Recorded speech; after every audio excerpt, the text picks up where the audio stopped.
Is it working? Yes, I think so.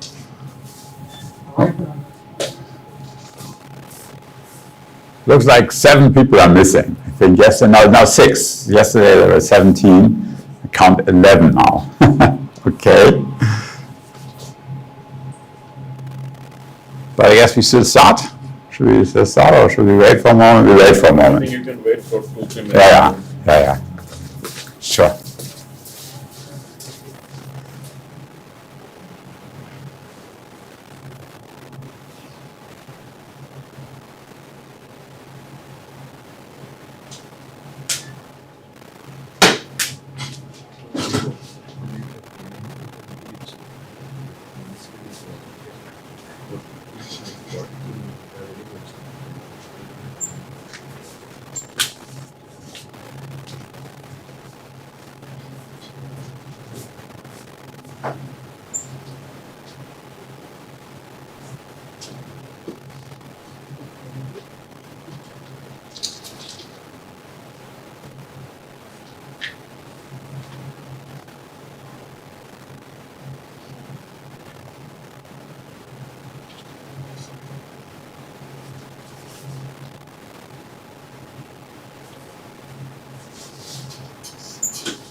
Okay, I think nevertheless,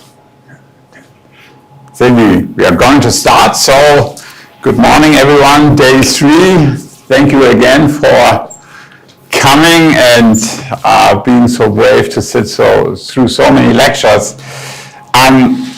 We didn't finish the things yesterday which I wanted to finish, but nevertheless, I think in order to keep with the schedule, we start today the big day on photocatalysis, radical chemistry, redox chemistry, and you have the handouts if you're interested in some other issues about which we talked yesterday. You can always look at this. So today, in order to talk about photochemistry, I would like to go over some principles when we deal with radicals and some general aspects which we need to consider. But nevertheless, let me see if I'm still with you or if you're still with me. So again, a few questions during the lecture. You see here a new number in order to participate. Okay, it's not working. Let me see. No. Okay. So let's see if this is still working. I had some trouble this morning with the internet in the guest house, but I think I like challenges. Yeah. Okay.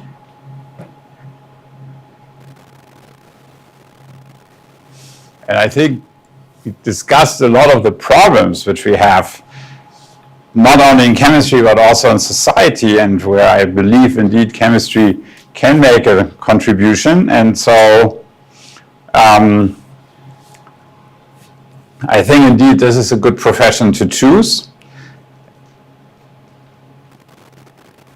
Passion is, I think, is a really good motivation, because if you like something, you do it well. And if you don't like something, then you will not do it for 30 years or so. So that's probably good, and make a contribution to society, I think, is also very good.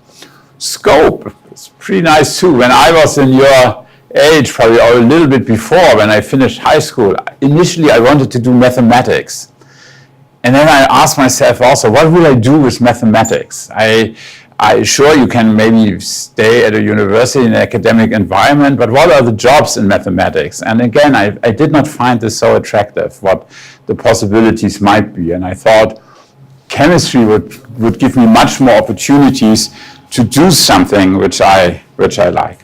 Okay, so you guys are all, and most of all, you like it. That's really good, right? So, very good. So then let's talk about some extra chemistry.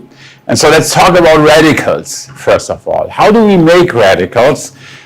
And maybe even in your very first organic lab course you might have done during the bachelor, most likely, at least what we do in chemistry, we do, funny enough, we start with a radical reaction.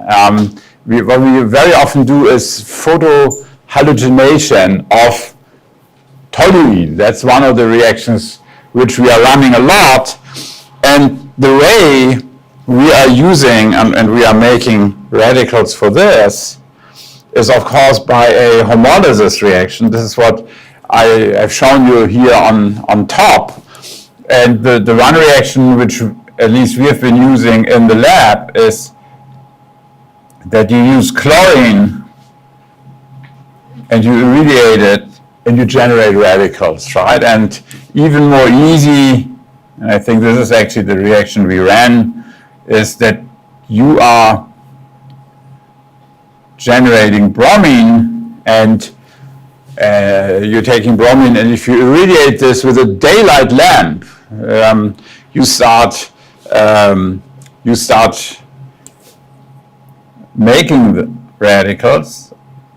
And then also a very important reaction then these bromine radicals will do, and this is a type of process which we will see as one of the possibilities how radicals can react, is that they can abstract hydrogen atoms. And so in this scenario when we did the bromination,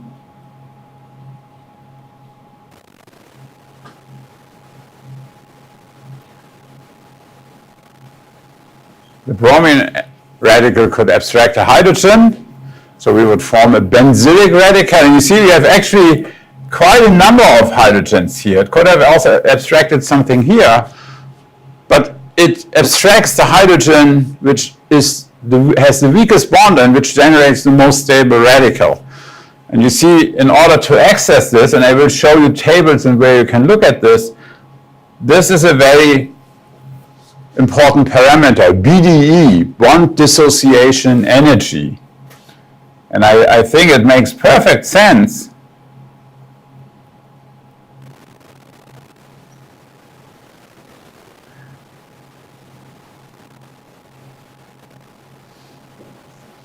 that if you compare this, that the weakest bond usually is the one which is most easily cleaved, right?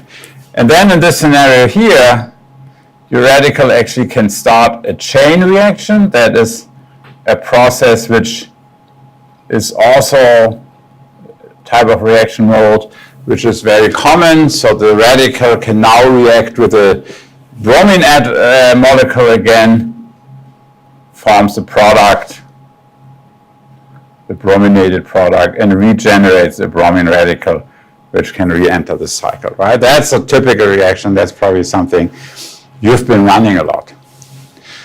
So the homolysis reactions are possible, and then the alternative are electron transfer reactions from reagents. And this can go either way. You can have a reagent which will give an electron to a substrate. So this is doing a reduction. And this is shown here. Again, this is not photo so far, but samarium iodide is a really, really good electron transfer reagent.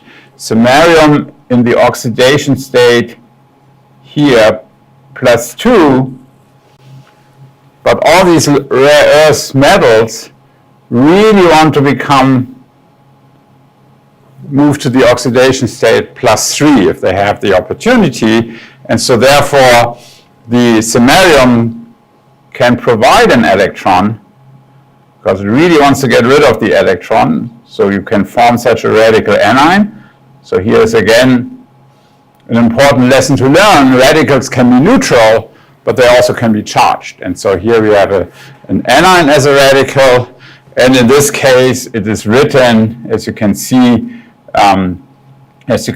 it here, it is written together with the coordination. Essentially this would be formally plus now to the substrate to form such a radical anion. And the other way would be oxidative things. So here we have manganese in the oxidation state +3, but manganese really wants to become +2. And then in order to do this, what it can do, it can oxidize a substrate, right? Because the manganese needs to get reduced. And one very popular, and you will see this a number of times again, very popular substrate you can use for this are these 1,3-dicarbonyl compounds, because in principle they form the enolate very easily. They have a very acidic proton, so you can write it, if you want to, you can write it as the enolate, as the negatively charged here, and you see in my drawing here on the right, I have coordinated the manganese already to this. But now if this enolate gets oxidized, so if this loses an electron, then it forms a radical as a starting point. And in the electron which is loses, it gives to the manganese 3 and then becomes manganese 2. Right?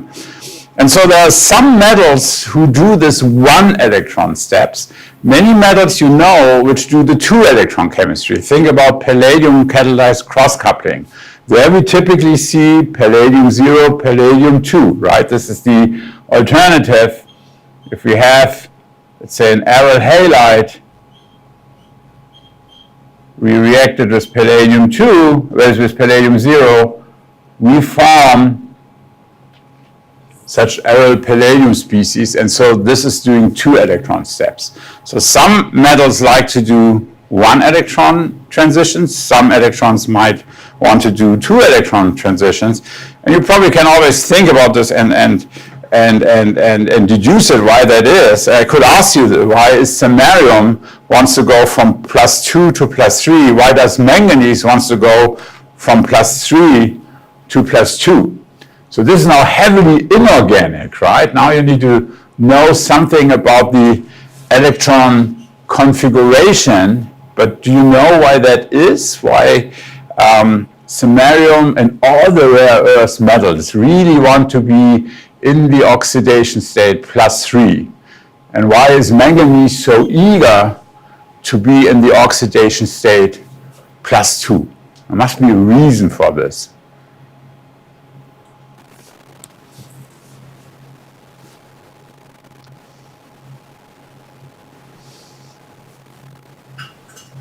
I see, you could write, I'm not an inorganic chemist, why should I care? But I think it's useful to just once recall half-filled configuration. That's a pretty good term, right? That is pretty good. F7 and D5. So it looks like you know your inorganic chemistry here very well, right? So indeed, it's a stable configurations. If you just go back one, let's go very quick. So manganese has the configuration D5, and indeed this is what it wants to become, half-filled D shell. So each the D orbital is filled. And all the rare earth metals, that's actually really interesting, they have a configuration 6s2, 5d1, and then whatever is in the F, whatever else they bring which is filled in the F orbitals. And so in order to have a stable configuration, if they lose the electrons from the most outer shells, so that's the 6s2 and the 5d1 one, this is most easily given away. And then the F electrons, they are much closer. Again, they are there in the fourth period. They do not get not removed so easily. But the 2s2, the 2-1 and the 6 orbital and the 1 electron in the 5d orbital, this is removed very, very easily. And that's true for all the rare earth metals. There are very few exceptions, but that is why you typically find +3 as the oxidation state. Okay, so very good. So we are good about this. And I will tell you also that other metals can do this, and again, which you know very well, which have oxidation states which are stable, which only differ by one oxidation state. So copper, for example, is stable in the oxidation states +2 and +1, and I will show you how you can utilize this when you start with the copper 2 complex, that by irradiation you very easily can dissociate one ligand, dissociating the bond here in the middle. And you see this would be another way to produce a chlorine radical you can do chemistry with. And now if you think about this, why do we do this these days so much photoredox catalysis? Why do we use metal salts? Think about this. If you do the chlorination I showed you in the beginning, if you do this with chlorine gas, that is much less attractive in the way you want to handle it than if you could use a metal salt, right? So that's also one of the motivations. And this type of reaction mode, this dissociation from homolytic dissociation from a metal complex, this is not just limited to halides. You can do this. I showed you on the previous slide, we looked already at the malonate. You can do this with azides. You can do this actually with quite a number of more compounds. Then one thing which is also important, which generates radicals, are you can do this by sensitization, and especially carbonyl groups are very good in doing this. So if you excite a carbonyl group, you bring it in the excited state, and the excited state, the triplet state, you can represent as such a diradical. And again, this diradical might do hydrogen atom abstraction very, very efficiently. It will again abstract the hydrogen here, and it will abstract it in a way that you form the OH bond, and you see now what stays behind is you have a very stable radical. So that's why benzophenone is so good for doing this, because it's a resonance stabilized radical, and then you can have another, your starting radical, which you get from your hydrogen compound, and you can use it for chemistry.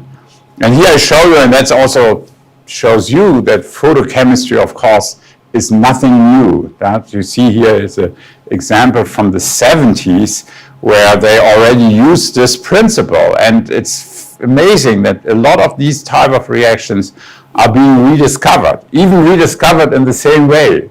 Using benzophenone nowadays, very, very popular because it's cheap. 350 nanometers, you can now irradiate with LEDs. So you are able to do this in a very convenient way.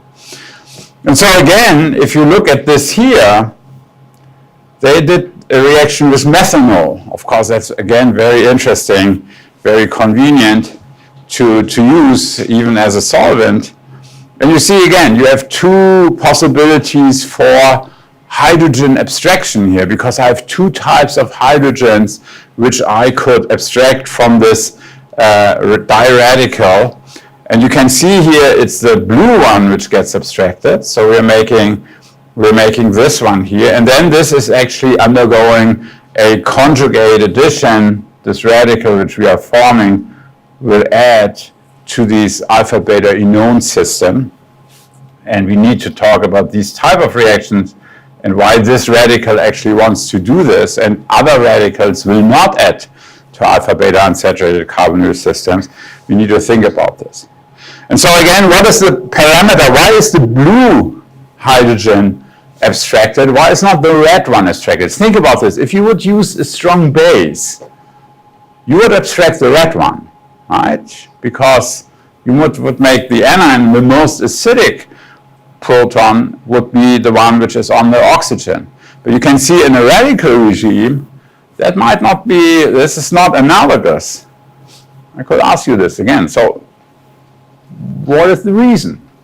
Why is, if you do this with methanol, why do you abstract the hydrogen from the carbon and not from the oxygen? Right? And I think this is an answer where you can give more than one. You see these multiple choice ones are always in this way.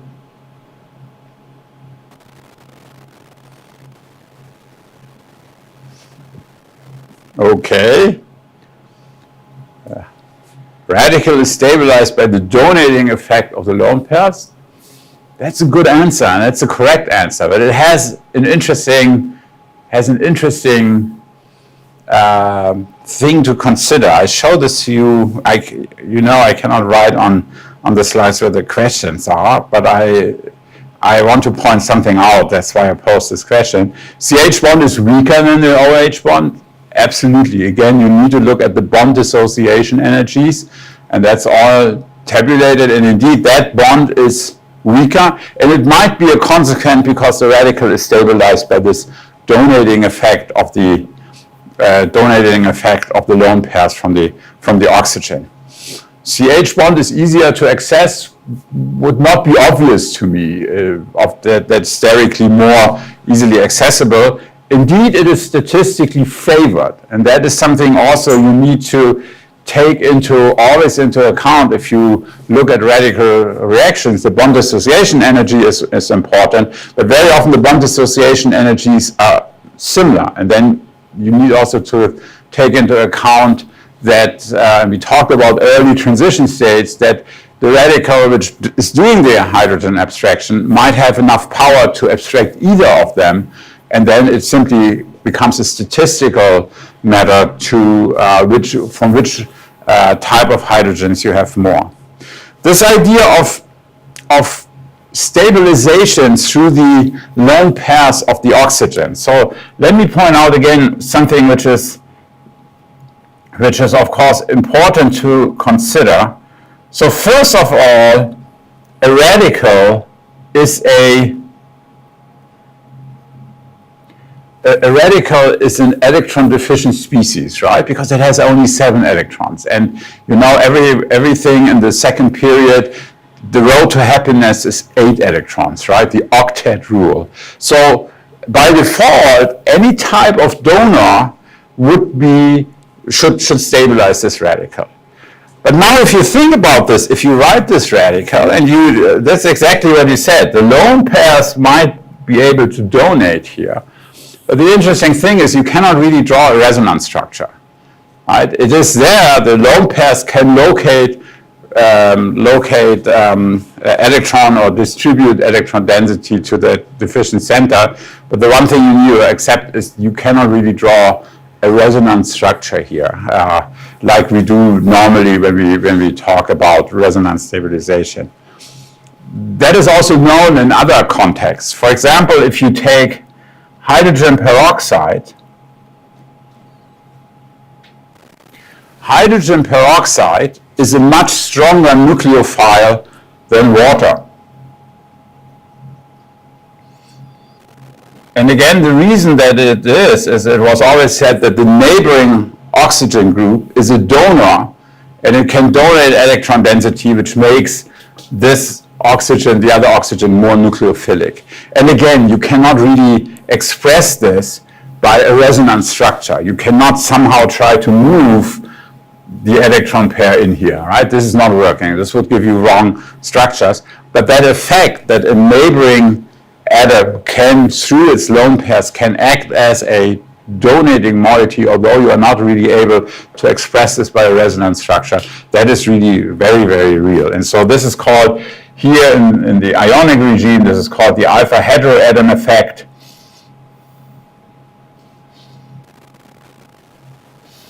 And so this is not only true for hydrogen peroxide, but also if you compare ammonia with hydrazine, then again, the hydrazine is a much, much stronger nucleophile than ammonia. And in fact, if you ever work with hydrogen or so, with hydrazine, you need to make sure that you don't get it on the skin, because it really, much more than ammonia, it will just look for all the electrophiles you might have in terms of carbonyl groups or whatever, and just attack it.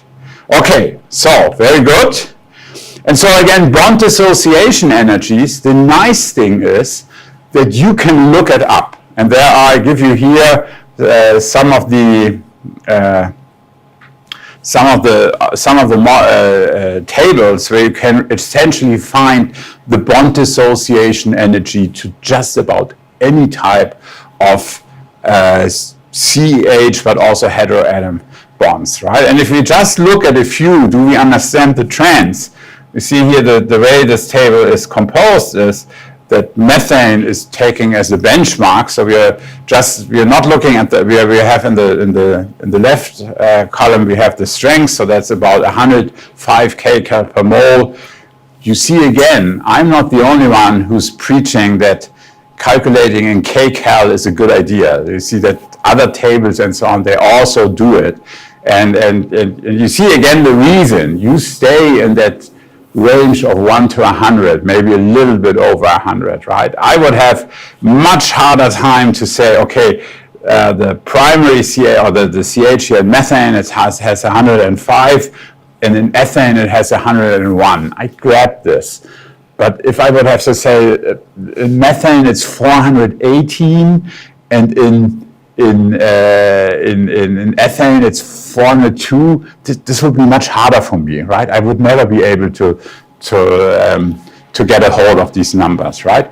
And you see here, it makes perfect sense, right? The methane, we have a bond strength of 105 kcal, and then if you go to ethane, we go down to 101. And you all know that the more alkyl groups you put around a carbon center, the alkyl groups are donor hyperconjugated donors, and they stabilize it. So a primary radical is more stable than the methyl radical, secondary more stable than the primary, tertiary more stable, and so on and so on. And you see this here, right? You go to here's the primary radical. Here we go to the secondary radical. You see it becomes even more stable, and then the tertiary radical. And then also, not surprising, the allyl radical, right? Now, with the allyl radical, we can actually draw resonance structures, right? This becomes more and more stable. So it makes a lot of sense, right? And we talked just about methanol, but again, note here, this is also an alcohol, but it's phenol. So there the O radical benefits from the resonance of the aromatic ring. And so you can go through this, you can look it up these days, and it gives you a very good indication, first of all, how difficult is it to abstract this. So look at this here from the sp2 type systems. Here the energy goes up. A phenyl radical, and I think all have seen this also from other reactions which you might have learned earlier. We go into one of them in just a moment. This radical has no stabilization, especially not from the adjacent pi system, right? Because the adjacent pi system is orthogonal to the radical center. So if I have the pi system here and then my radical will be an sp2 orbital, so there's no stabilization, and you can see this actually brings up the energy. It makes it harder to abstract. So that's a very good type of source you can use, and I believe there's even now a website. I think a Japanese group has set up a website. You don't even need to look at that publication. You can go to the website. I think you need to do a registration, but it's free, and then you can just search for any type of bond dissociation energy. And also equally, we will talk about oxidation and reduction potentials. And the good thing is also you can find this all in the literature. So you can find how strong or weak is a bond, and then you can find how easy or how difficult it is to oxidize or reduce the substrate as an alternative. Okay. So then also very importantly, we already saw this, the atom transfer type reactions to generate a radical, and we have seen already hydrogen atom transfer as an example, but it's not the only one. And so it can be, here you see this radical here will abstract any type of, or this is not specified, can abstract an X. And so most of the reactions which we know about is that we either do hydrogen atom transfer, but also very, very popular now, and it's actually, again, funny because that was known for a long time, is that you can also abstract halogens. And you can wonder, so why is it abstracting, when is it abstracting a halogen, when is it abstracting a hydrogen? Is that only true? I'm not sure, let me see, do I have a, yeah. What determines if it is abstracting? Now you have a radical, and let's say you have something like chloroform or so. What is the determining factor now? What you should abstract? Should you abstract the hydrogen? Should you abstract the chlorine atom?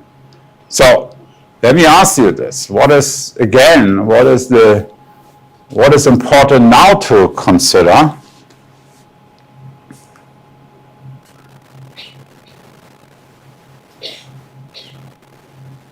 Or maybe it's no selectivity at all.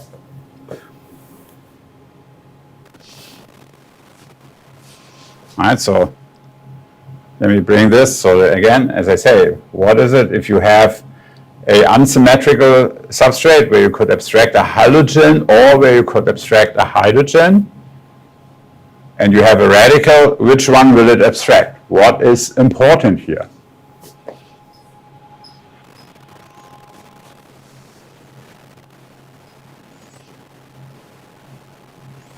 Okay, very good. So obviously, the bond strength, of course, will be playing a role from the molecule where you abstract the atom. If that would be the only case, we would probably not be able to abstract selectively a chlorine against the hydrogen, because the carbon-chlorine bond is always stronger than the carbon-hydrogen bond. And we would not abstract selectively to abstract the hydrogen in the presence of a bromine, because the CH bond is always stronger than the carbon-bromine bond, right? But this is, of course, playing a role.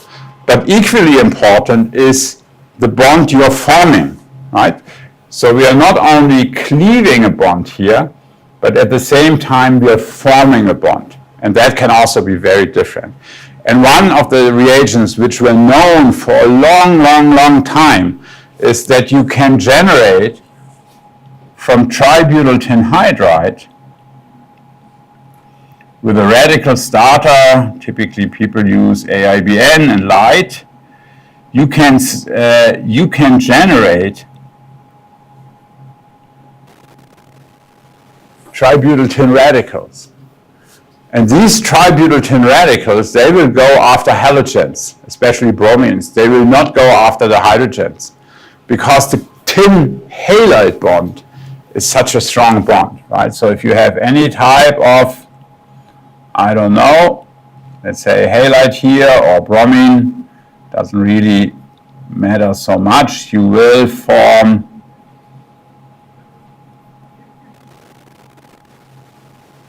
you will abstract the halogen because the tin halogen bond is really the driving force here. And so that has been known for a very long time in doing this. And again, probably one of the reasons we are using other reagents now. Tributyl tin hydride is a great reagent to do this, but it's organotin, right? And organotin is one of the types of compounds you want to avoid. Also, whenever you should work in your lab with tin compounds and which has organic groups on there, you really need to be careful, right? Compounds, as long as they are kind of ionic, so for example, tributyl tin chloride or tributyl tin oxide, that is, this is essentially, so you can draw it like this if you want to. This is still okay because it's ionic. It cannot pass the blood-brain barrier so easily. But there are some really nasty compounds. Tetramethyl tin, for example. This is a compound we will never touch in our lab because tetramethyl tin, it's like moth powder. If you put it on the bench, you come back 5 minutes later, it's gone because it's subliming so easily. But if you ingest it somehow, it can cross the blood-brain barrier and goes into your brain. And that's really very, very, very, very problematic. And so, for example, with ships, anti-fouling, they actually paint the ships, the bodies of the ships with tributyl tin oxide as an anti-fouling component. But that is heavily debated because the tributyl tin oxide might be okay, but bacteria might hit it and they might convert it into these alkylated tin compounds. And then the fish eat it and then the humans eat it. So tin compounds really very, very problematic. And that is simply the reason why for these halogen abstraction type reactions, tributyl tin hydride typically works great, but it's a very undesirable reagent. One thing very important is, and you will see this a lot, this is something which typically works very well, the radical addition to alkenes. That is again an old reaction. Think about this is how we polymerize alkenes, right? By making, doing a radical polymerization of the alkenes, right? It makes sense that this goes in the forward direction because typically if this is a carbon-centered radical here, you form a new carbon bond here, and you are dissolving the pi bond, right? Something we talked about this a lot. If you compare bond strengths, exchanging a pi bond for a sigma bond, usually this should be thermodynamically favored. But you can also see here, I already wrote the reversed arrow. That's not always the case because the bond strengths in this case might be one issue, but very often these type of reactions are reversible. And so I could ask this to you again, and I already gave you one idea why this is, but why can it be reversible? What could be the other factors? We just already talked about bond strength.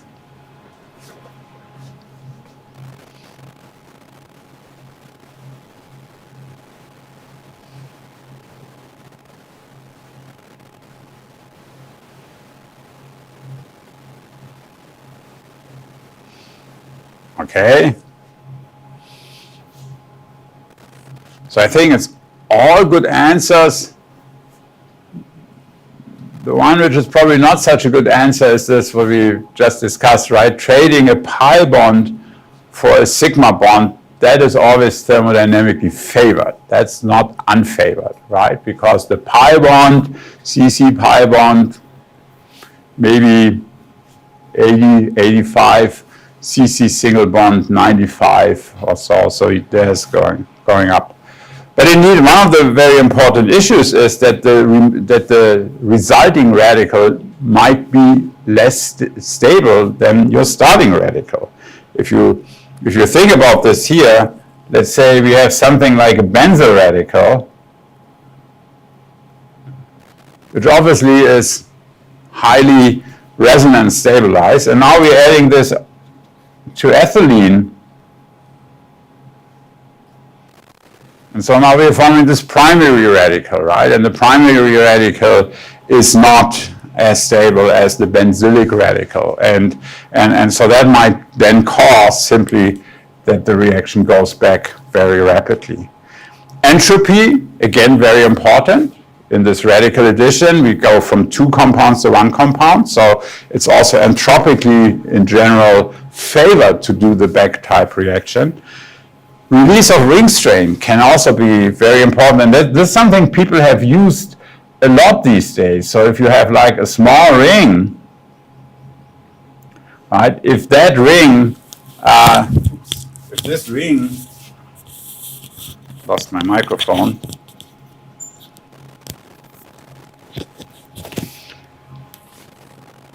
If you would open up this ring here to form something like this radical here, then again this might have a very strong driving force and to go in this way. So there are a number of ways that this can be done. And then also kind of interesting is you can do substitution reactions in the very same way as you do nucleophilic substitutions. You just need to have a reasonable leaving group here if you attack this and do the substitution. And then this has to be a good leaving group. And in an SN2 reaction, usually you have a stabilized anion as a leaving group. And here you have to have some kind of a stabilized radical or so as a leaving group as well. And so I think we will also see this. In principle, dimerizations is another way what radicals can do. That is not very favorable, right? Because radical concentrations are small and the radicals are very reactive. So before 2 of them meet each other, they find some other partner to react with. And so therefore, usually if you have such radical dimerizations, it's most of the time it's a nuisance. There are exceptions to this as well. Okay.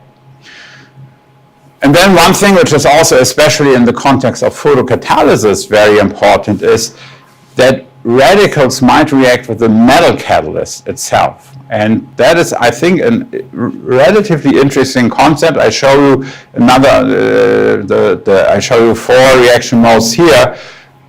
We will see examples for this later on, so I will not go into all of them.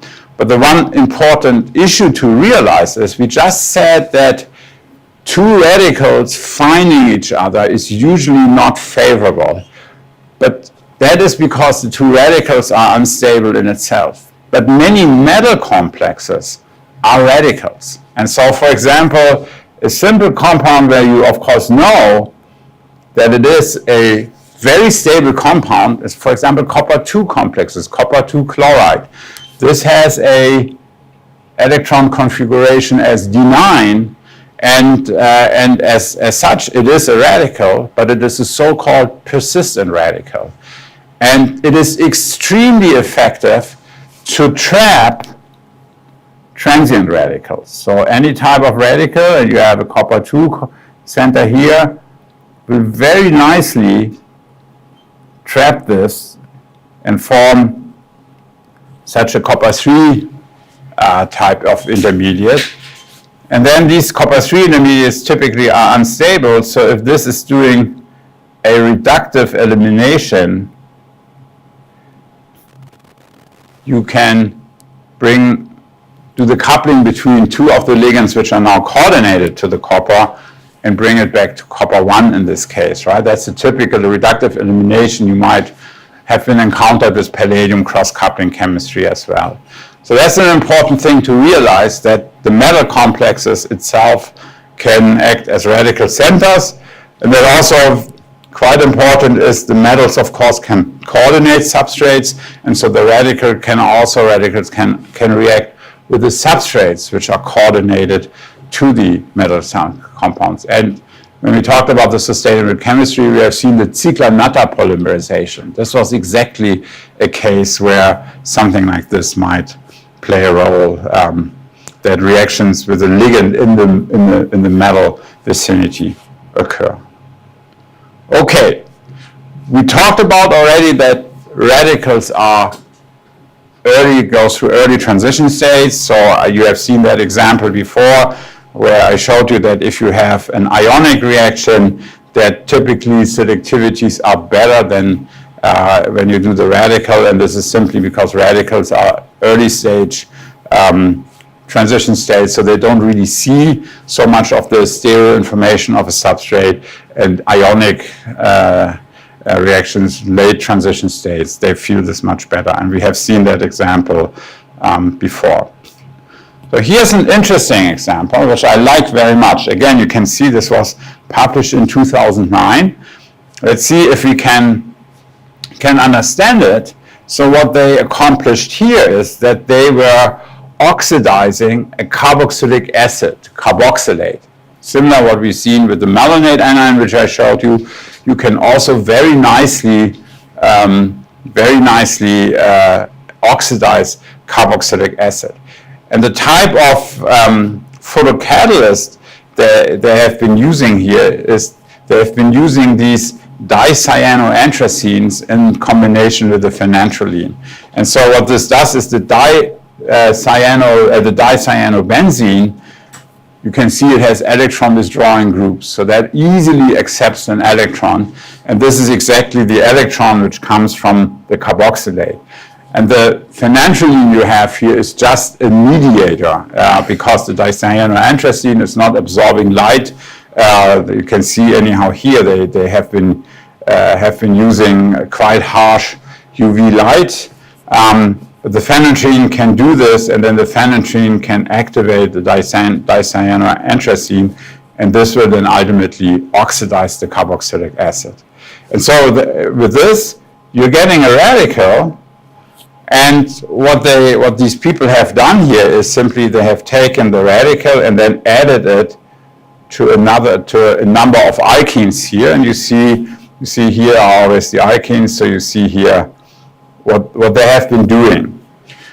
But the reason I show this to you is I think that this transformation I have in this box here, this is really exciting, because look what they are doing is they're making a pretty large ring.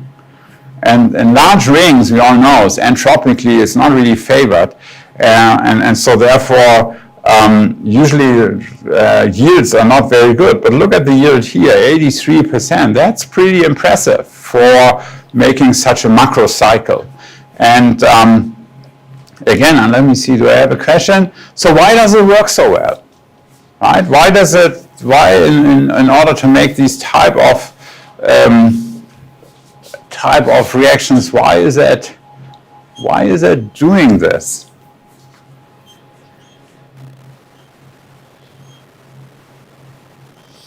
And I think you're all with me, right? That indeed probably one of the reasons this might be, again, this is the answer most of you guys like, it's an early transition state. Indeed, the centers do not have to come so close in order to make the bonds. They can be much further away. If you would do the same thing in an ionic regime, you would have a much harder time in order to do this. And it is probably not a favorable ring size. All these medium-sized rings are not really good.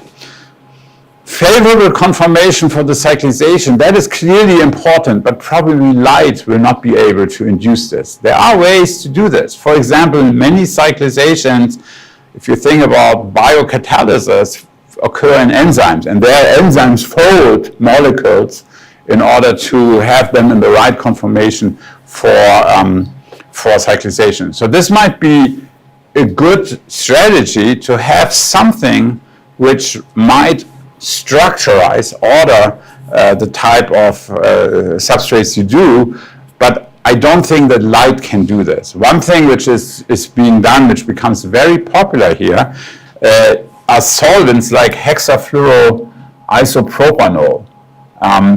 This is an interesting, very interesting solvent, because it's, on the one hand, it's very unpolar with these trifluoromethyl groups, and on the other hand, it's an alcohol. And it's known that this solvent in itself is not like it tumbles randomly in the solution, but the solvent itself is structured.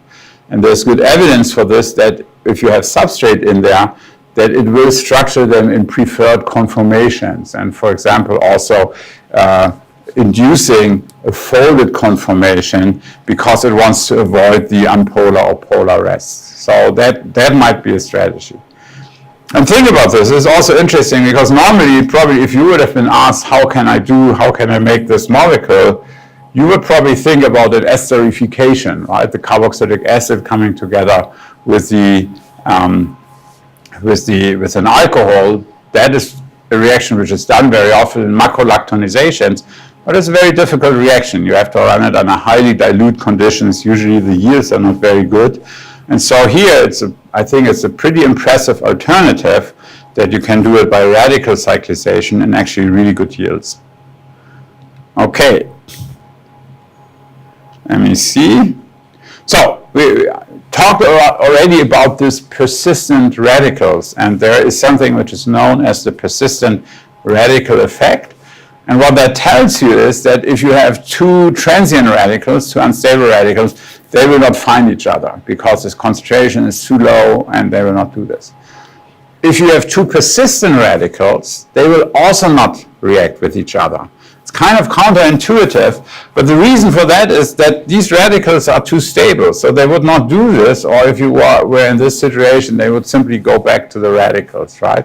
So that is also not happening. But what is very good is if you combine a transient radical with a persistent radical. This is a very good combination, and anyone of you who did maybe already a photocatalysis reaction, very often in order to see if we have radicals, then we add tempo, a persistent radical, and see if we can trap the transient radical, right? That's a very good proof for radical pathways. And I also told you that besides such tempo organic radicals, which are persistent, many metal complexes are persistent as well. Okay. And we'll do this later. We will talk about copper catalysis in addition to alkenes a little bit later today. Here's another pretty exciting application which shows what early transition states can do for you. This is the work of Greg Fu at Caltech University in the US.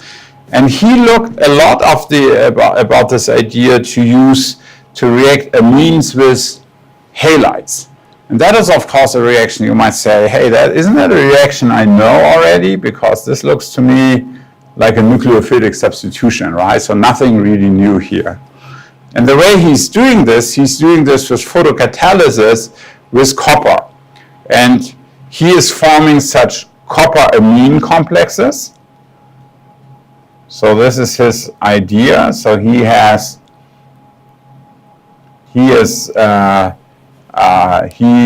been forming such copper amine complexes of this kind. And then when he excites these copper amine complexes, you see this one here goes from copper 1 to copper 2. So it is losing an electron, and this electron is being injected into this alkyl iodide. So it's like, in a way, like a Grignard reaction, right? So if you have the electron here, if you inject the electron, you're making the radical and the iodide ion. And then he showed that this radical now actually can react with the bound amine, which is bound here to the copper. It can do a substitution and put the amino substituent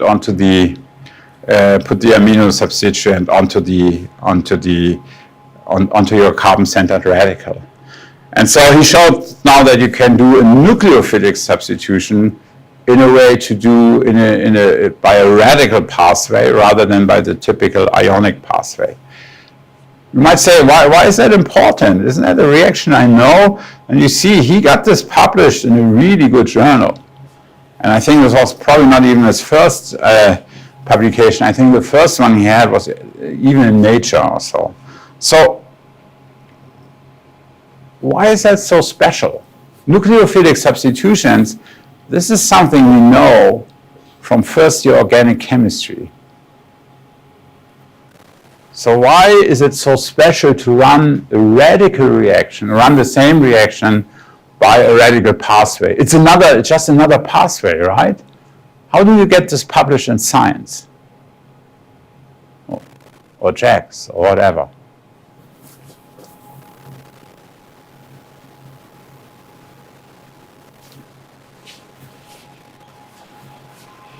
I can show you the reactions again. So see, you can also see some of the examples.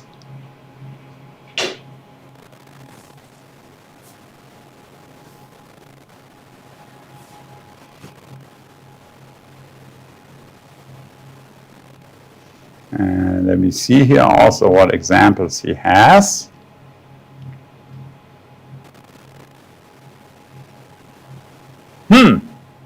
No answers here so far. Why is this?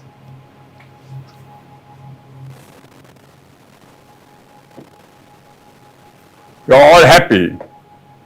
You go to Greg Fu and say, you know, Greg, this is already in my textbook. We don't need this. He's a very nice guy. He's about my age and really is doing fantastic chemistry in this. Reaction occurs at a sterically hindered center. That's a pretty good answer here. So let's not drag this too long. Look at what he can be doing. He can, for example, do the nucleophilic substitution on this substrate. This is a notoriously difficult substrate to do any type of nucleophilic substitution, because this iodine here, this is in a so-called neopentyl position. Neopentyl is always the case when you have a tertiary center next to your carbon where you want to do the nucleophilic substitution. And so that is very hard, because that is sterically more hindered than a tertiary alkyl halide. That's the most steric hindrance. And you know, with an SN2 reaction, you have to do a backside attack, right? And so this is not possible, because this group will block this. If you go to Chem 3D and you draw such a neopentyl halide, you will see that the T-butyl group is completely blocking the center. But on the other hand, we always have a possibility, if you cannot do SN2, you can do SN1, right? Going through the cation. But this is also very hard on a neopentyl substrate, because if you go through the SN1 pathway, you're making the primary carbocation, and that is again not working. That's what we learn, right? We learn SN1 reactions never on primary alkyl halides, SN2 reactions never on tertiary alkyl halides, or never on neopentyl type halides. But going through the radical pathway, now suddenly, and you can see in very decent yields, you can do it. And Greg Fu showed that you need the copper for this, you need the irradiation, but then it even works at minus 10 degrees. If you do it without the copper, and so just try a normal nucleophilic substitution under ionic regime, even at 100 degrees, there's no reaction. So that's very, very good, right? That's pretty cool. And so that is why he got this. Let's talk about the nature of radicals really quick. So radicals are, what are they? They are really electrophiles. They are nucleophiles. Maybe it depends.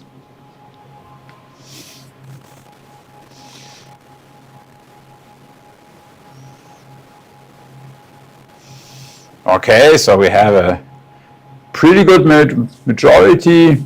Some of you still debate if it might just be an electrophile, okay?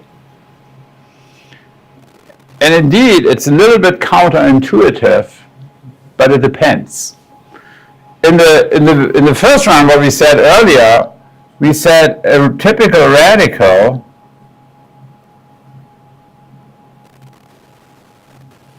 is 1 electron short of an octet, right? So it should be electron deficient. And as such, it should be an electrophile. But interestingly enough, it has been shown that depending on the substituents you have, if you have donor substituents, they react like a nucleophile. If you have acceptor substituents, they react like an electrophile. And there was a very nice, again, it's tabulated, very nice publication in 2007, which gave you a scale of the philicity of radicals. And you can see here, not surprisingly, the most strong electrophile of a radical, electrophilic radical, is a fluorine radical. But then a very good nucleophile is indeed the radical. Oh, let me draw this here.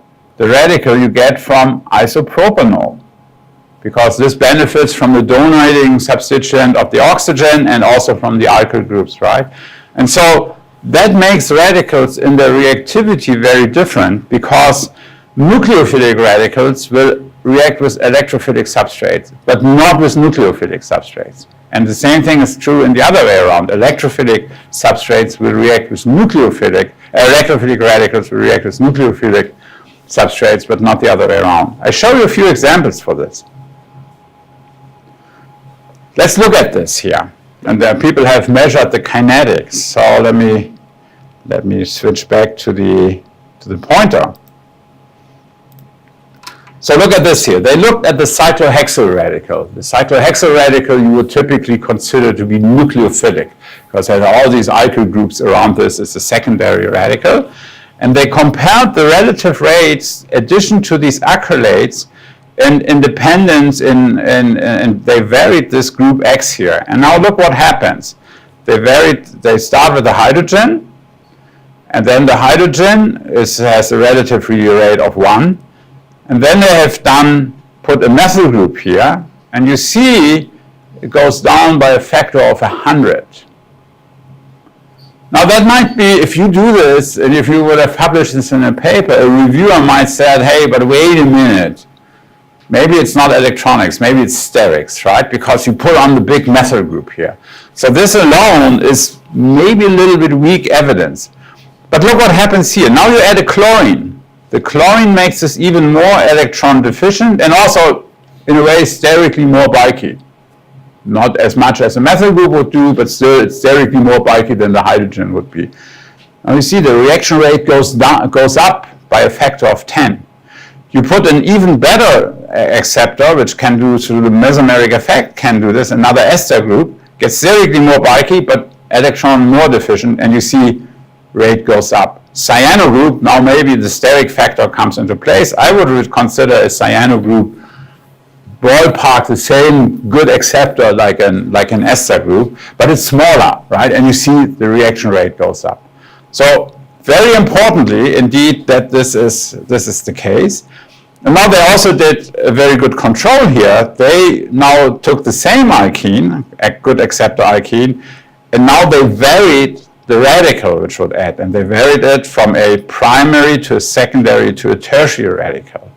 And you can see again, so it becomes more and more nucleophilic because you have more and more alkyl groups around this. You could argue that for steric reasons it should react slower. But you see what is happening. The reaction rate, not by so much, but overall, if you go from ethyl to T-butyl, it's about a factor of 20. You go up in the reaction rate, although you make it sterically more demanding. And that simply shows you that the more nucleophilic radical reacts better and better with your electrophilic alkene. And they, I think, did it, they also, of course, looked at steric effects, and steric effects are very important. You see here they varied the group X, again with the cyclohexyl radical. And you can see here you really have a steric effect where you go with a methyl group and then T-butyl group, make it harder and harder. So don't lose the steric aspect out of this. And then it can be done in the other way around. So you say we started here with a nucleophilic radical, The malonate radical, having 2 withdrawing ester groups on there, this is an electrophilic radical. And here they added this to some kind of a styrenes. And you see here, if you have this styrene, which has an electron deficient substituent on there, so electron deficient radical should not react so well with an electrodeficient alkene. And then you see here indeed, so this is with an ester group, this has a relative rate of 1.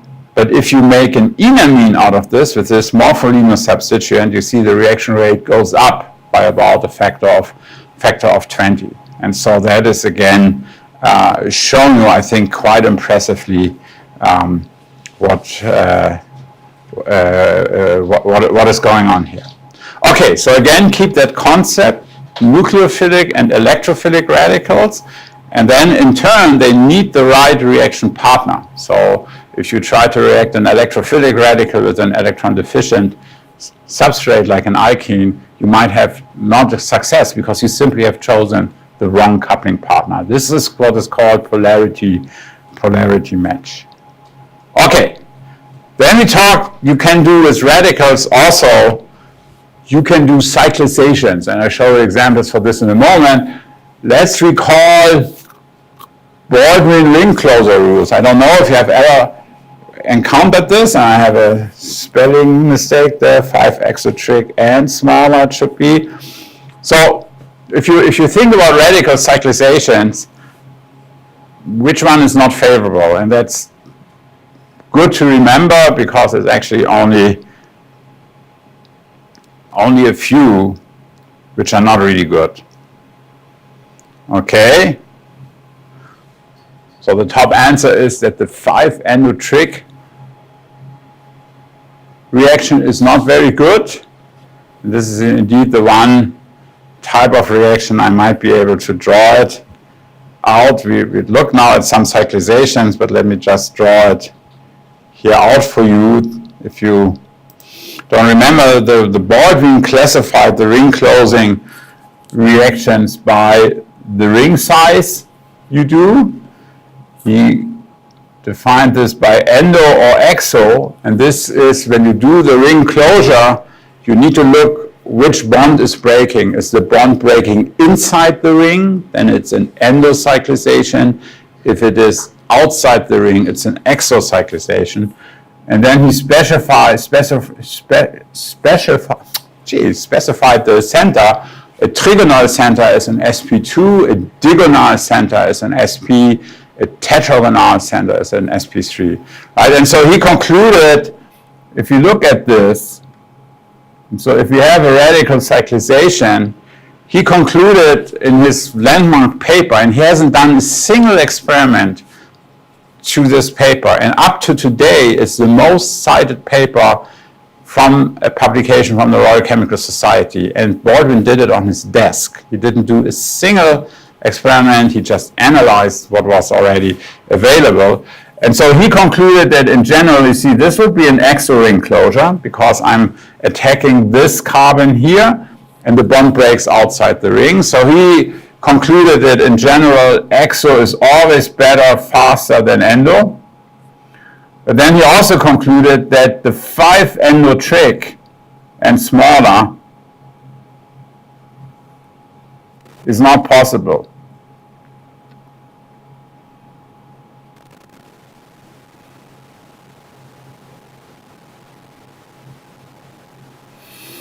And the reason for this is, you see, if this is my double bond, and if I'm here, my chain, if I want to do the endocyclization, I have to come to the end of this.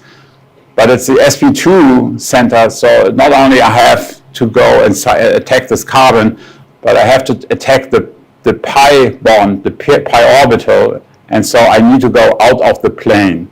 So I have to reach all the way around. You see, the pi star orbital is somewhere like this. To reach all the way around, and I have to bend out of the plane. And then 5 and smaller is too small for this.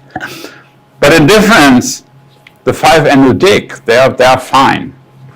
They are absolutely okay. The reason for this is that now I have one pi bond in the plane, and so the radical can reach it. So that's very good. And so again, if you look briefly at some of these ring closures. Again, I showed you some of the reaction rates here. This is exactly what is reflected. So if you do typical ring closing reaction, here you have 5 exotrig against 6 endotrig. 6 endotrig is again possible, but you see that the 5 exotrig ring closure is faster by a factor of about 100, although you're forming the less stable radical, right? There's also a thermodynamic and kinetic element here. Thermodynamically, the cyclohexyl radical is favored. Kinetically, this one is favored, right? And then if you can check some of the other rates here. I don't want to go through this because I'm taking away your tea break here, and quite a number of radical cyclizations. One thing I would like to point out is radicals attack very well, do cyclizations with carbon-carbon double bonds. They do not do this very well with carbon-oxygen double bonds. And I could probably ask you why that is, and you would know the answer. Because the carbon-oxygen double bond is so much stronger than the carbon-carbon double bond. So the carbon-oxygen double bond really does not want to break easily. And so you see people have measured the kinetics, but the back reaction from such an O-centered radical to react back is about 1,000 times faster. That is different when you have a carbon-nitrogen double bond. So then again, the cyclization is favored because the carbon-nitrogen double bond is not as strong, and very often you can activate that further by protonation, and then you make it even weaker. So that is a couple of other things. So I could have asked you this, but I didn't do this.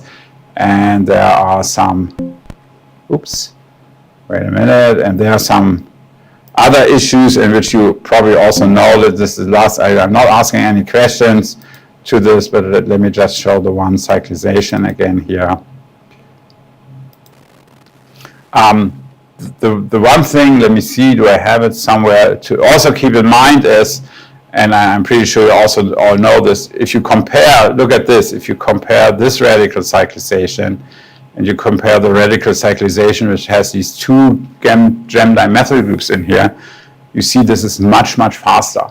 It's about a factor of 1,000 faster here. And this is an effect also to keep in mind. This is the so-called Thorpe-Ingold effect.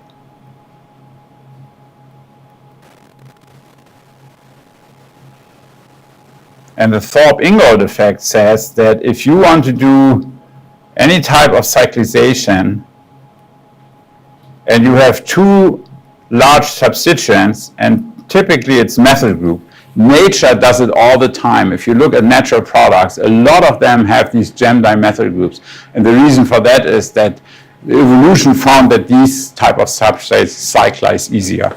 And so what happens is that these 2 groups repel each other, not by a lot, but enough. And then if they go outside, bend outside just a few degrees, then these 2 groups come closer to each other, and that makes the cyclization, makes it easier. So this is the so-called Thorpe-Ingold effect. That's also, when we talk about radical reactions and radical cyclizations, often a very good design principle. If you start and want to see if your reaction works at all, you typically take the substrates where you have the best chances to make it succeed. And so if you look for cyclizations, that is also something which might be a good design principle. I talked to someone yesterday who wanted to do a cyclization, right? And so there were issues of easy isomerizations, but also cyclization would probably go much easier if you would have such a gem dimethyl group present. Okay, so with this was just a general introduction on radicals. So now we are ready, and after the tea break, we are ready to do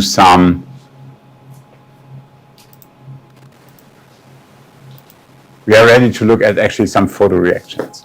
Okay, let's have some tea, okay?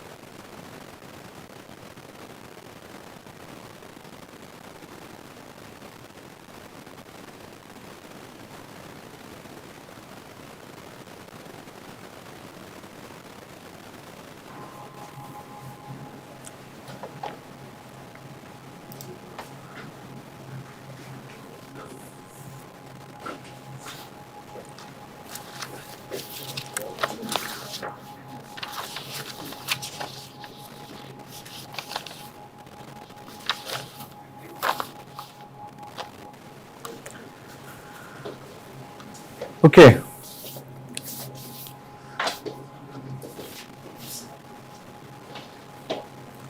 Fine. Good morning, and you are doing well after the first lecture. So, after yesterday's lecture on this IR and NMR spectroscopy, today we will learn something about your heteronuclear NMR, where we will be talking mostly on or learning mostly on about boron NMR and then some phosphorus and some fluorine NMR, and why they are important to us and why to learn them. So when we talk about heteronuclear NMR, that means we will be talking or we will be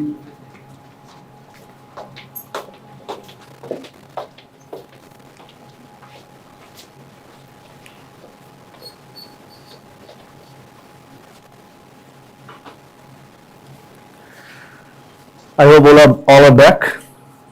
Yeah. So, as I told you yesterday's class that nuclear spin, which is a fundamental like a phenomenon or property to have a nuclear to be active, NMR active. Like if your I value decides whether it's going to be NMR active or not. And based on the mass and your atomic weight ratio and that I value can be like multiples of half, like 1 by 2, 3 by 2, 5 by 2, or it can be like a real integer like 1, 2, 3, 4, or it can have like without any like I value is 0 for if you have an even number of like your carbon, like 6 carbon and 12, 6C12. So similarly, boron has two nuclei, if we think about, and they are boron 11 and boron 10. And boron 10 and boron 11, internal standard, like what we use generally for proton NMR? TMS, isn't it? Tetramethyl silane. And in case of boron NMR, what is the reference people use generally? It is BF3. Okay, ether-rate BF3, like BF3 ether. So that your BF3 ether in CDCl3, like 15% in CDCl3. So this is going to be your internal standard in boron NMR spectroscopy. Sometimes some other salt which already standardized according to the BF3, they also can be used. Like some of the cases, maybe you will see some paper they have used this B3H8 ammonium salt, ammonium B3H8, which is also used as a reference in the boron NMR spectra, because this comes boron NMR value at minus 29 ppm, and in case of BF3 this is at 0 ppm.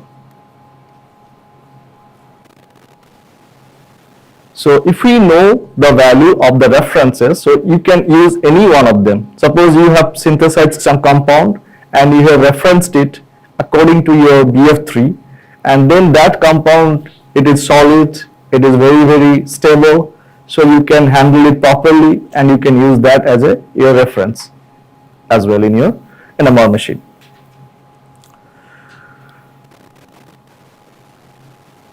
Now all of you know or heard about this BH3, isn't it? Okay, before going into that boron things, yesterday we talked about proton NMR, and what was the range of proton NMR we see in your NMR spectra generally?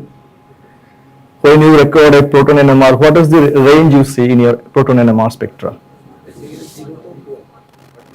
But when you get your spectra, do you see 0 to 12? It's like minus 5 to 15 generally. It's generally referenced from -5 to 15. But some of the protons are not going to come in that region. When you have a H which is more hydridic in nature, that means you have more electron density around the H. So when you bring more electron density around it, what you will see? So it will be going towards your more shielding positions, isn't it? That's what we discussed yesterday. So in that, if it is more shielded, then -5.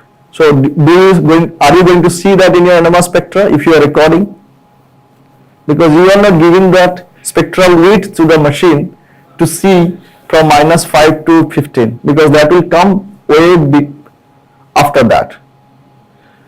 So sometimes we see NMR spectra of metal hydrides, isn't it? Metal hydrides. That also you have proton there, isn't it? H.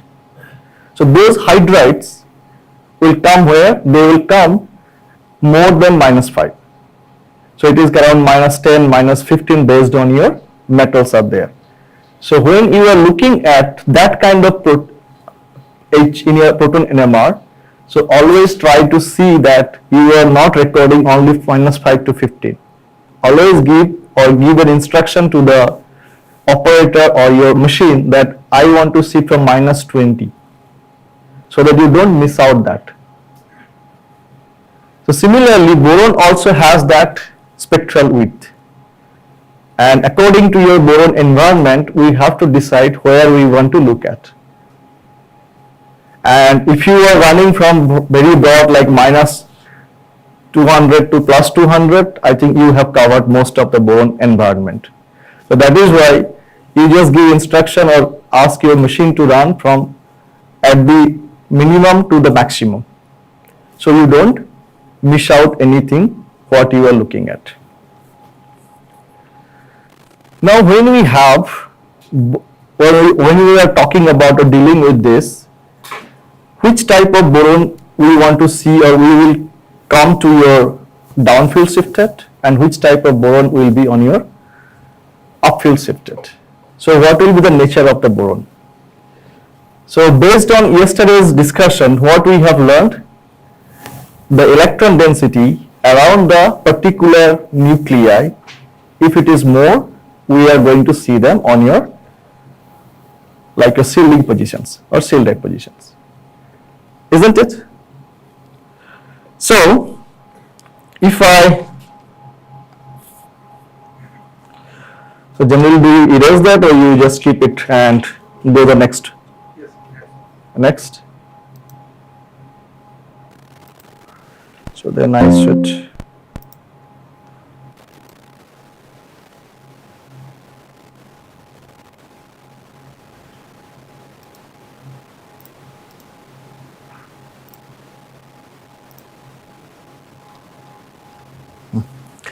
Okay.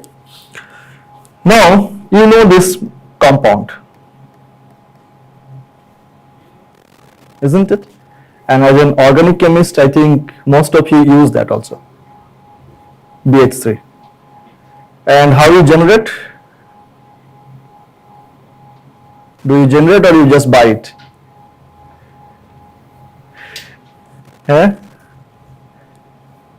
Because if you buy it, after a few use, you will see there is a solid coming inside your bottle of the BH3. So what is that solid? Have you ever seen that, or have you ever tried to understand what is that solid you are getting? In boron compounds, most of the boron compounds, when they hydrolyzed, they are going to give you the borates or boric acids. Okay, so when you see very nice white crystals are there down to your BH3, so if you go and check that, that is mostly it will be boric acids.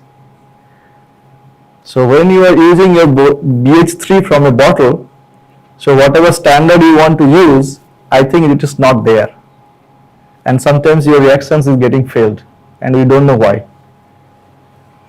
So generally what is the like common thing is that you prepare it and you can keep it in your lab for 7 to 8 days, use it and then discard that, it's done. So when you need it, you freshly prepare it. And it is very easy to prepare. It is just you take sodium borohydride and you take BF3. Oh.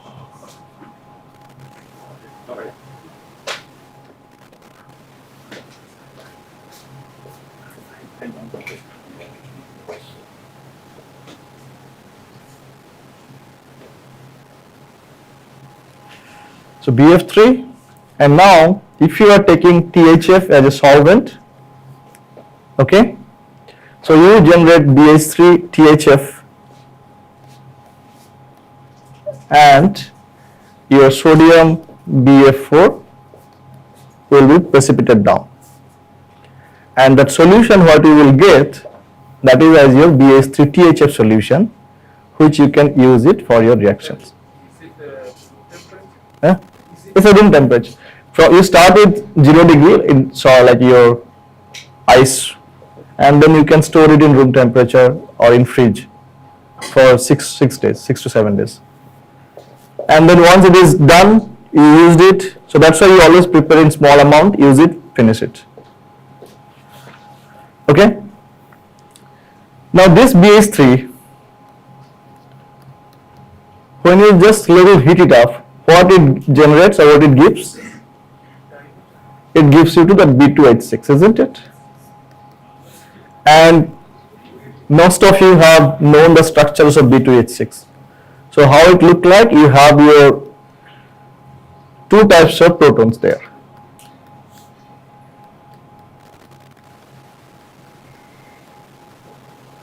One is your bridging and another one is your terminal. So now, if you want to see that whether you have generated your BH3 to B2H6 or not, so what you should do, if you just run an NMR, you will see two types of bridging hydrogens, and one is bridging, another one is your terminals. So that's how you can also see that what you are going to get it here. Now boron NMR, it's okay, you will get only one type of boron, but that's fine.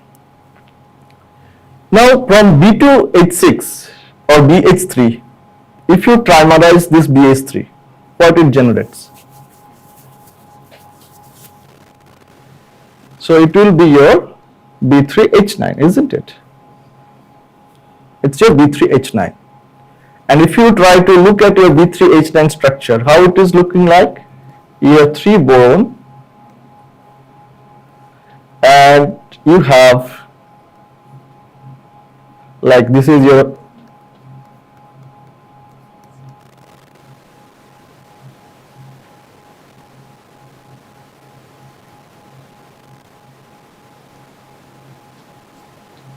this is your B3H9, because why I am coming here, in your first like a slide we discussed about B3H8, isn't it, as a reference standard. So this B3H9, you see all the borons are here, what? They are the same equivalence, isn't it? Now if I take one H out, so what I will make? I will make B3H8 minus. So if I generate from here B3H8 minus, so what I am generating? I am generating 2 borons are in the same and 1 boron will be different. Is that true or not? So one of the hydrogens, if I am taking it out, suppose I am taking this hydrogen out, so I am just having 2 types of boron. Now if I run the boron NMR of this compound, how many boron NMR signals we should see? 2 signals. But I told you in your first class that, first slide, that it only gives you a single peak at minus 29 ppm. So what's happening here actually? We should, because theoretically there are 2 different types of boron. So this happens, you have learned about your keto-enol tautomerism. So that hydrogen, what is the bridging hydrogen, they are kind of, or the negative charge is kind of moving between the three borons. So making all the boron equivalent at room temperature. So when you run this at room temperature, you will not see more than one peak or more than one signal. As soon as you try to drop down the temperature of your NMR machine or NMR sample and variable temperature, then you will see these two borons are showing two different NMR signals. So that's because NMR also has a time scale to see the nuclei at one place. If it is more than that, then it's going to see all the borons as an average spectra, isn't it? So all the borons will be same environment. But if you are lowering the temperature, that means that fluctuationality of the molecules, you are slowing it down. And now you are helping the NMR instruments to see that, okay, they are two different boron and units are there, not the same boron unit. And then you will see, instead of getting one boron NMR signal, we will be seeing more than two boron NMR signals. Okay. Have you ever tried to record the boron or proton NMR of BH4? It's like sodium borohydride you have, isn't it? Most of the labs will have the sodium borohydride. Have you ever tried to record the proton and boron NMR of that? No. So if you see BH4, okay, now this boron and BH3, if we compare between these two, so which boron should have shielding, like a shielded, more shielded, and which will be having less shielded? BH4 minus will have more shielded region boron NMR, isn't it? Because you have more electron density around the boron center, and all the hydrogens are mostly hydridic in nature, and you have more 1 minus again. So this boron NMR, the proton NMR or boron NMR of this, the boron NMR of BH4 comes at where? At around minus 40 ppm. Whereas the BH3 you will see at around 1 to 2 ppm based on what solvent you are having. Because BH3 will be correlated with something. It cannot stay as alone.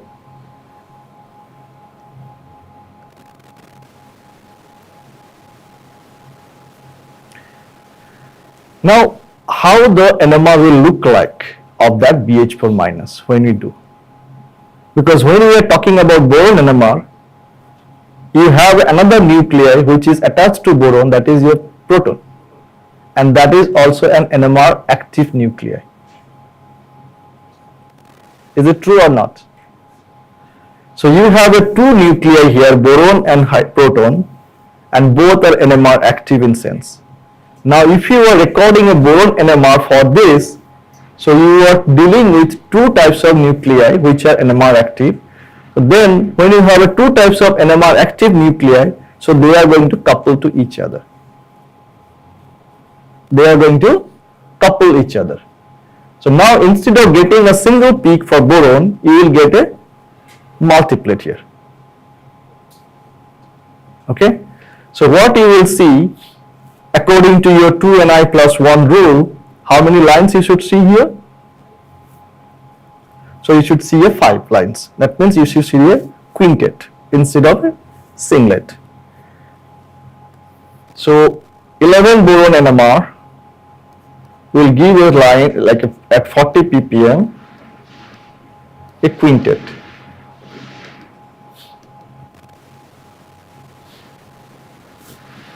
You will see a quintet. Now there is another technique to do or see that whether that H is connected to boron or not. Like if this is the coupling between boron and proton, and you can selectively, what you can do, you can selectively decouple that.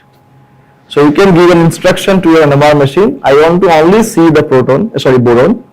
The other nuclei, whatever it is there, I can define whether it is proton or fluorine or carbon or like your phosphorus, whatever it is there nearby, one of the nuclei you can choose which will not couple with your boron. So that instruction you can give it to your machine. So you can have a two nuclei, one will be, another machine will see that, another it will just be blind. So then instead of getting if 5 lines, you will get a single line that time. So those type, that is called proton decoupled boron NMR. And how you represent, like your carbon NMR, you see that. So how you represent carbon NMR? Generally we write 13C, isn't it?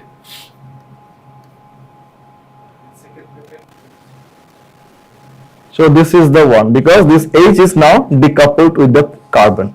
So similarly, if this means it is coupling with your proton, and if this means it is decoupled from the proton, so then you will be sure that the NMR I am getting or I am seeing, okay, there is a H there on the boron or not. So to see that, you need to do this NMR. Because sometimes what we see a broad signal of the boron, and we just say that okay, it may not be BH, only the boron. But if you do a decoupled one, then you will see that peak is getting sharper. That means there was a coupling. That's why the peak was more broader. And when I decoupled or taking out the proton out, so now my boron NMR signal got sharper. So that is why you should run both the proton decoupled and like coupled boron NMR to see whether there is BH or not.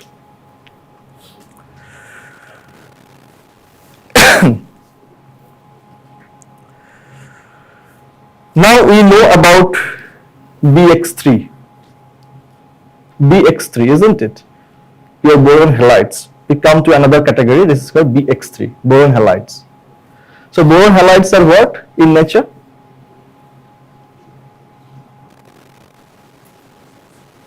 Louis? Acids? Is it? Why?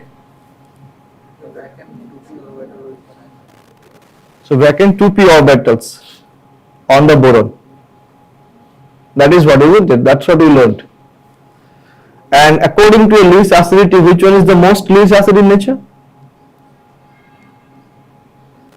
You have BF3, you have BCl3, BI3 and BBr3.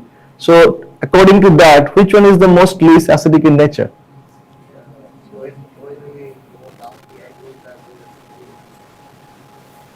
Who is for BF3 and who is for BI3?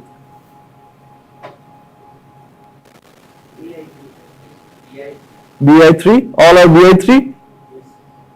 Huh? And why it is so? Sir, when we go down to the group, then the attraction between the lone pair of electron and the vacancy of the group decreases. So that taking or accepting electron tendency also increases from the So when you have fluorine and when you have chlorine and bromine or iodine, so what you are doing, that electron on the fluorine or bromine or iodine, so they are also closer, isn't it? So that BF or BX bond, and you will have repulsion between themselves. So the electron density to have on the boron, like to accept the electron on the boron, is going to be what? Increasing when you are going down. So this is a reverse phenomena, because in general BF bond means fluorine being a more electron negative element, it will have been the most least acidic in nature, but it's a reverse phenomena in this case. Okay, now if we talk about their boron NMR, so where we should see them then? So which one should show you the highest, like your peak on the shielded region, and which one should show in the deshielded region? So if you can explain that, your NMR also you can explain it. Because where is the more electron density? So when you have more electron density around your boron center, they will coming and into your more shielding regions. So then you can definitely explain where it should come, isn't it? So the range for BX3 comes around 50 to minus 10 ppm. So minus 10 ppm to plus 50 ppm, it varies. So the lowest value for will be what? Your BF3s, and for highest values will be for like I3s.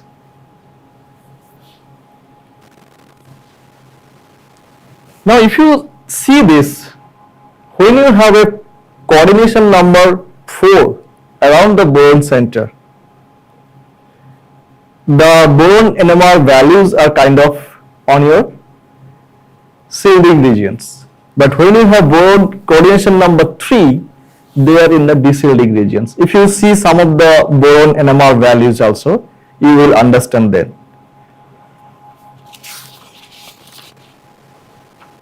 So why that happens actually?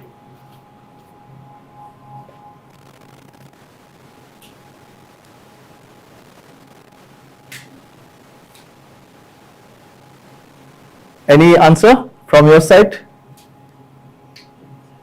No.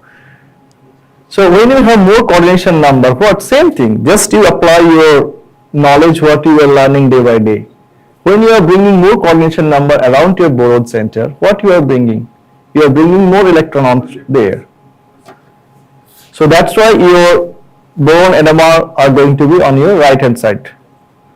And when you have 3 coordinated one, so they are going to be left hand side. But if you are reducing the coordination number like 2 coordinated boron, so then it should come more, isn't it, on your left hand side.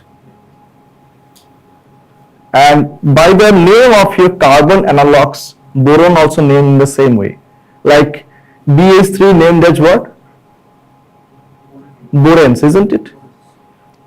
Like BR3, when you have boron with 3 R group, they are termed as what?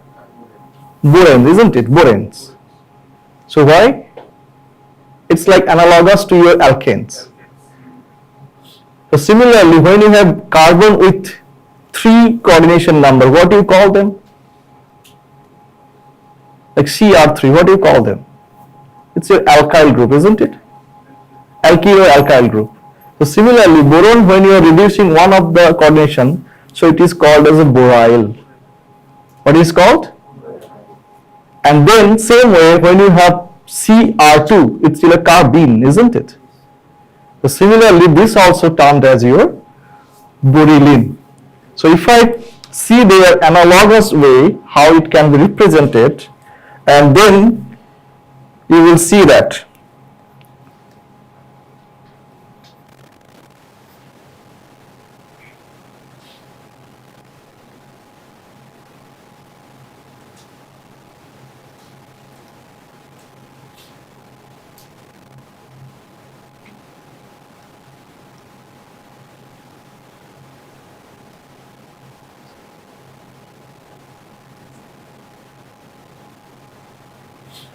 So you see this.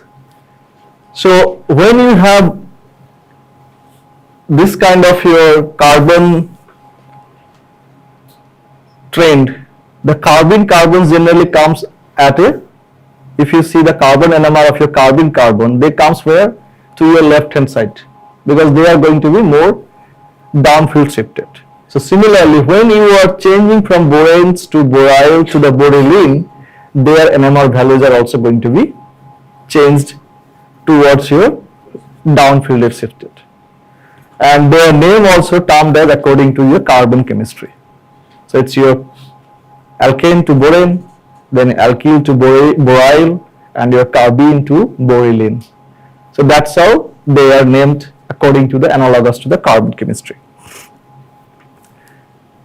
Now when this complexes attaches to your metals, where this catalysis happens, isn't it? Your cross-coupling reactions with your boron chemistry. That's what you will do, is you read it, most of you. Like palladium cross-coupling reactions or like rhodium coupling reactions.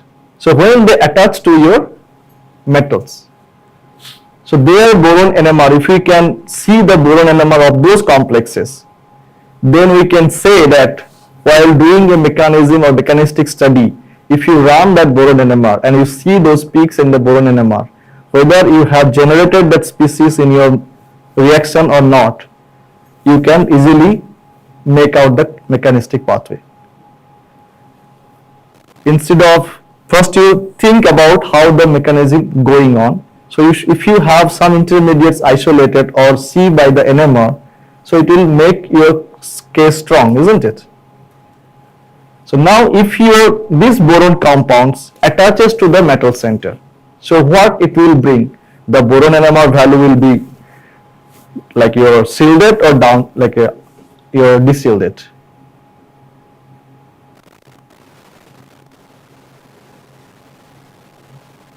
Any idea?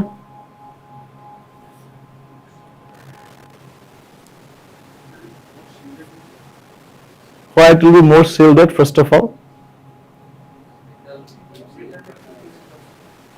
But when these boron compounds where you have the electrons, like your Br2 or Br, so they have the electrons, isn't it?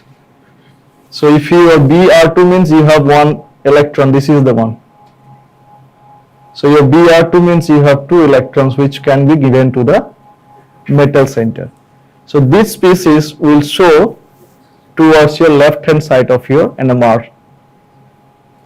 So they will be more downfield shifted when you are seeing the coordination to the metal or not. So by this way, if you run the boron NMR, you can tell that this species has formed or not. No, because some of the cases we cannot just isolate all the things one step by another step. But if you run the reaction NMR, so by NMR machine will tell you these are the species formed or not during your reaction process.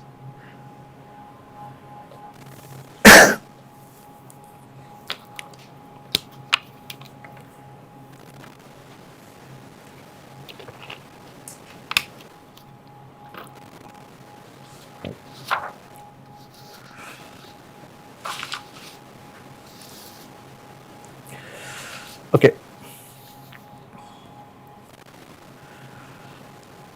Now I just write one complex for your easy understanding. So this is some L.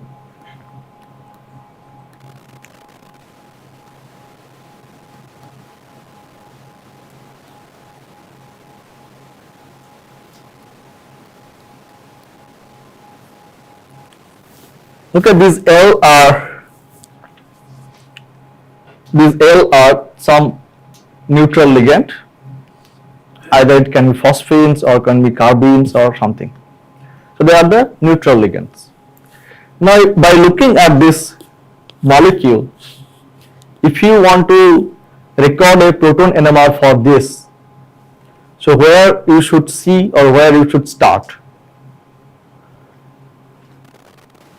So you have how many types of protons here?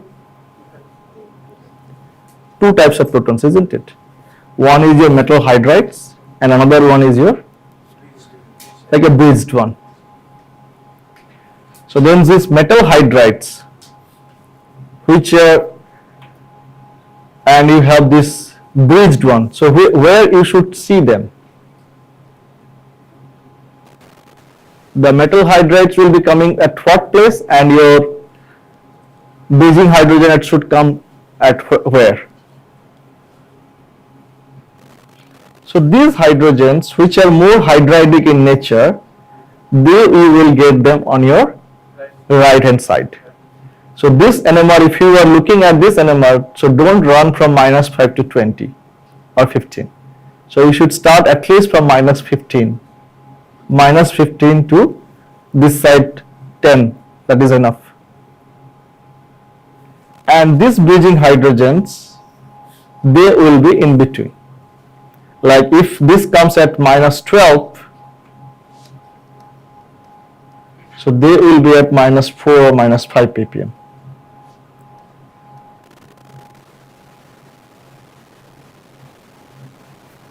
So you see, the NMR we want to gain, just not I gave my NMR sample to the machine and I did not get the NMR spectra, but you should have all the information what you are looking at before you run your sample in the NMR machine.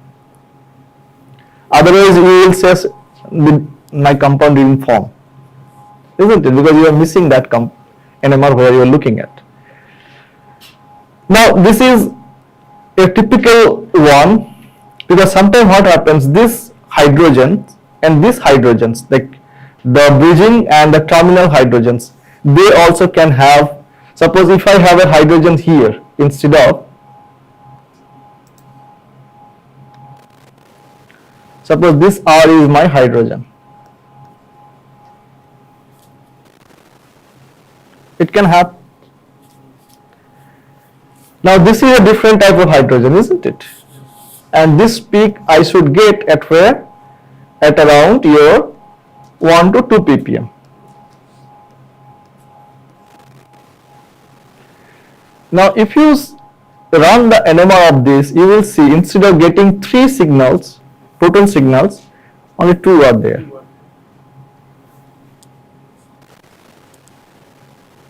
You will get only how many? 2 are there. Why? Because these hydrogens, these 3 hydrogens, they are kind of equivalent at the NMR time scale. So instead of getting 2 different places, you will get them in at one place, and it will be broad. And now if you want to see them separately, what you want to do? Again you have to do the variable temperature NMR. That means you have to change the temperature of slowly to see them at a different place. To see them at a different place. Yes. It will become -4 either 1 to 2. So it will be average spectra. So it will be around -2. So it is like average between these two. So you will get a peak at -2. It's an average spectra you will get. And now if you are lowering down the temperature, so what you will see, you see that -2 is getting split into 2. That -2 signal is splitting into 2 signals, and you will get that NMR spectra. Okay. Here is an example I want to draw for you guys. It's a molecule of cluster molecules. So like a boron clusters, you have heard about it. Like your B4 clusters, B6 clusters, isn't it? B6, H6, like clozo and arachno, you have read about some of the aspect of that. So we have a compound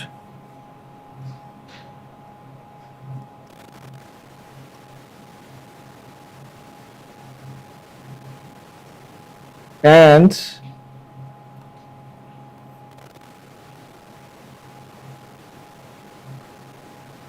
so this is how many borons are you have? You have 6 borons here, okay, and you have 2 metals. So metal was rhodium actually. So this is a real example of from a journal.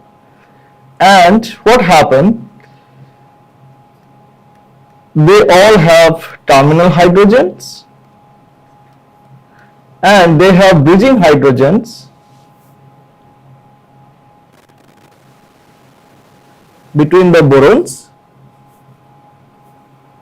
And if you see this,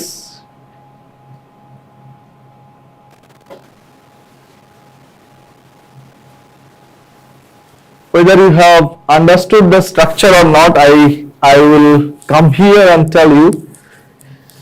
So if you see this boron, these 2 boron, these bridging hydrogens are on that boron, isn't it? And this bridging hydrogen also on that boron. Now based on that, can you tell me how many types of boron you have?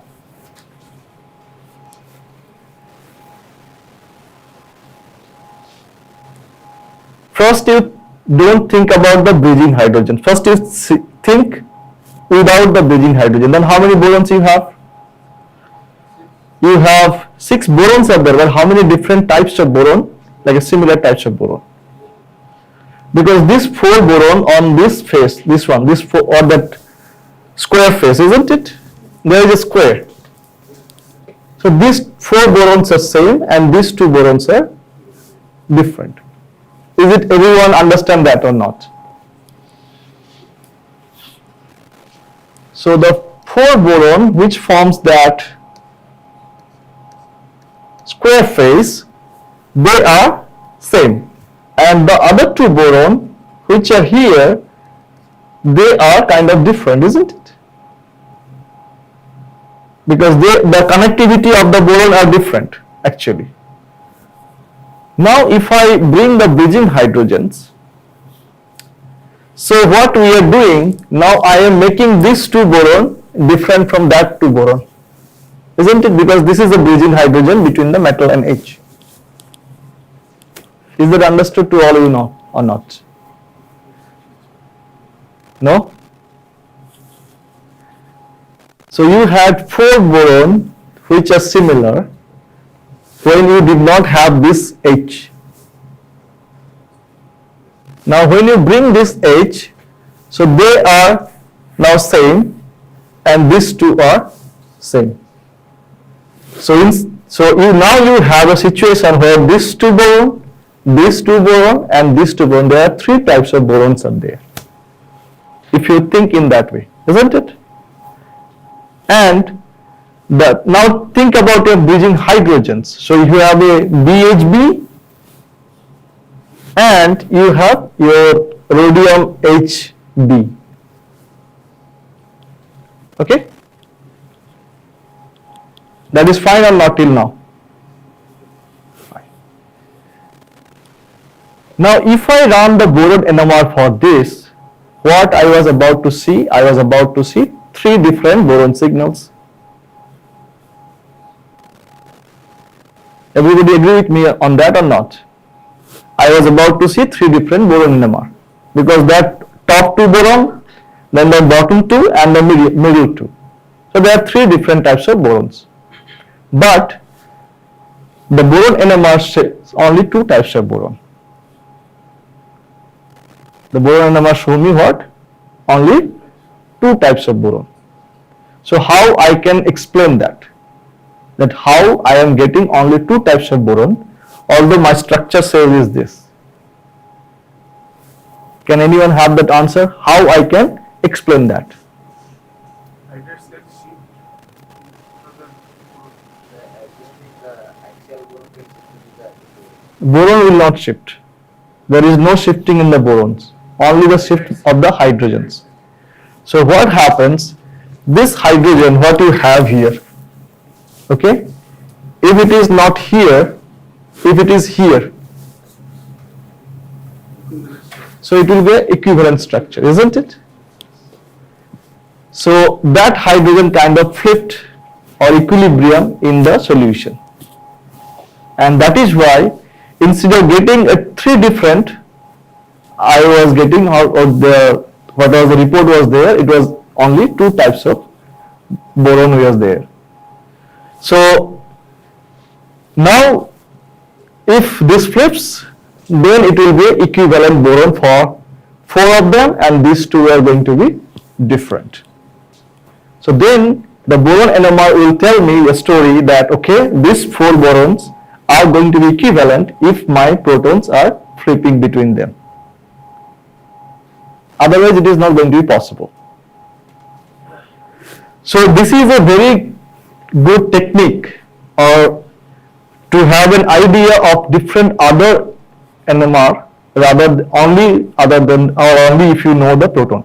So only proton you will give a static structure, so I got this.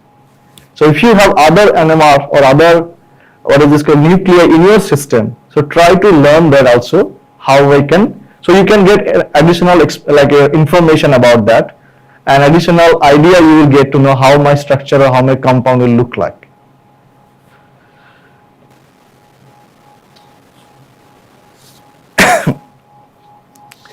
So now I will talk about little bit phosphorus and fluorine, and then at the end we will do some examples combining all the 3. So then we will understand more of the NMR of this. So this is a very short overview I have given. So boron NMR, what are the things we learned? Boron NMR, we have two types of boron nuclei which are NMR active, 11 and 10. And boron NMR signals are mostly what is that? They are broad in nature. And why they are broad in nature also we explain. And then which of the boron NMR signals will come to my left hand side or right hand side based on the electron density around the boron center. And then if there is a flipping or the equivalency of boron, then how I can explain them. And one more thing, if the hydrogens, that also we have discussed, where I should run my NMR to see those hydrogens in the hydridic nature, which was yesterday's extension. Okay. What we learned yesterday, proton NMR, your fluorine and phosphorus NMRs are more or less same. That's why I started today with the boron, because they are different. Because the I value for phosphorus and I value for fluorine, they are 1/2. And the gyromagnetic ratio, what we learned, okay, for fluorine it is equivalent to your proton. So if it is proton is 1 and the fluorine will be 0.9. So that means the time you require to run a proton NMR, the same time you can run the fluorine NMR, and you will get a very nice signals if you have the fluorine. Sometimes this boron NMR you don't see because of that they're so broad, they kind of merged with your you're on the line. And one more things on the boron NMR I want to tell you. The NMR tube what you are using, that is made up of what? It's a borosilicate glass. So always you will get a boron NMR signal that. So don't be confused that I got something which is having boron. Okay? So around I think plus 10 to minus 10, there will be a very broad peak.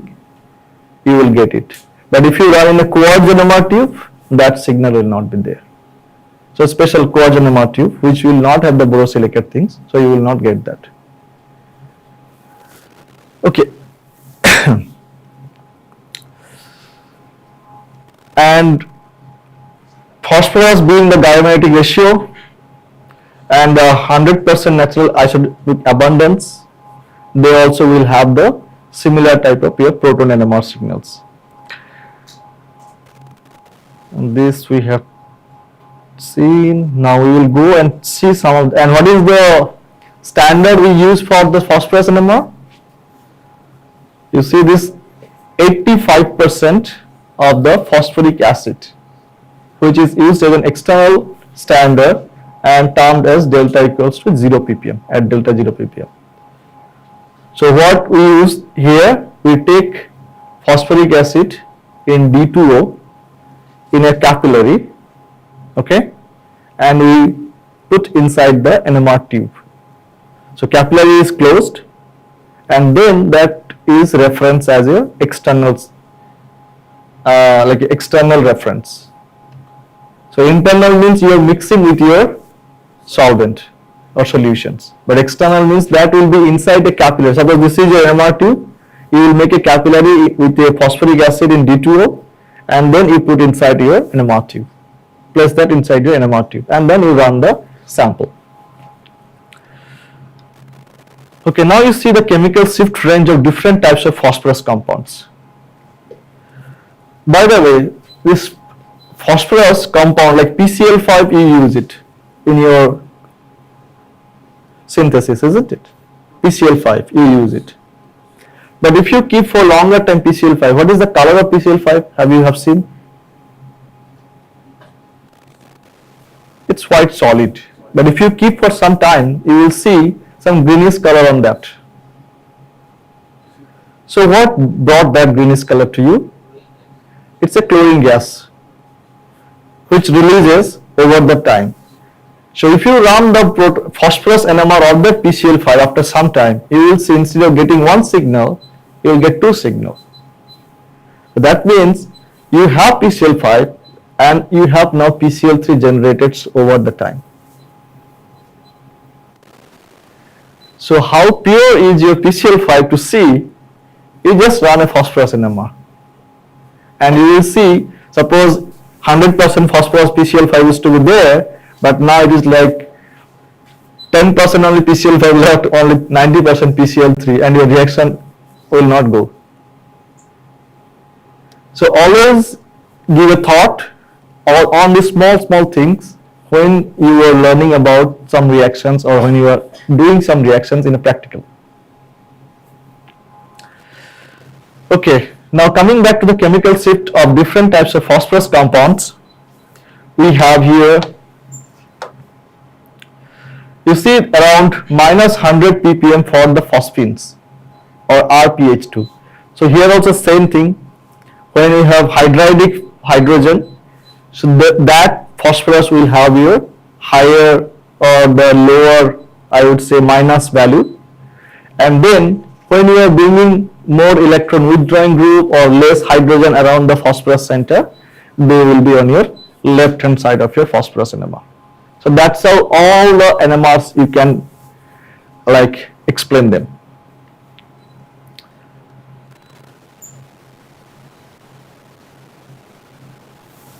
The white phosphorus, okay, P4, that has a value of minus 527 to minus 488 based on the solvents.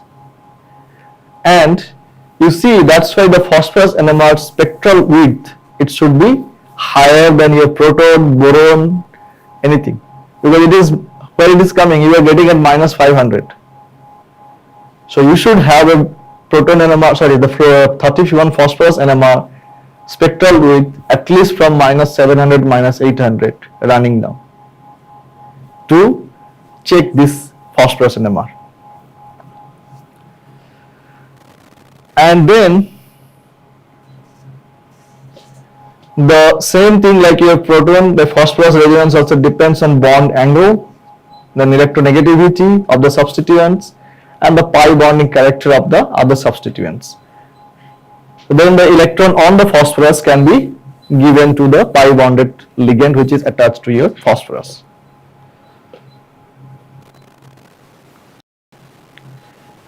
So you see here some examples. The PME3, okay, and then you have some like PH2ME. As soon as you have reduced the hydrogen, like which was hydridic in nature, the value shifted towards your left hand side of your NMR. So that's how from minus 160, like 100 ppm is just shifted. It is now minus 62. The same thing if you have seen here, like tertiary butyl pH2, and when you have this, you see it is also in the same range. So as soon as you are removing the hydrogen and bringing some alkyl groups, they are going to be to your left hand side of your NMR spectra.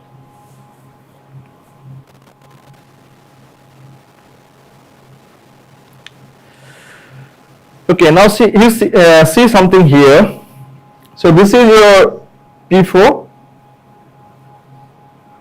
isn't it? Now when this P4 attaches to a transition metal, so the chemical shift of one of the phosphorus from minus 488, it reduced, changed into minus 420. So that means same thing, the electron density around the phosphorus, it's given to the transition metals. So the electron density reduces and your value also changes to on your left hand side of your NMR. Now you see this phosphorus having a multiple bonds and the value is where? At 800. Okay, and when this phosphorus was having this bridged, the value was here. So being a multiple bond, that's why the value also change into your more left hand side. So that's how you can explain these things, how the phosphorus NMR I need to check from minus 700 to plus 800 or minus 1000 to plus 1000. So it's like a 2000 spectral width. If you think about minus 1000 to plus 1000, it's like a spectral width. It's what is called spectral width. So that will be around 1000 ppm. Where in our carbon or proton NMR we see for proton NMR around 20 ppm spectral width, because minus 5 to plus 15.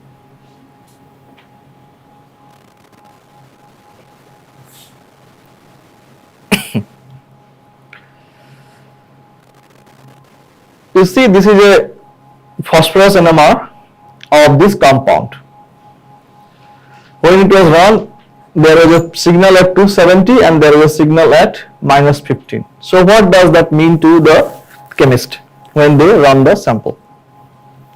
That means, first of all, there are two types of phosphorus will be there, and due to the multiple bond between the phosphorus and hafnium, the value shifted towards your downfielded shift, and when you have phosphorus in that, your like this is the and a single bonded, so then it is now towards your minus 15, means your right hand side of your spectrum, like your NMR.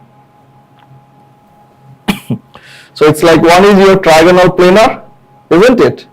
And another is going to be a tetrahedral, because the lone pair of your phosphorus is there, so it's going to be a tetrahedral.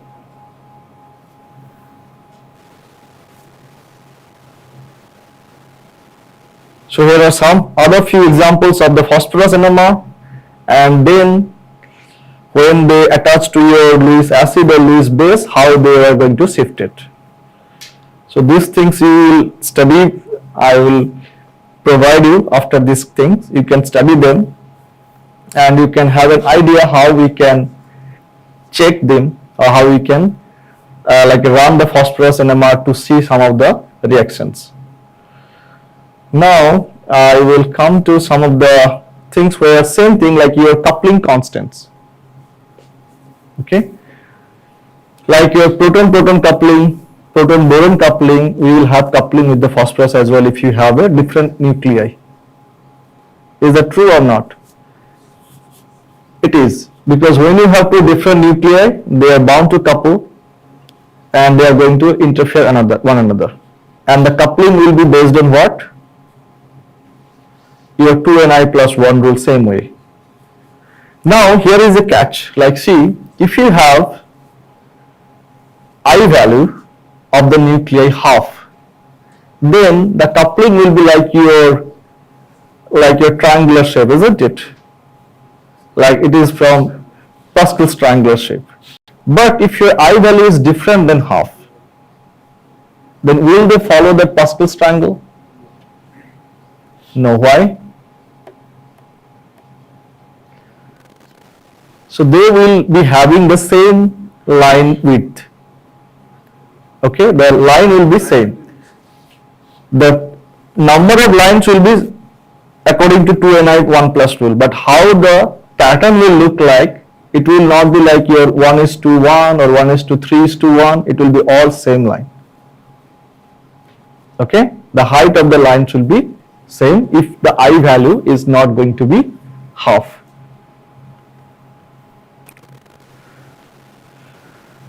Okay. You see an example of here. You have phosphorus which is connected by your CH2O groups. Okay, it's a trioxide dicyclo octane group, and two different types of phosphorus are there. Okay, so when you have two different types of phosphorus, that means they are going to couple to each other or not? They are going to coupled to each other. And you see structure of decoupled phosphorus NMR, you see only 2 phosphorus. But when they are proton coupled, you see the coupling constants are around 2.6 and around 8.9. Because when it's connected to the CH2 group, so which is closer, their J value will be higher. And this is away from the phosphorus center, that's why their J value is going to be lower. And from that coupling constant, you can say which phosphorus is where. So you got a signal at minus 80 and plus 80, if you think about, or minus 70 and plus like 90. Okay? So now which phosphorus is what? If I ask you, because I have to define that this is this. So now if I do a coupled one, then from coupling constant I can tell, okay, this phosphorus is that, and this is for the other one, which is away from the CH2 group. Now there you see how many lines you should get, because how many H groups are there, hydrogens are there, so you should get 7 lines, and you also get 7 lines, and that is going to follow your Pascal's triangle, because I value is half for that. Now if you are doing a proton NMR and you have a boron there, so that boron is going to couple there, but the lines are not going to be your Pascal's triangle. So it is going to be like all will be same height, but the reverse is different. When I am doing a boron NMR and proton is going to couple, then the lines will be your Pascal's triangles. So is it understood all? Okay.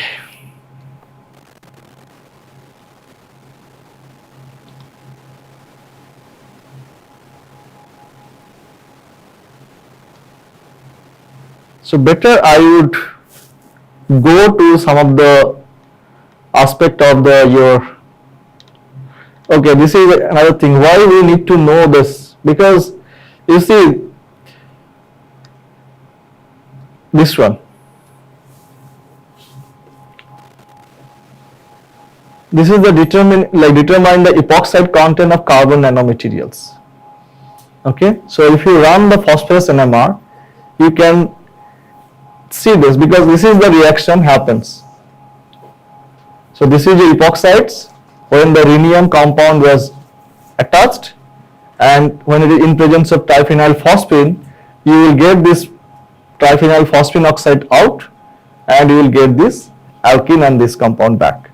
So now if you are having a carbon nanomaterials with this epoxides ring, and you do the same thing, so before the reactions of phosphoric PPH3 and after the reactions, how much PPH3 is left and how much PPH3 oxides you have made, based on the ratio you can say that how many epoxides were there.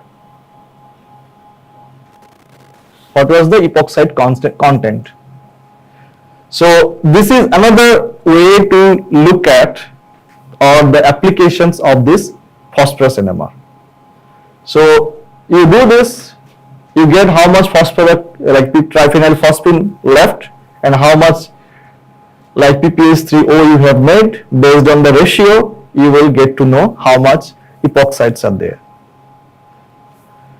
So similarly, sometimes you will see some from your market, you get the compound like honey or some different types of which has the phosphorus content. You will see it's verified by phosphorus and it is written some of the compounds which has a very nice band. They do the phosphorus NMR and they check the purity of the compound and then they say how much you have it.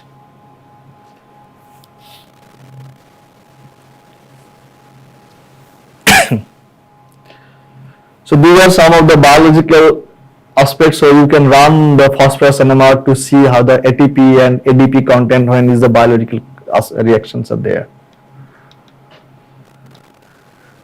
Okay.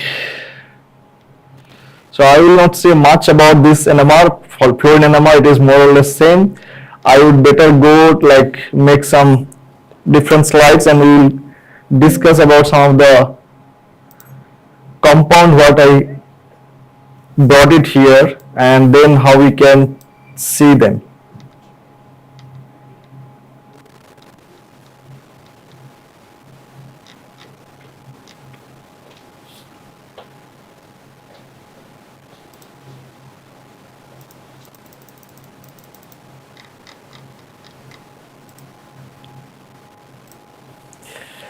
Okay, so till now whatever things we have learned, if we try to summarize them on the boron and phosphorus front and proton, so what are things you learned actually or you are taking away from this class?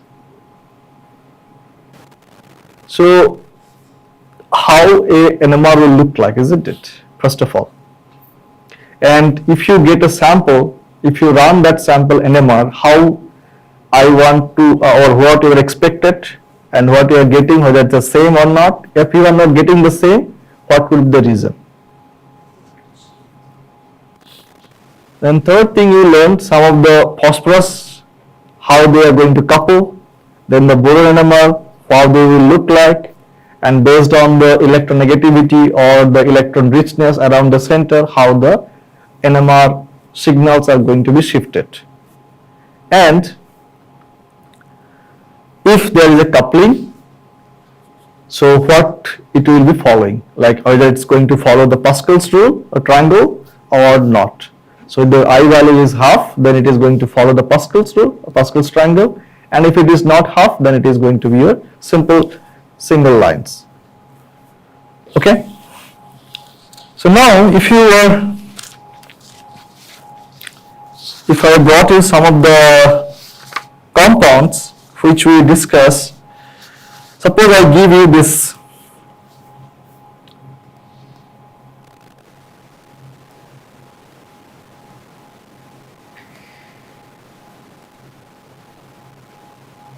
okay, and I ask you to tell me what will be your 31 phosphorus NMR look like and your 19F NMR look like, because both I value are half.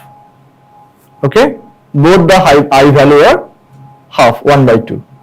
So now you tell me if this compound you have, so what you are about to see in your phosphorus NMR and what and about to see in your fluorine NMR. So first talk about the phosphorus NMR. One quadrant. But technically what you have to see? Because your three fluorine which are in the same plane, isn't it? So you should have seen only one quadrant. Maybe this could be your signal look like. The phosphorus 31P. Okay? And the fluorine? So it should have a one doublet. Everyone agree with that? Because three fluorine, they are all same, and you have phosphorus which is going to couple with the fluorine, and phosphorus has I value 1 by 2, so you will get a doublet for the 19F. Now the scenario is this compound is not your static compound, isn't it? They flip. So now if this is like this,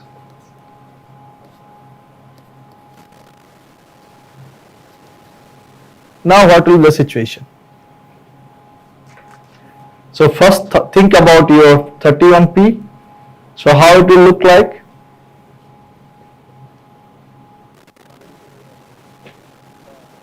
Phosphorus NMR. How many phosphorus you have? One. And what will be the splitting?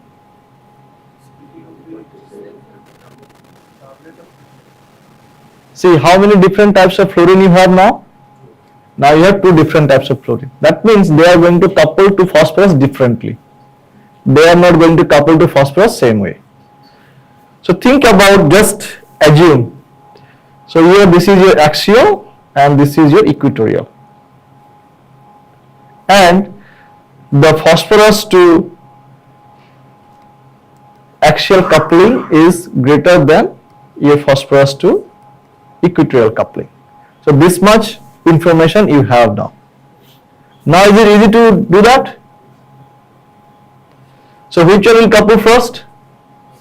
The axial one, because that is the highest one. So according to axial, if it is coupled to the phosphorus, what you will see? You will get a doublet first. First you will get a, so your phosphorus NMR would have been first like this, doublet. But now you bring to the other two equatorial fluorine NMR. So which are going to couple them? Is it true or not? This equatorial fluorine, this one, these two, now going to couple with that. So instead of getting a doublet, what I will get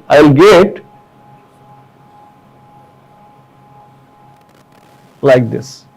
So these two doublets are now going to be splitted due to these two fluorine. Then instead of getting a doublet, now I am getting a triplet of doublet.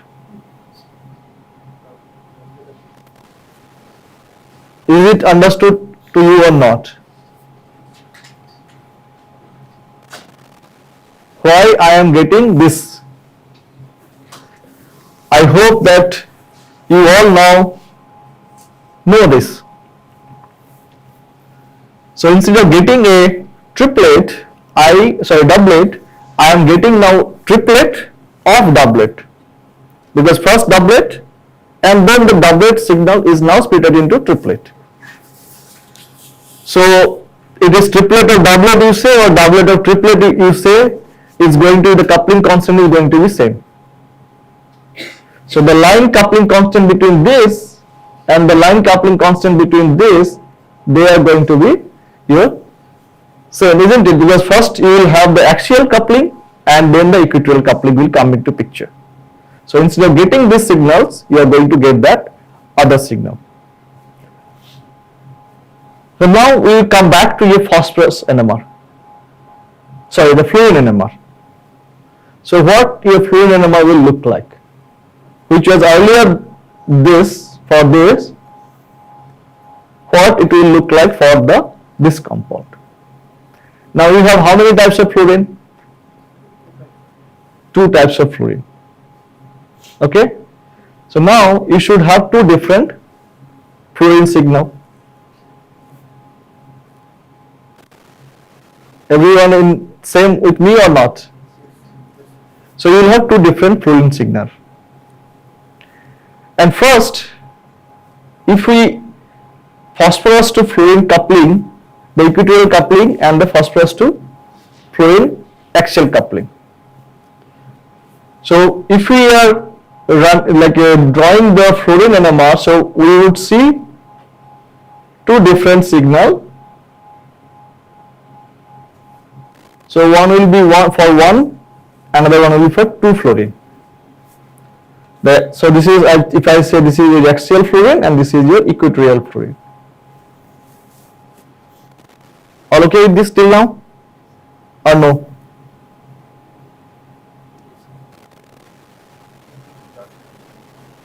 Is it okay till now or not, first of all? So I will get 2 signals for fluorine because of equatorial and axial. So we are fine till now. Now the phosphorus is going to couple to them. So they are going to be a doublet, isn't it? So each of them are going to be doublet. But now you see the fluorines are also different. The fluorine are also different. So that means there will be coupling between the fluorines and coupling between the phosphorus.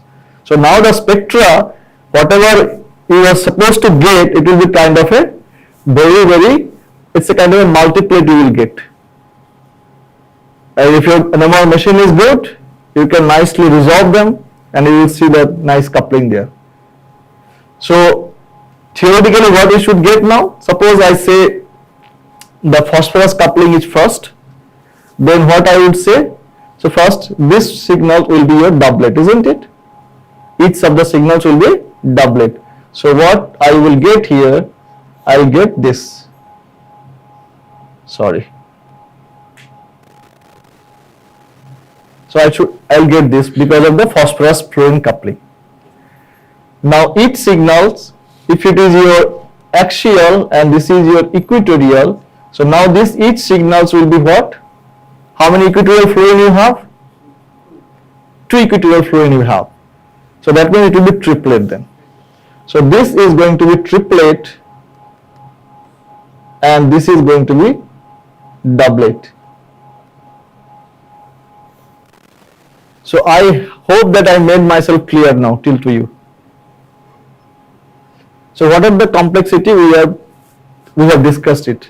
With one compound, the scenario is like that. So phosphorus which were different equatorial and axial, they are going to be coupling to each other. That's why instead of getting a doublet of doublet, we are going to get again those doublets are splitting into triplet. Is it okay with you now or not? Getting okay.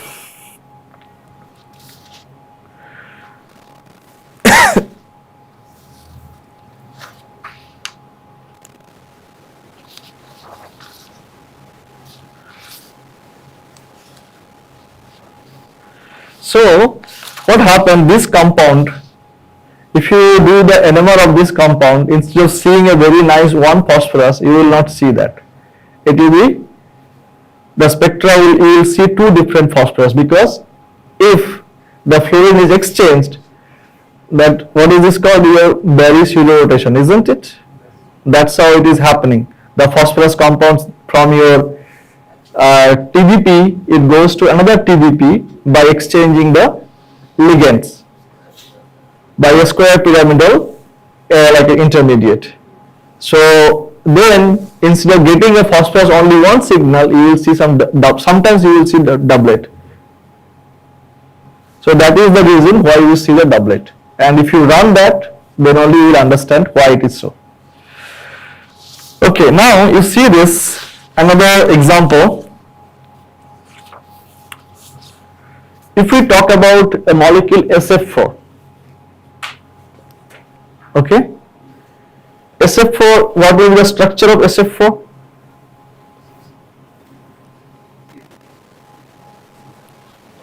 SF4.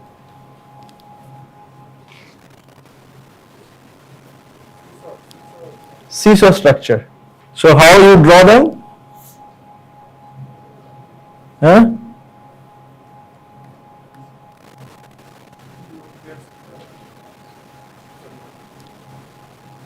This is the one, isn't it?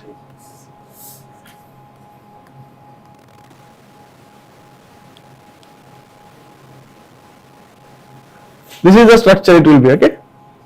Now, before we draw the structures, earlier it was not known. So some of the experiment has to be done to prove this structure is that. Because it can take into trigonal bipyramidal also, or it can go to a square pyramidal as well. This is a variant of trigonal bipyramidal, isn't it? Because one of the is occupied by your electron pair. Now this electron pair go to your axial position as well. That is also possible. But why this structure is, then how I will confirm that this is my structure, not the electron pair on the equatorial position. So this brings to your one rule also, Bend's rule, what you have learned, Bend's rule, isn't it? You have learned some Bend's rule there. So where I will place my lone pair. So that rule, if you have in your mind, you will do this.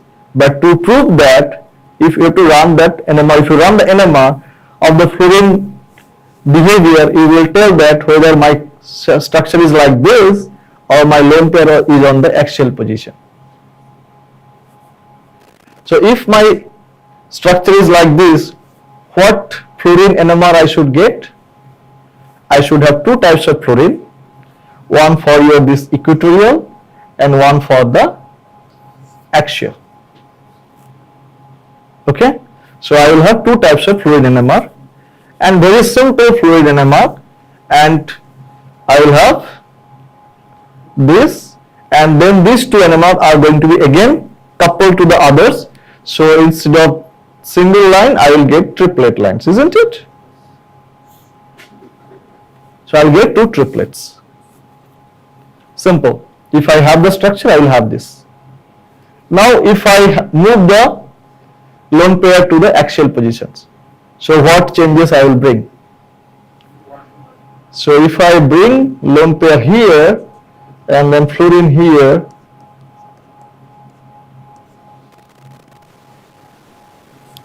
so what I have brought, now my fluorine NMR will look like that. What I have here, is it going to be like this? No, it is going to be something different. What it is? Because now 3 fluorine is in the equatorial position and 1 fluorine is in the axial position. So the splitting will be different. So one will be a quartet, another will be a doublet. Is it true or not? Because where you have the axial fluorine, how many fluorine you have axial? How many fluorine? You have 3 fluorine axial fluorine. So 3 fluorine means you are going to get 4 lines for this one. 4 lines for this one, isn't it, which is in the axial positions, and which is in the equatorial position you are going to have 2 lines, means doublet. So by running and fluor NMR, you will say whether my structure is that or this. Simple way. So that's how important this fluor NMR to be applied.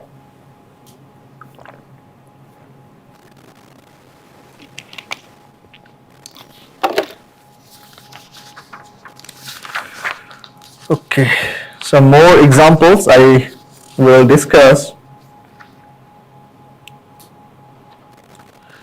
Okay, you have a PXFY. Okay, and we have to determine what is the X and Y value. So determine what is the X and Y value, and 31 phosphorus is a septate. Okay, what is given? 31 phosphorus is a septate.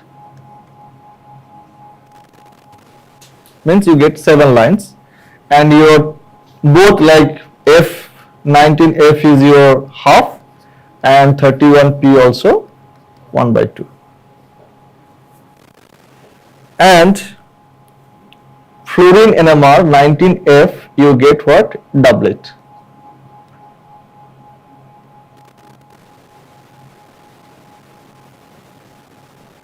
So this information you are given. Okay, now we need to describe what is the value of X, and we have to deduce what is the value of Y.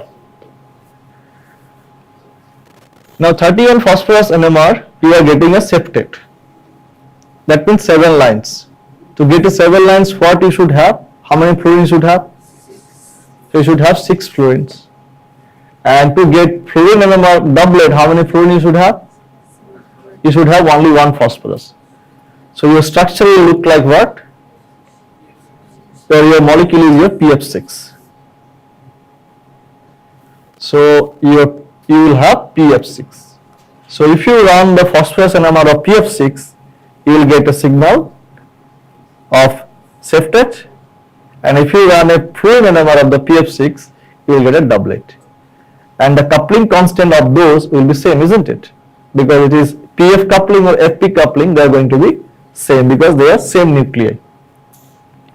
So this kind of small things are there. So one more thing, this is for you to do this. You have a molecule this.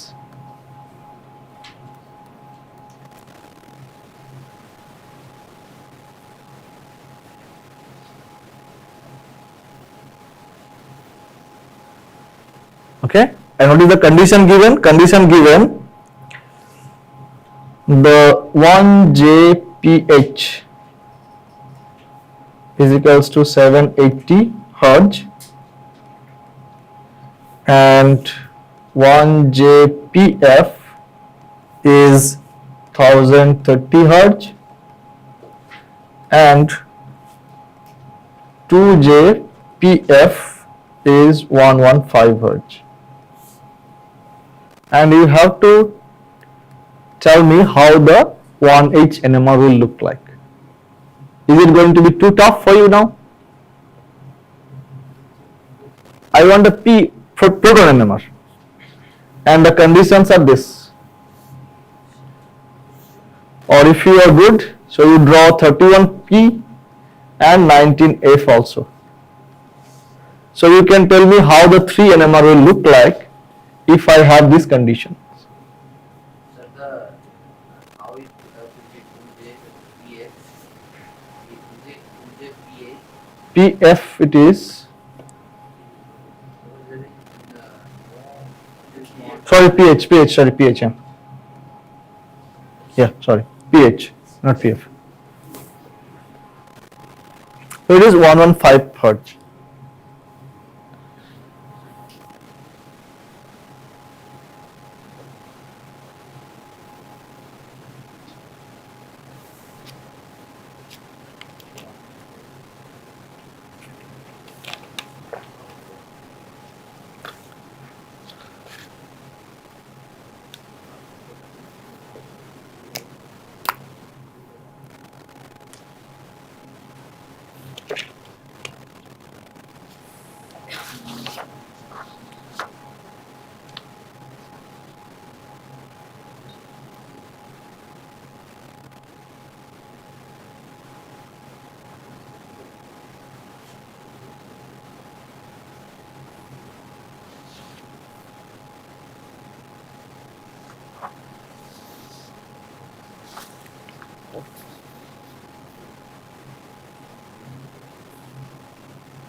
So is it doable or not till now? Whatever information you gathered till now from these classes, it is doable. So first of all, if we do the proton NMR, how many protons you will see? 2 different types of protons. And what are the coupling are given?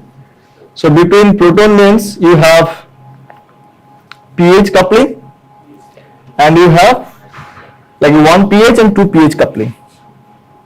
So based on that, which one will be, both will be kind of a doublet, isn't it here? And when you do the phosphorus NMR, you will also have only one signal, but you have phosphorus and proton coupling. 2 couplings are there because 2 different nuclei are going to couple. And the phosphorus F coupling is more than the phosphorus H coupling. So then you will get a doublet and then again it will go to a doublet. Because again you have a H coupling which is 2 bond coupling. So you have kind of going to have one doublet, then again doublet is going to be doublet, and again you are going to doublet. So is it okay or not till now? So if you apply your knowledge till now, whatever you learnt, I think I'm sure that you can do that. Like talk about some of the organic molecules also, like this one, ethane molecule, like a BF2, Br, C, CCl2, Br.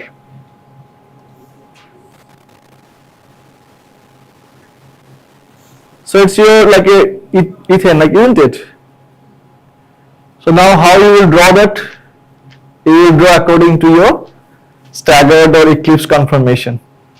And based on your stable conformation, you have to tell how the fluorine NMR will look like.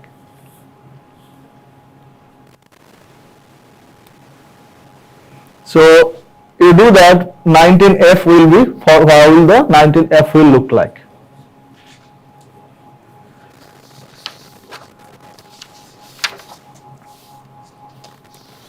Okay. So I have written this.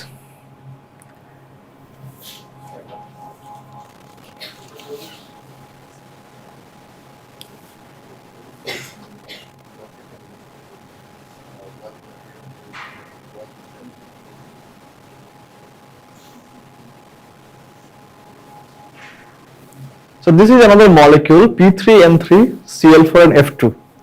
So what is this molecule? When we were studying MSc, I think you don't forget this. What this molecule is? Huh?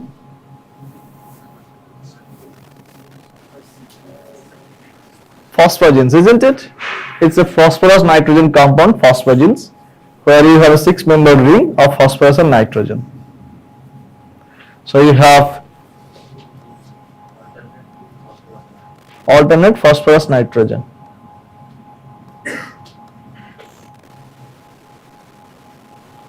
Okay, and you have now 4 chlorine. So I'll put this like this, and you have 2 fluorine. That's how the structure is, isn't it? Now if there is an exchange between fluorine and chlorine, suppose I don't have one phosphorus containing only fluorine or chlorine, that means one phosphorus has one fluorine and one chlorine, then how the phosphorus NMR will look like, and in this situation how the phosphorus NMR will look like. So try to visualize these things and do these exercises. Suppose this is your compound. So if I want to run the phosphorus NMR, how many phosphorus we have now? How many types of phosphorus are there? 2 types of phosphorus, isn't it? Because 3 phosphorus are there, but there are 2 types. Because 2 are connected to chlorides or chlorine, another one is with fluorine. Now if I want to draw this, or if I want to see the phosphorus NMR for this, it will be 2:1 ratio to phosphorus signal. Now if you have a fluorine which is going to be, what is this going to be, come into picture, then you have a phosphorus fluorine coupling for one, and another one is not going to be that much higher coupling because it is 1, 2, 3 bond away. So you have like a 1 PF coupling, another one is your 3 PF coupling, isn't it? And you have 2 different types of phosphorus, so they are going to also couple to each other. It's like a 2 PP coupling, 2 bond PP coupling, because these are 2 different phosphorus. This and this, they are 2 different phosphorus, isn't it? So they are also going to couple to each other. So now you put your thought what you have done, and then you give your, like your, it is PP coupling is more or PF coupling is more, then based on that you can describe how the NMR will look like for the 31 phosphorus NMR. Or is it too hard to do it now?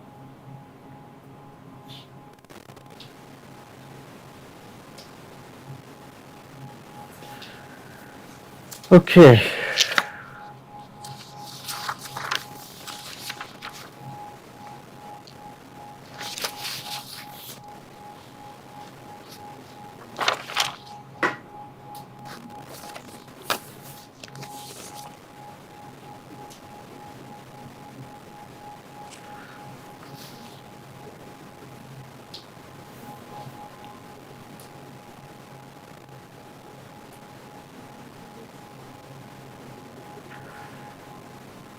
So I will just discuss another one, and then maybe some of the other things you can, if you have some questions, you can ask me. This is just kind of a reactions given. The reaction between Pi3 and PsCl3, okay, in presence of zinc powder gives you P3I5.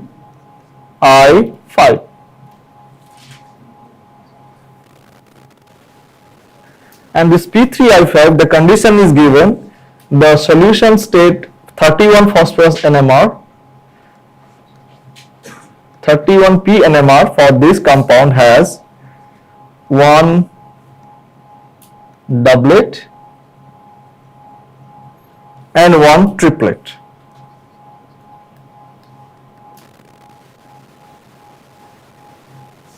So you get 1 doublet and 1 triplet. So can you tell what will be the structure for this compound?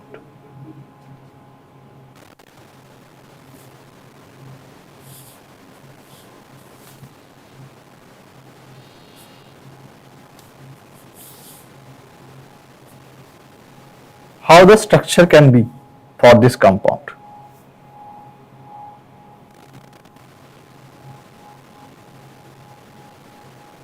So here one condition is that iodine is going to be your NMR inactive, just one condition. Okay, so there is no iodine involvement in your this multiplicity. So now you can tell me the how the NMR will be one doublet and one triplet.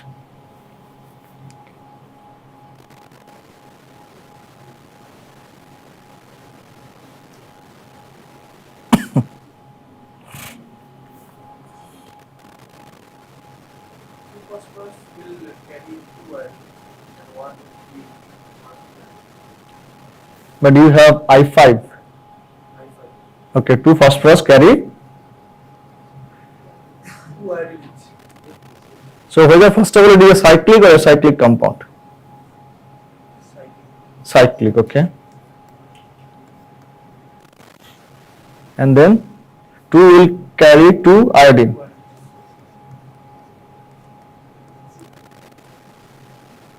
And 1 will carry 1. Now you see the phosphorus valency.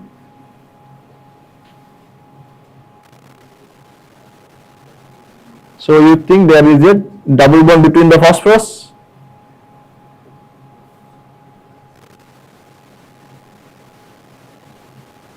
So if I put a double bond, Compounds will be cycle. The cycle is okay. But in this way also can it not possible?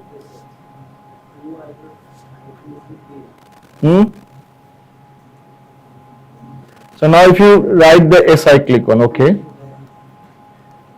Now what is the answer? 2 I at terminal. 2I at terminal and 1 is at here.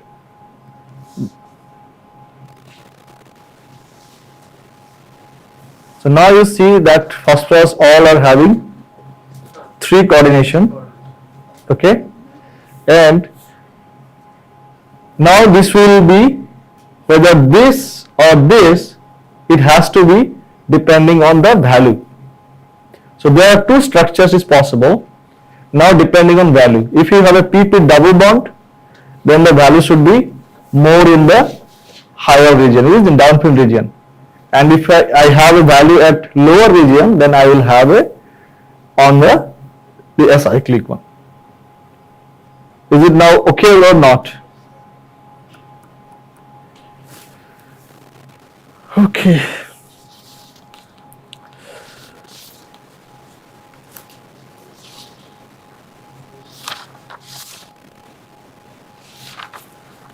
So I hope that I gave you some aspect of your this heteronuclear NMR and how they are going to be recorded and how you are going to see them. And I will share these slides with you. Maybe you can share with them. And we'll stop it here as well. Okay. So if you have any further questions, please, regarding this.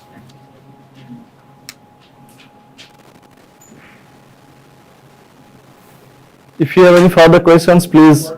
Yeah. Yeah. If there is coupling with the total,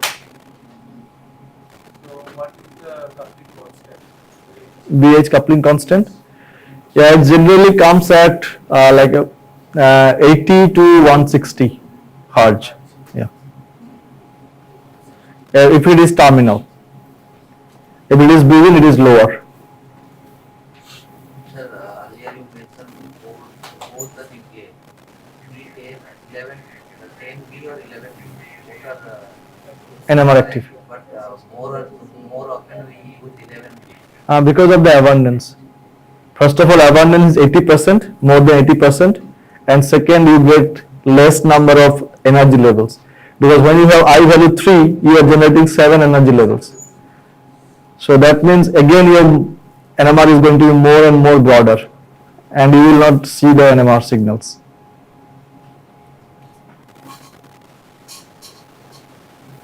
Anything else? Yeah.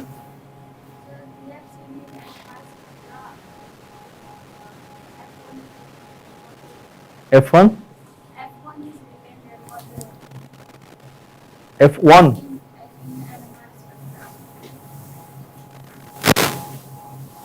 I didn't understand. On the x-axis.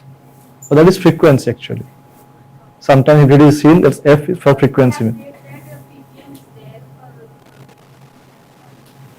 A ppm is written because if you want to see the frequency changes, then it will be different from different, isn't it? Because it is on the how much frequency your radio frequency is there.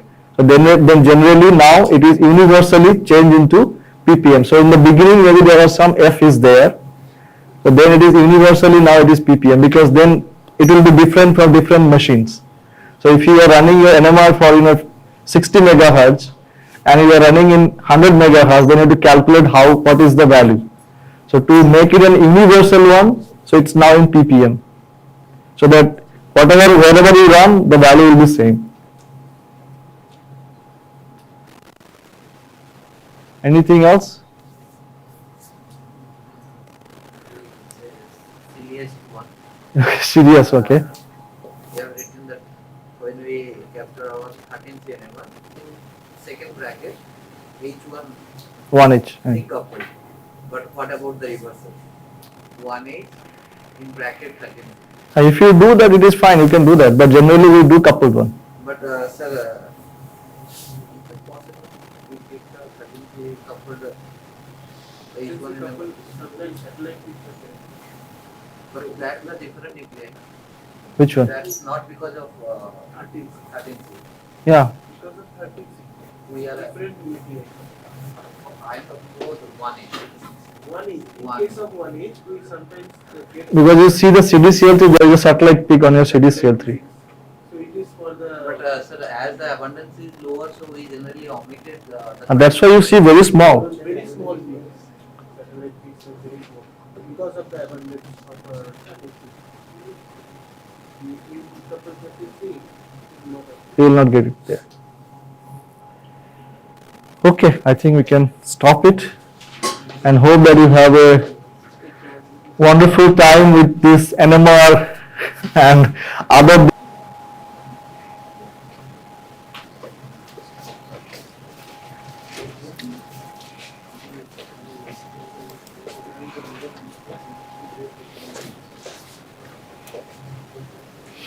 Okay, so welcome back. So this is a real big marathon here, right? So Sangeeta just told me it's now 1 hour, then 2 hours, and only then the tea break comes. That's long. Yes. So take a slow break. Yeah. So let's see. So now, since we now know everything about radicals, so let's talk a little bit about photoredox chemistry. And so there will be essentially two parts. The one part today is photoredox, and then there will be tomorrow something a little bit about energy transfer, which I will combine also with something I like to call uphill catalysis. And so let's look at this. So now we talk a little bit about photoredox and photochemistry. I think we touched on this before. So why did it become so popular in the last 15 years? I would say this is pretty much a very spectacular publication by David McMillan, and I'm going to show this to you. That was 2008, so that would be 17 years actually now, which really showed in a very spectacular way what you can achieve with photocatalysis in a way which you could not have achieved before. But the big question is, why now? Why not much earlier? And I think I showed you already a few slides today that that a lot of photochemistry and also a lot of the principles were already available and known in the 70s and 80s, and that was really fantastic work which was already done there. Yeah, so I think quite a number of good answers here. High temperature can be replaced by room temperature processes. This is probably pretty much true, but this is something you could have done 50 years earlier as well, right? That is probably not why it suddenly became so popular. Climate change, the sun is shining more these days. How many photoreactions, if you have already ran any, do you run outside, where you go with your flask outside in the sun and then you see, let's see if it is working.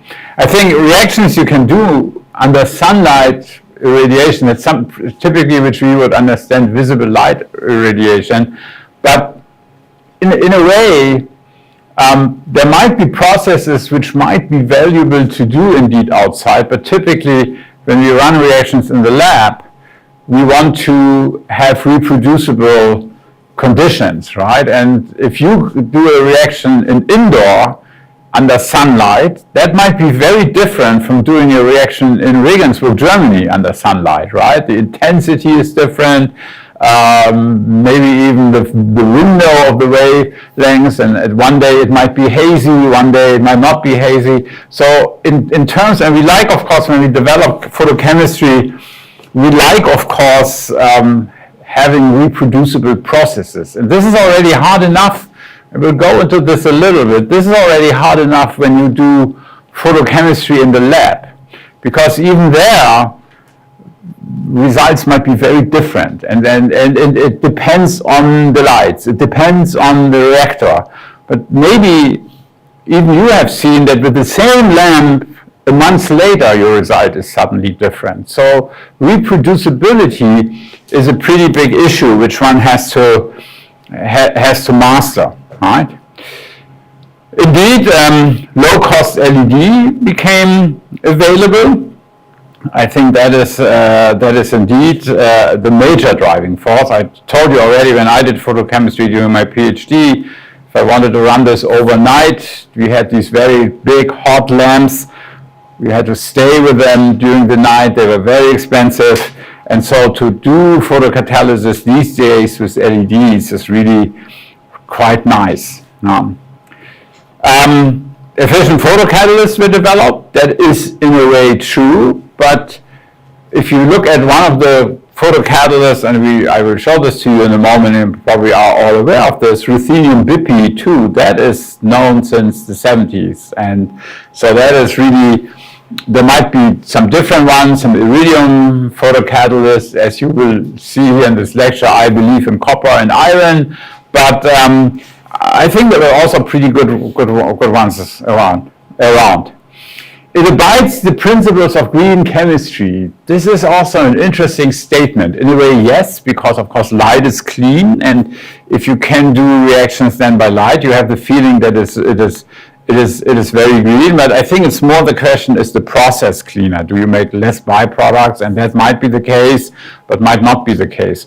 The one interesting thing for me, which I learned from our industrial partners, is that at least in considering the energy you're using, compared to a reaction you have to heat, and let's say even heat it at 100 degrees, it's not so clear that the energy that a light reaction by an LED is more efficient, because that LED needs a lot of electric power. And very often, if you look at the reactions which we are running this 24 hours and sometimes even longer, right? And typically, one of the first considerations often in industry is that they ask, can we replace maybe the light step? And they like the light step, especially for screening, you can get a broader scope. But then if it comes to the question, can we produce it on kilogram scale, the energy balance is not so good as we all have this gut feeling that we say, oh, we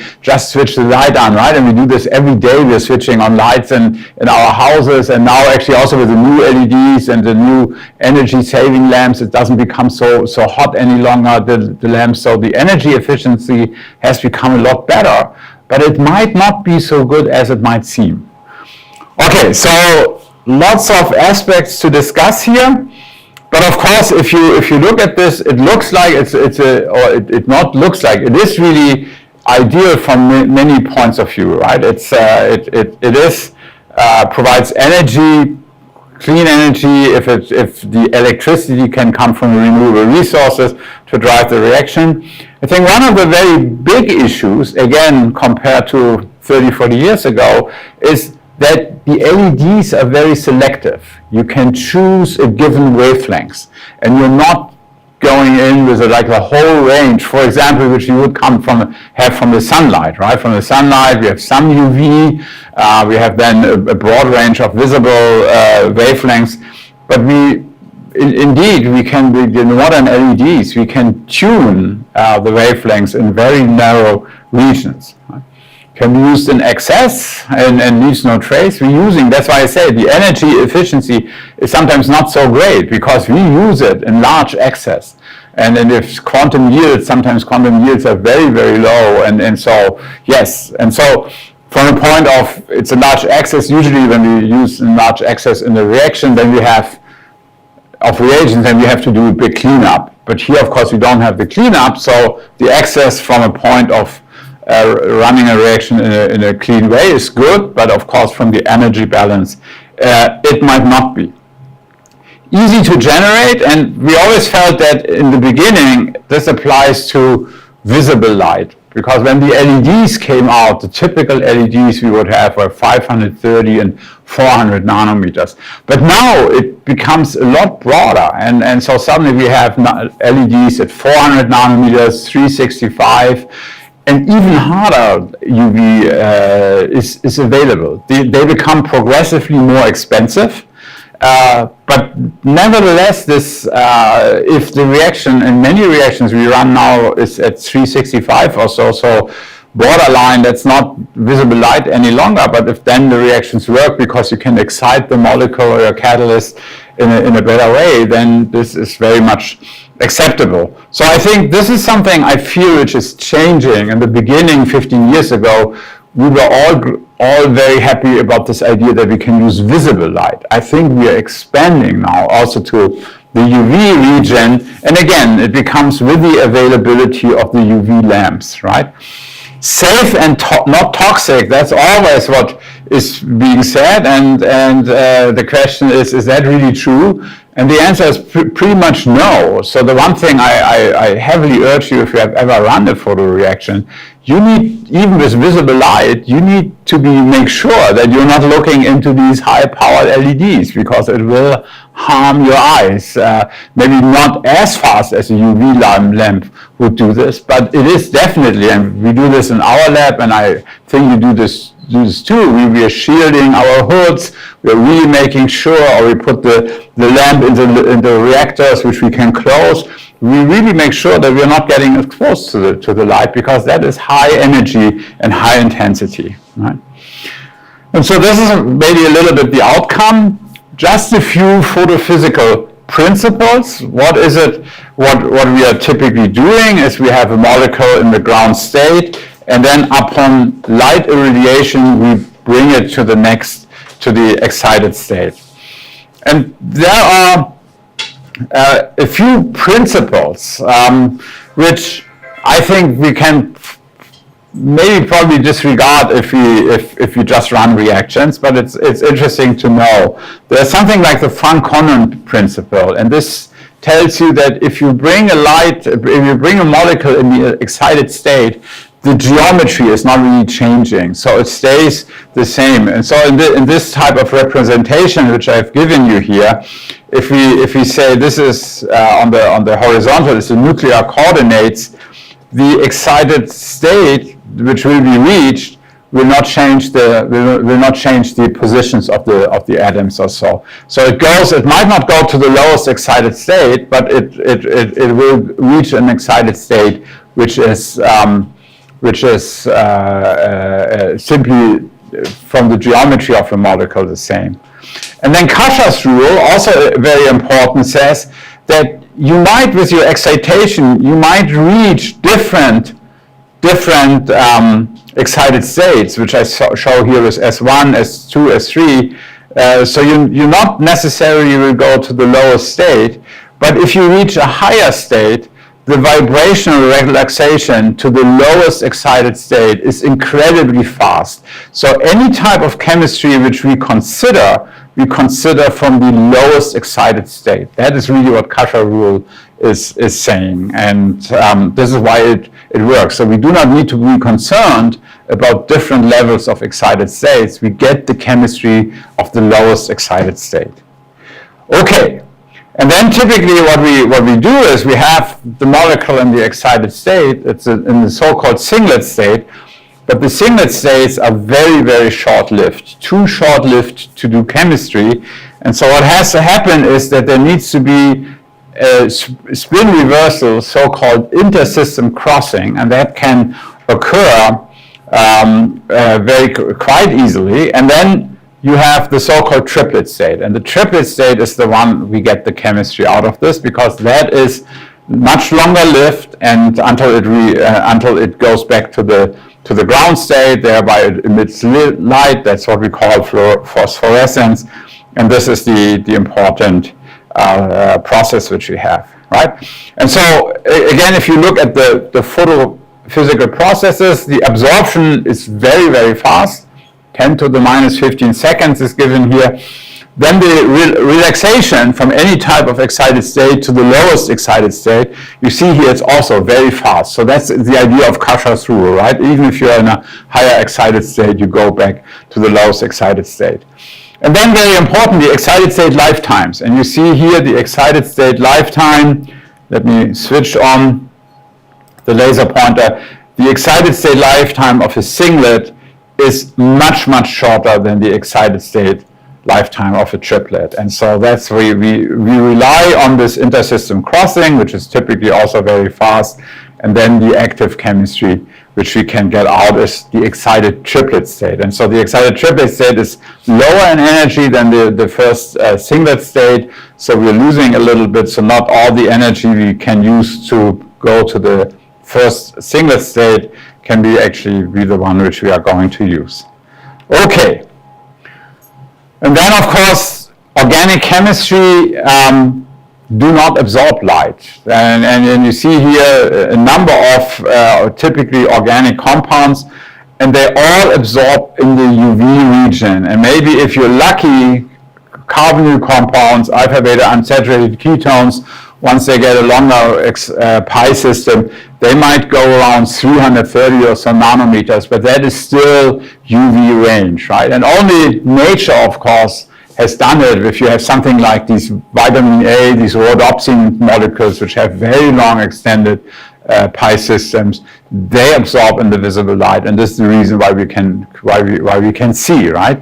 But most of the organic compounds we consider will not absorb light in the lower and in the higher wavelength region, and especially not in the visible light range. And we all know that many of our starting materials are transparent, right? And only if we do a reaction, only if something goes wrong, then they turn black. But this probably has other reasons, right? You might precipitate small particles or whatever.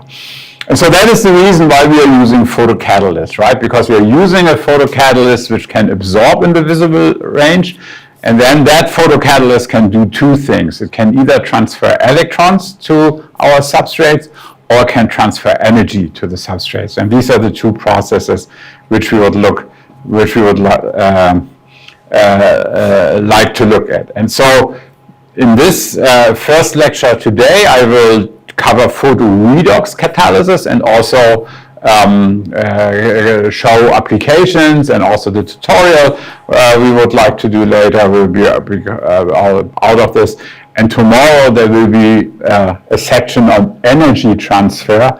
And that is also, I think, in many aspects very excited, especially since it allows you to drive reactions which are thermodynamically unfavorable. Photochemistry is actually even older than 50 years. There's this famous, and maybe you have seen that picture, famous Italian chemist, Giacomo Giammattei. He already in the beginning of the 20th century, this is a picture from his laboratory in 1912. And of course, Italy is a country, at least in Europe, where the sun is shining, maybe still not as much as in your country, but it is a pretty good place probably to do photochemistry. And you see, this is pretty nice, right, what he did. It's like he has put on the balcony, he has put all types of flasks and so on. And so he was studying how molecules can interact with light.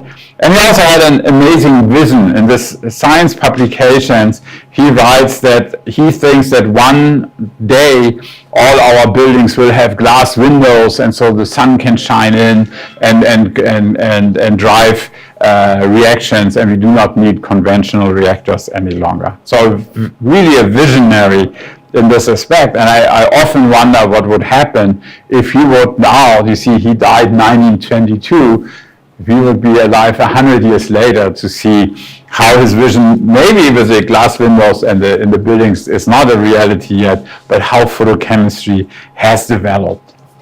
Okay, so again, if you look at the wavelength spectrum of the sun, that is very, very, very, very broad, and therefore the LEDs give you a very nice way to have very distinct absorptions in the wavelengths.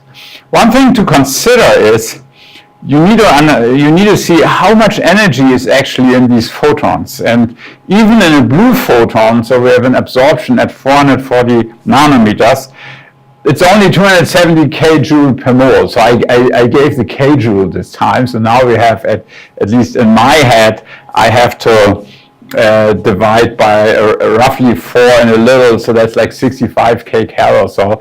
That is not really sufficient to cleave strong bonds. So CC bonds, CH bonds is completely out of reach.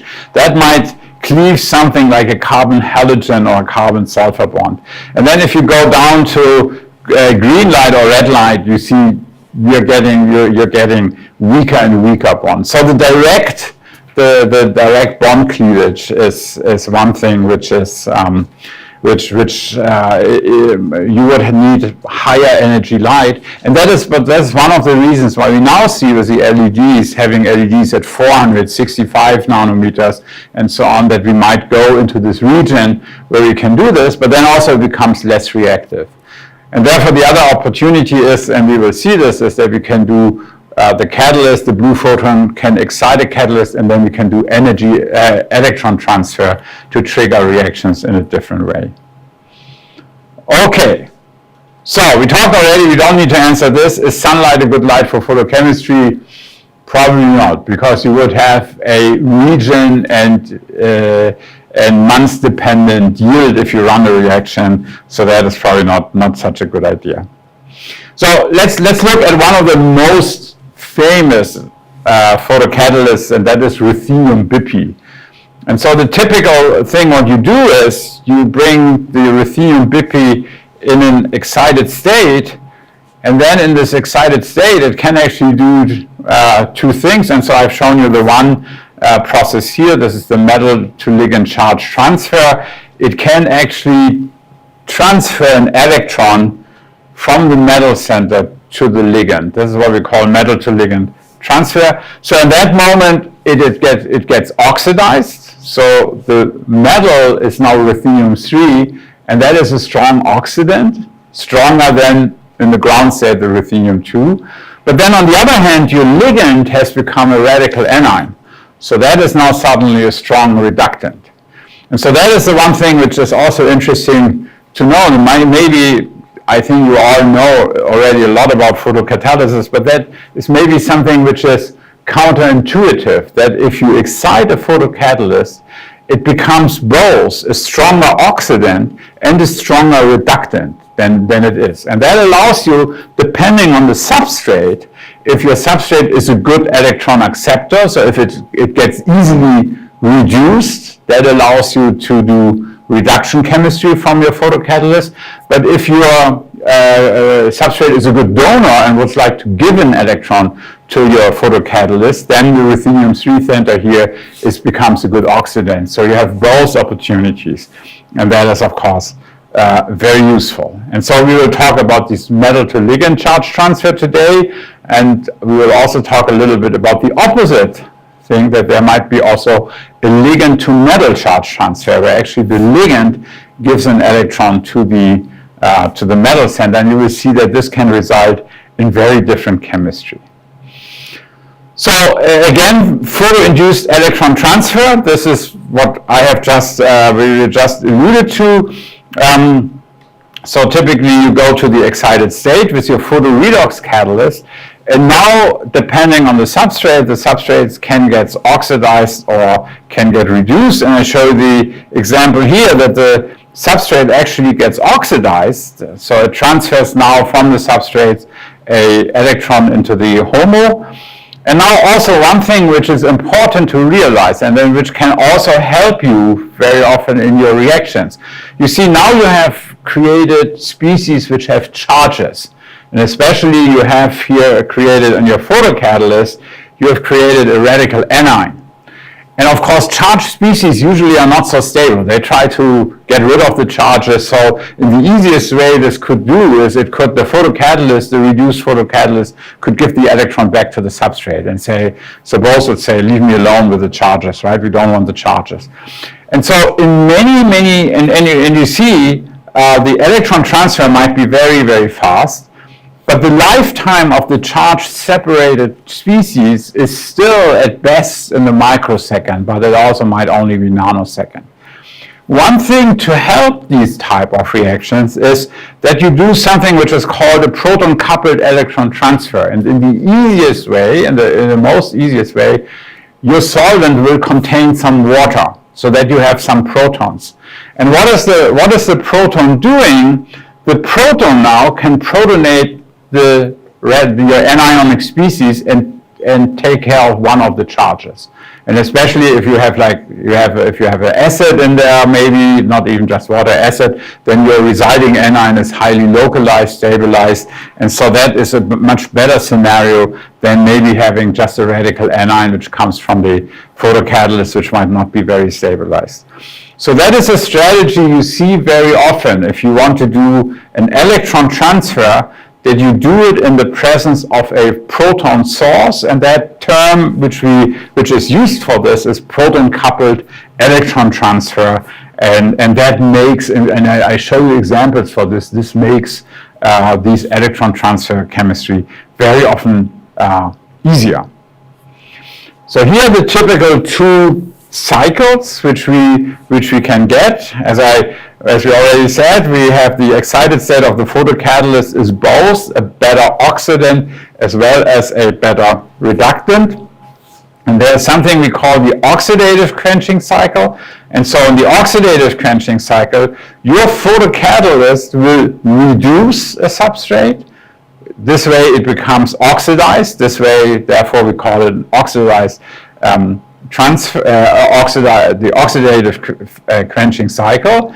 And then your oxidized photocatalyst at some point, in order to go back to the ground state, needs to pick up an electron from a donor, and that donor can be an sacrificial donor which you add in your reaction, or it can come also through the substrates. So also your radical anion here could be the donor, of course. If that would be the case, we would come back to the same thing. But if the radical anion is doing a reaction in between and then the adduct is transferring the electron back, we might have a productive process. And then there's something simply the opposite. There's a reductive quenching cycle in which the photocatalyst gets reduced and it takes an electron from a donor, the donor gets oxidized, And then the reduced photocatalyst at some point has to be able to give back that electron which it has picked up to another substrate, and this way go back to the photocatalyst. So this is the one type of principle which is very, very good and we can always use. And now the question is, now we have all these photocatalysts, which parameters are really interested for us? What should we know about? If you choose, and nowadays you can choose more and more and more photocatalysts, what are the parameters which probably are interesting for us?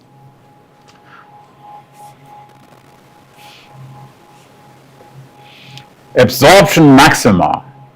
That's a good answer, right? Because if your photocatalyst cannot absorb the light in which you irradiate, then of course your photocatalyst is not active.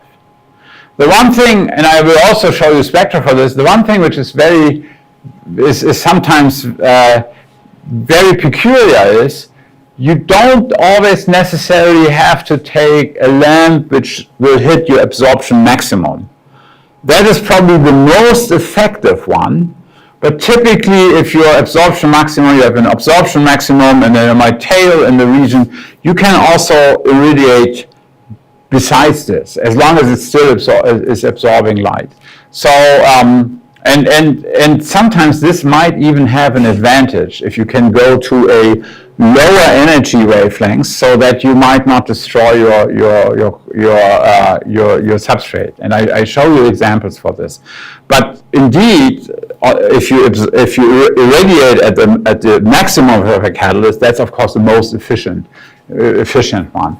Okay, so you give lots of answers here. Stability and reusability, absolutely. As always, one thing. I will argue maybe something secondary. If you think about scaling up to ton scale or so, then you think about reusability. And if we are completely honest, I don't know if you have run photoreactions so far. We do running photoreactions. Very often we are not trying to recycle them. I think it's really, it would be a good idea to recycle them. In our group, we use copper and iron a lot. Nobody cares so much about this.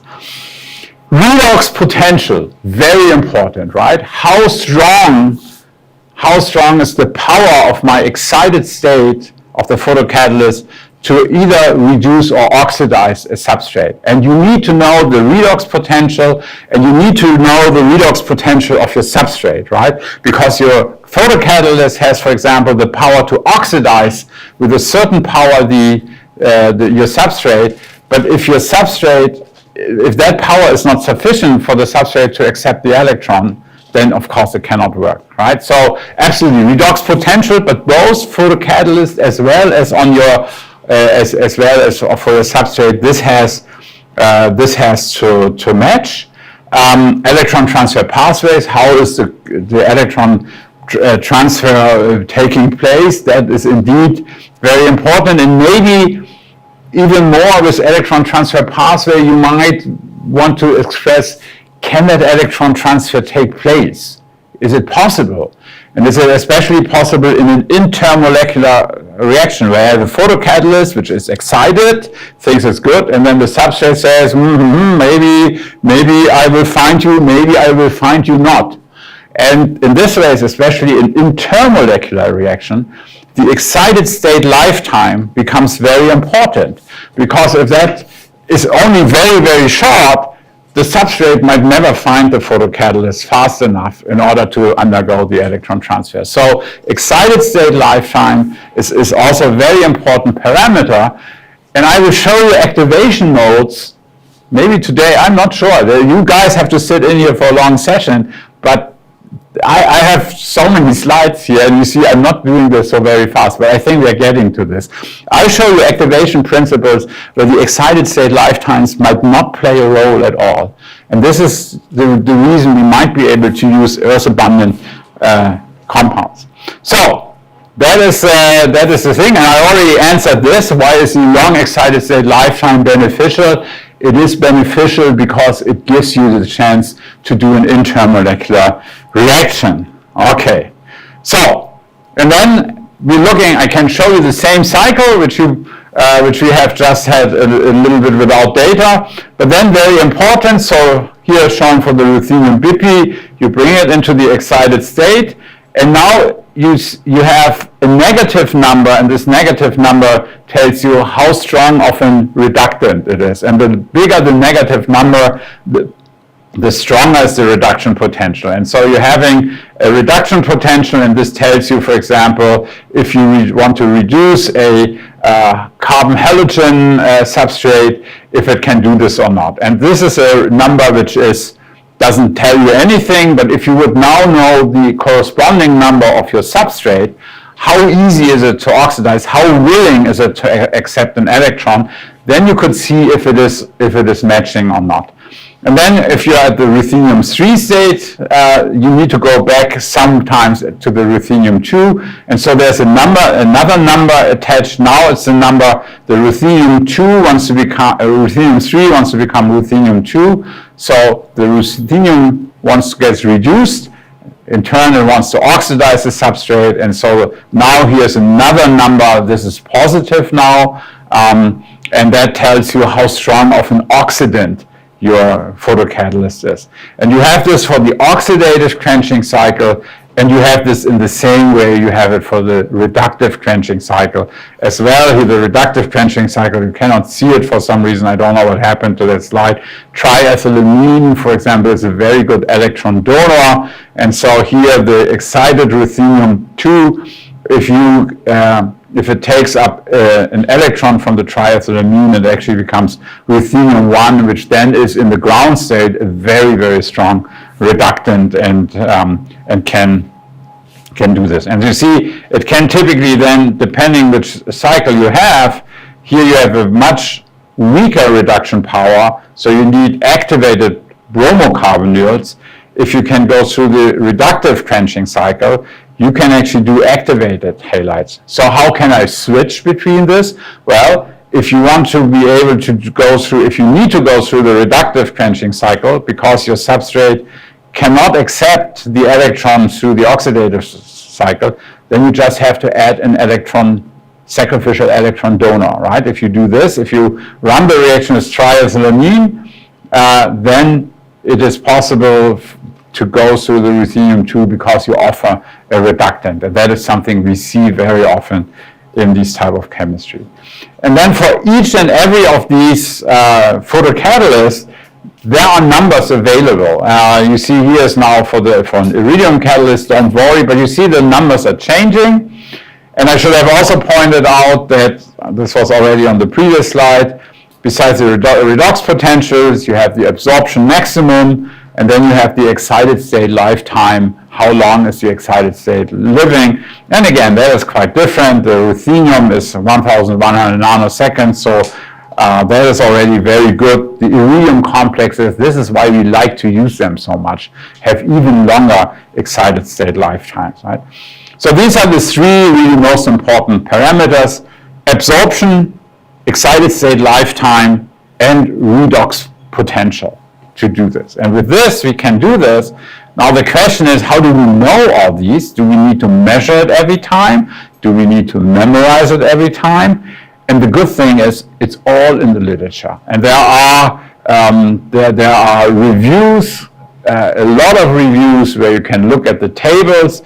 There is a poster from Merck you can download from the internet. And you see what they did here. That's pretty cool.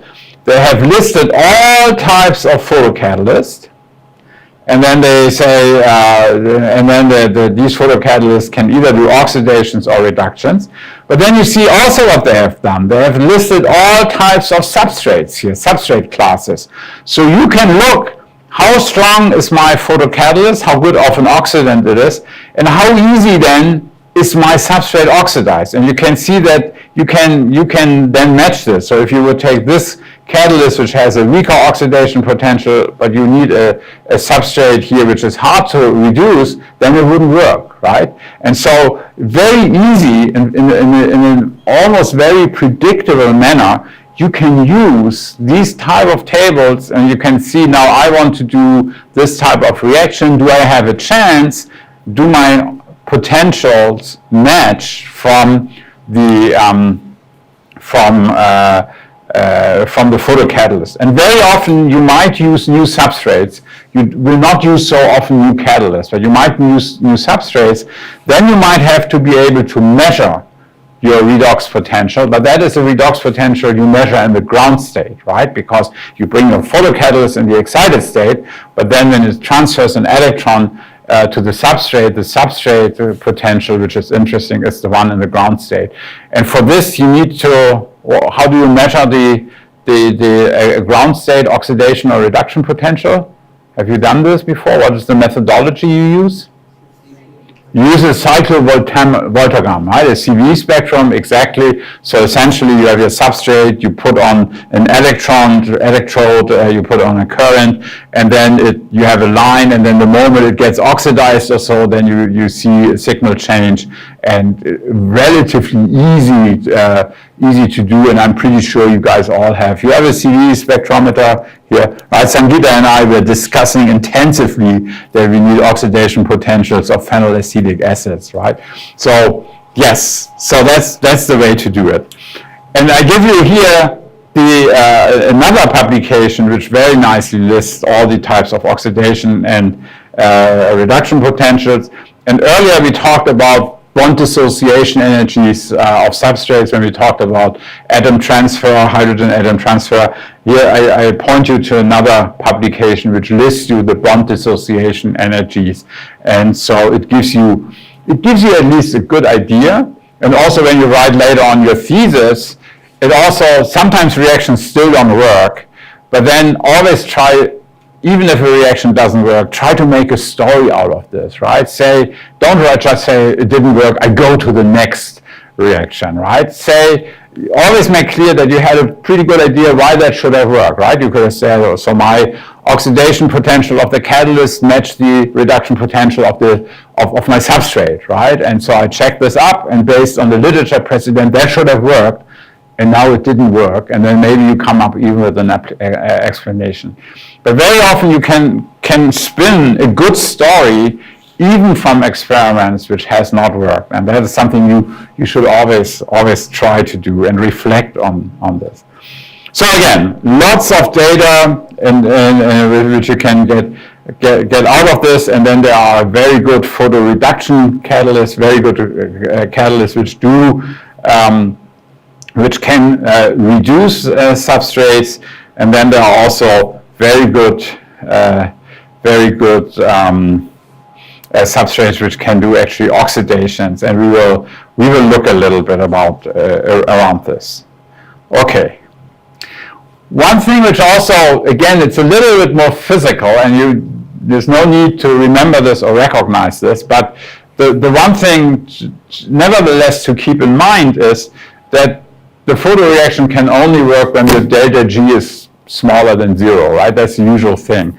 And so you need to see that your oxidation potential of the donor, so the donor gives a substrate, gives an electron to your acceptor, that the oxidation potential, the difference needs to be, and I would say the first thing needs to be smaller than 0. That would be true for the ground state.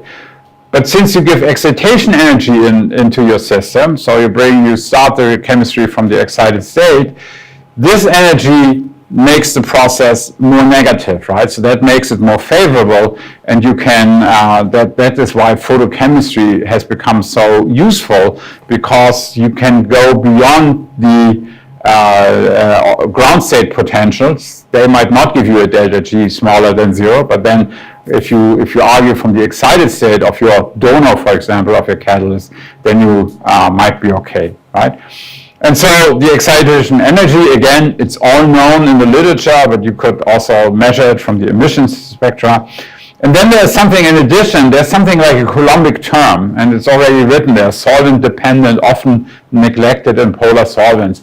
But that reflects the way that you're making charged species. And if you're in an unpolar solvent, charged species are not very happy, right? Because they are more or less naked, and then the process again becomes harder. So that is a positive term to take into consideration. And so therefore I could ask you, what are the most popular solvents we very often use in photochemistry? And now you can probably take it from what you did yourself. What is it typically which you use? Acetonitrile. That's indeed, right? That's a solvent we all like a lot, really a lot, right? It's actually not such an inexpensive solvent. We use it a lot because we do small scale. But if you run to your boss later on in a company and say, we are having this great batch process and we need 2,000 liters of acetonitrile every time, he will say, can we use something else maybe, right? That might be good. Okay, so you guys like acetonitrile? Very good. You like also acetonitrile water. This is what we're doing a lot, that acetonitrile, and then we use a few percentages of water or so. And then in some cases even lots of water even. So Sanchita has a reaction where she is using 10 equivalents of water and only 1 equivalent of the acetonitrile just to keep, as I say, acetonitrile is not the most inexpensive solvent to bring this. So this is the one thing which is also nice, is that acetonitrile and water are miscible to a certain extent, right? DMSO is a similar solvent. It dissolves essentially everything, and therefore it's good. Water is in principle very good, but it doesn't dissolve a lot of organic compounds. So that is also, people do very successfully also photochemistry in water, but this might be the difference.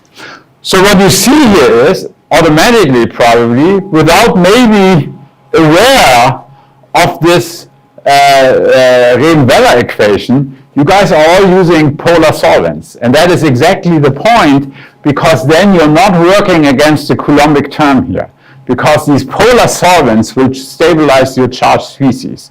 And so you're okay. If you would have been doing the reaction in cyclohexane, then there would be no stabilization of the charged species, and therefore your Coulombic term would hinder your reaction, right? And you can measure this. You can measure these Coulombic terms, and you see here exactly what you would expect. The Coulombic term becomes smaller and smaller the higher the higher the dipole moment of your substrate is, right? And so water would be ideal from the polarity, with the downside that it might not dissolve your organic compounds. And that is why acetonitrile is a pretty nice choice, and you hardly ever see that a photoreaction is being done in benzene as a solvent. As a substrate, that might be a different idea. Okay, so then electron transfer, as we said, occurs from the excited state.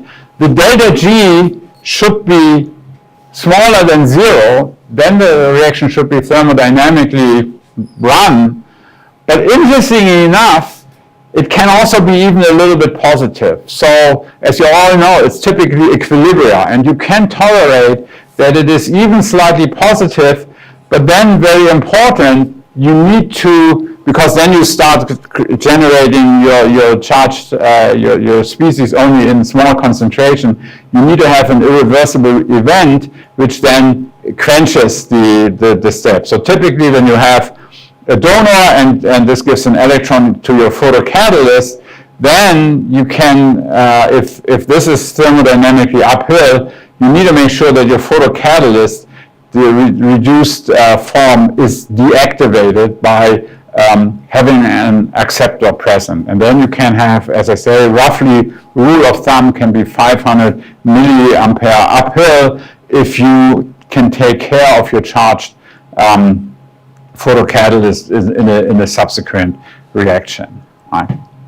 We will talk about energy transfer. There, the whole between single and triplet must match again with the substrates, but we talk about this a little bit tomorrow. One thing I can also not stress enough, that goes to the fact of reproducibility, is that it's not only reactor dependent, but also it's LED dependent, and the intensity of the LEDs are changing relatively fast. So you use an LED, let's say for 1 month every day, and you measure the intensity, and the intensity might be a lot lower than it was at the beginning of this. And so you need to measure periodically, that's what we do in our lab, we measure periodically the light intensity. And that is not so difficult to do, and this is the measurement is actinometry, and we have actually the apparatus to do this. But the idea is that you have a compound which you can transfer, and you see this is the nice thing. This is essentially redox neutral. The nitro group here gets reduced to N oxide, and the aldehyde gets reduced to the carboxylate. This is a reaction where the quantum yield is exactly known, and then you can measure, and simply by the change in absorption, how your starting material is converted with time, and this is directly proportional to the light intensity. And so you can relatively easy check your LEDs, and you should do this probably really once in a while, once a month, depends how often you use it. But this can make a huge difference in the efficiency of your reactions. Right? Another important aspect is quantum yield. So one photon can it run a reaction, or which percentage of the photon can do this. And so typically a quantum yield in photoredox catalysis we see between 0 and 100, and 100 is already pretty big. We see very often much lower quantum yields, and that again is an expression that the energy efficiency might not be so high. But sometimes you see very, very large quantum yields, 100,000. So that means one photon will trigger 100,000 reactions. That is typically an indication that you run through a radical chain mechanism rather than through a photoredox type process. Okay, ways again also to measure the quantum yield. I don't know if you have any apparatus of this. We have one which we have a photocatalysis center which we have built ourselves, which is essentially very easy to use, where we have our probe here, our sample. We shine light through the sample, and then we can detect how many photons are arriving, and then we can correlate this with the yield, and this way get out the quantum yield out of this. Again, typically, also when you publish paper, the reviewers more and more ask for quantum yields in these photoreactions. So you need to see, and I'm pretty sure you guys have that capacity here as well. I would like to talk just very quickly, show you a few pictures, how to set up photocatalysis reactions. So which photocatalyst should I use? We talked about this. Sufficient redox power must be given. Your excited state photocatalyst must be able to interact with the substrate. That is something you can test with these so-called Sternformer quenching experiments, where you measure the decreasing fluorescence when you add substrate to your photocatalyst. And if the fluorescence is quenched, this is an indication that your catalyst is interacting with the substrate. Again, very important to check these things. We talked about the solvents. Here again, I give you a table simply of the polarity and also the cutoff. Again, very important. If your solvent would absorb where your substrate, your photocatalyst absorbs, then that solvent would be useless. But by and large, most of the solvents, or virtually all of the solvents you have, are transparent in the visible light range where we typically want to irradiate. Right? Question is, should we avoid oxygen? And the answer is, in many reactions, yes, because oxygen might itself absorb the light and form singlet oxygen, right? And so that can be a nuisance, but there are of course exceptions, and exceptions are when you actually use the oxygen maybe as a reagent. And I haven't had the chance yesterday to show you that these cyclopropanyl furans we have, we can do a photooxidation in the presence of oxygen and then form such peroxides where we actually have incorporated the oxygen. And so that is a case where we actually need the oxygen, and also as an electron acceptor in this case. And so that might be, this might be indeed sometimes very useful. Sometimes you need the oxygen to reoxidize your photocatalyst, to close a cycle. So that might also be very useful, right?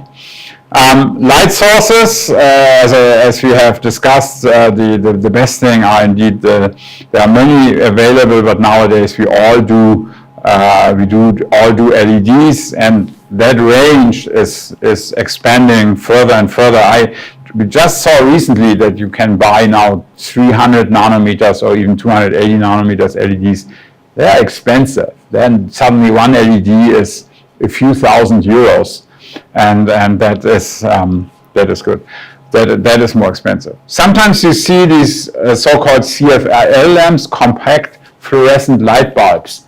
That is always a little bit tricky, at least if you want then to make an assumption how your reaction works. Sometimes it's good then to use it because it makes your reaction work, but you need these typical energy saving lamps, very inexpensive, but the problem is very broad emission of light, including UV parts. So then it makes it a little bit harder to understand what is actually going on. Typically, you can, with the LEDs, you can irradiate from the outside. If you're in the visible light range, you don't need special glassware. You can use the normal glassware. Internal irradiation might also be quite nice. And I just show you, and you can compare. You have probably similar apparatus. This is what we use a lot. We have these type of plates where we can put reaction tubes in there. There's a cooling from the inside, and then we shine lights from LEDs. We have LED plates inside here. You see it now, it's irradiated, which you can do it. And that is pretty good already because we have relatively low light going outside, and which could harm yourself. Right here it's shown again, and I'm sure you have things like this as well. We actually built these in our machine shop. So here the water cooling, and then you see this is the plate with the LEDs, and you can just put them inside and run the reactions, right? This is something I like a lot as well. This is something we build, and you probably can also very easily build this. This allows you to do irradiation from the inside of your vessel. And the way this works is we have an LED up here. Right? The LED is up here. It's not down here. And then there is a quartz rod going in here, going in this. And so we essentially put light on the quartz rod, and that gets transmitted all the way down to our reaction flask. And you can see this here. We have in detail described this type of apparatus and how to buy it. It's really inexpensive to do it. We have described this in this publication, and again, you have the handout, so if you're interested in this, you can look at that.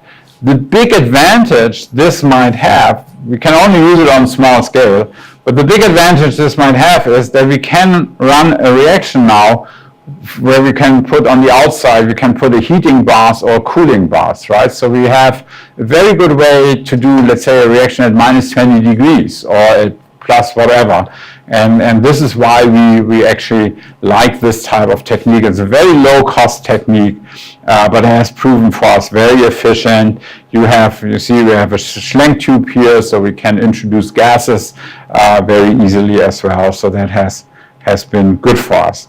And then some of our students have funded a company, so they sell more professional type of things, and they don't give us discounts any longer. It's something I find very disturbing, but this is a little bit more professional, and you all know this. We can build them, but now the sky is the limit, right? You can buy also these reactors for a lot of money, right? Okay, and then here, this is just, I have the advertisement from the company, from our students, photoreactor.de. I have it in there. Last question for the general introduction. If you have a 1 millimole solution, that's not a lot. That is typically lower than you might do a reaction. And then if you shine light your LED from the outside, let's say a 450 nanometer LED, how much will it penetrate into the flask? Right, and so, okay, one brave person said 1 nanometer. Okay, so you like the nanometers. So that's pretty scary, right? You have a flash, which is usually in a diameter of several centimeters, and it would go 1 nanometer. That would be very, very little. Okay, so I can see here you guys are not completely sure and convinced. Now the top contester here is the millimeter. So we all have the feeling it's probably very little, right? And so indeed, if you look at this was here measured in this publication. They had a 0.5 millimolar ruthenium catalyst. DMB is similar like to the BP, and then you can see now in different types of concentration of that photocatalyst.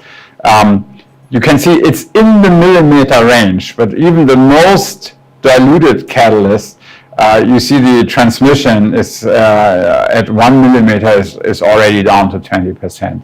So that's not a lot, right? If you think about this, if you have a huge flash and you put your LEDs around this all the time, it goes only in a tiny, tiny way.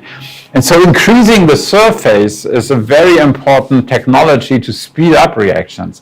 And that is why flow chemistry has become very important, because in the simplest way, flow chemistry sounds great and expensive. We will talk a little bit about this. But in the easiest way, you just take a tube and coil it around your photo lamp, right? And then you pump your reactions through. And essentially that increases the surface and gives you much better intake of light, and in order to do this. Okay, so this was the first part, just some principles on this, on the photocatalysis idea. We start at 2:30, right? So we took exactly an hour. That's pretty good. And so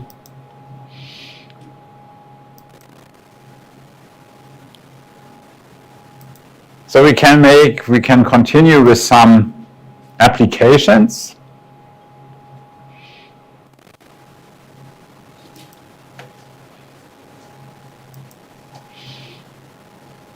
So we now talk about some applications, and I would like to talk about, wait a minute, I don't have, okay, I thought I had an introductory question. So I would like to start with single electron reductions. Because that's probably the most common type of photochemistry which you can do. And let's look at a few reactions, and some of them I will not discuss in detail, but I would like, because we have that official tutorial, I would like to discuss a little bit more mechanism with you a little later. But let's simply look at a few reactions. And again, it always amazes me what was known and what was done already in earlier times. Here, so Kellogg, 1978, right? So essentially 30 years before we had this big resurrection of photochemistry. And so look what he did. He used a sulfonium salt. That is similar, look here, it's almost the same substrate like a bromine. The sulfonium salt, without even knowing the reduction potential, you probably have the idea that this should be relatively easy to get reduced and probably relatively hard to get oxidized, right? Because if I oxidize it, I take away an electron, this is already positively charged, then I would make it even more positive. And we all know organic compounds hate too many charges. But that should get relatively easy, should be easy to reduce. And so that's exactly what they did. And you see here already, they did everything. Ruthenium bipi, visible light, acetonitrile, I mean, it was all out in the literature. And they did a simple reduction here. And we need to talk about how these mechanisms overall go. But you see, if you make the radical here, you make this radical, then this radical, one way to get the reduction going is that it can do a hydrogen abstraction from a hydrogen donor, which you will provide. And this publication is use these type of Hunch esters. And of course, who has invented this? Who has invented this type of hydrogen donors? And hydrogen donors nature invented this, right? So NADH and so on. So nature is using these type of donors a lot, simply for the fact that you might end up in an aromatic system once you lose a hydride here, or once you lose a hydrogen atom. So they went through the radical and then realized that hydrogen abstraction from these dihydropyridines is very efficient. And then the question is, if we do, and then I should use the pen. I should use the pen, but so pen, but the pen is gone. Does anyone see the pen?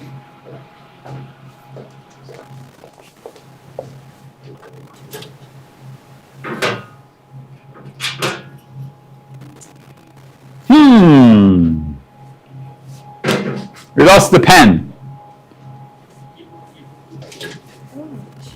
Ah, it's in there.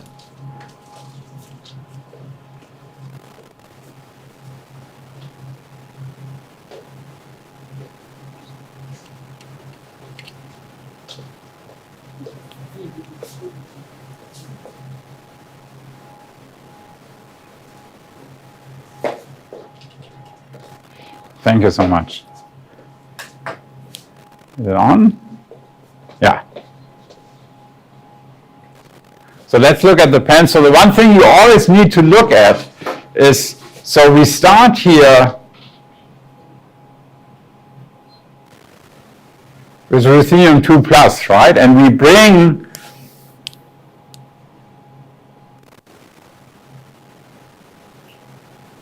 the ruthenium to the state of 3+ in order to deliver an electron to the substrate, and then ultimately make this radical, which is being shown here. So the one thing to always to remember and consider, and I would like to discuss with you a little bit more in the talks here, at some point you need to bring back the ruthenium from the +3 state to the +2 state. That's very important. And so if this radical is doing a hydrogen abstraction,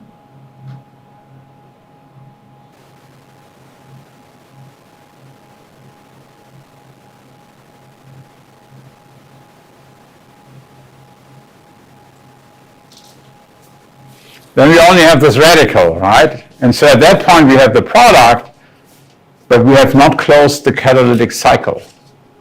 And so now the question is, how is the ruthenium 3+ going back to the ruthenium 2+? So it would like to get an electron from somewhere, and this is exactly where it can get it from. So if we have ruthenium 3+ going back to ruthenium 2+, then in change we are going to oxidize. You can see I have always a little bit problem with writing on these things, but then we are going to oxidize the substrate. And this has a very high driving force to get oxidized, because I can draw a resonance structure. I will do in the next one. I will do this again on an open page.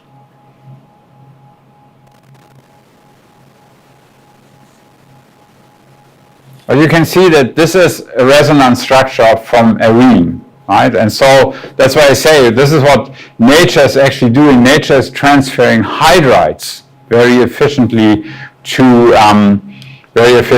substrates. But what it can also do, what this Hunch ester can do, is it can transfer a hydrogen atom, and then in the next step gets oxidized by the photocatalyst, and the driving force is very high because it makes an aromatic system, and this will bring back the ruthenium 3 to the ruthenium 2.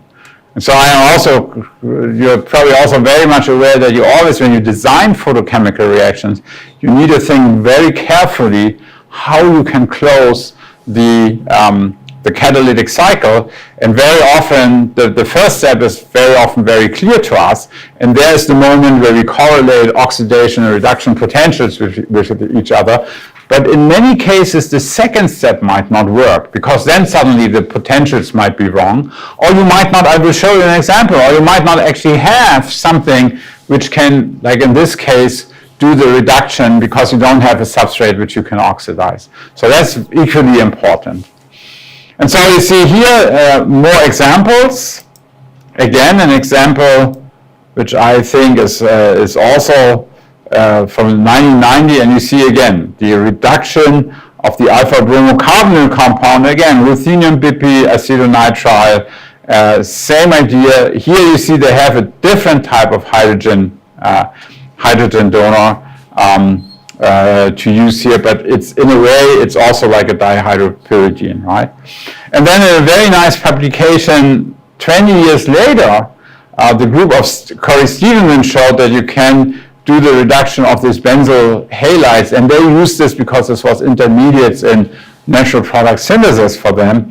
But you can also see here that the conditions, ruthenium bipi, hunch ester, this is all very similar, right? So the principle was definitely known at that type of place.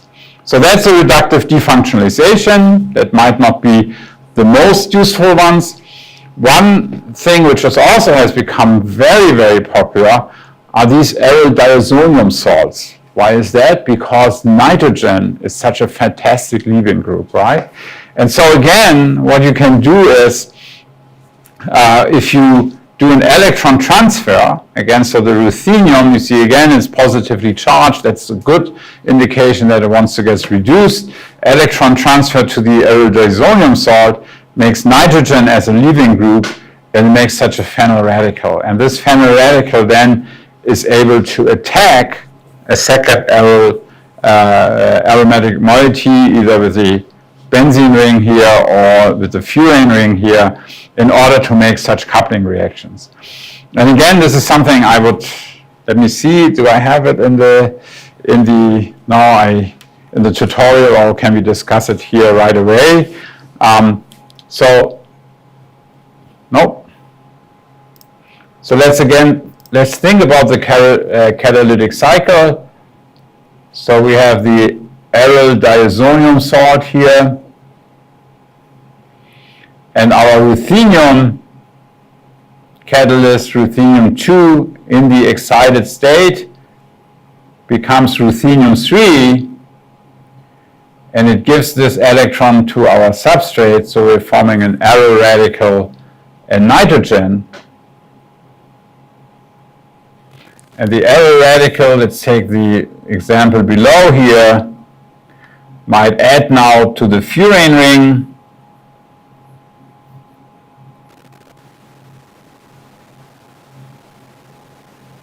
forming a new radical here. Let me see if I have this as a question. Yeah, I have it as a question.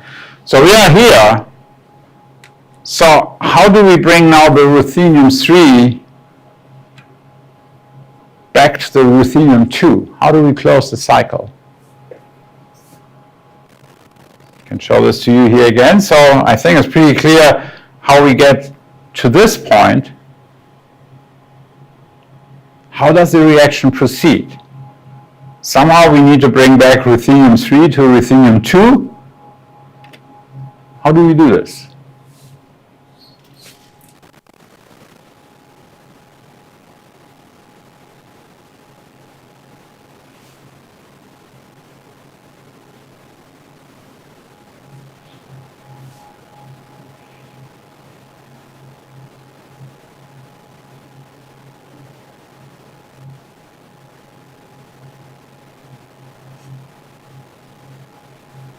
Okay? No idea or too simple? Probably too simple, right?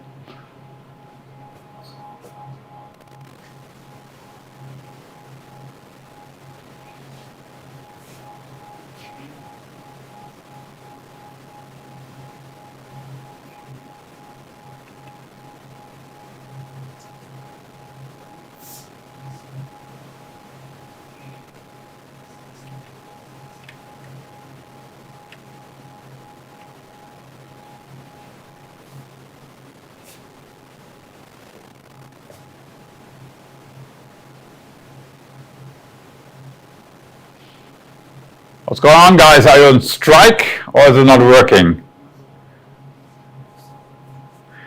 Let me check my Slido.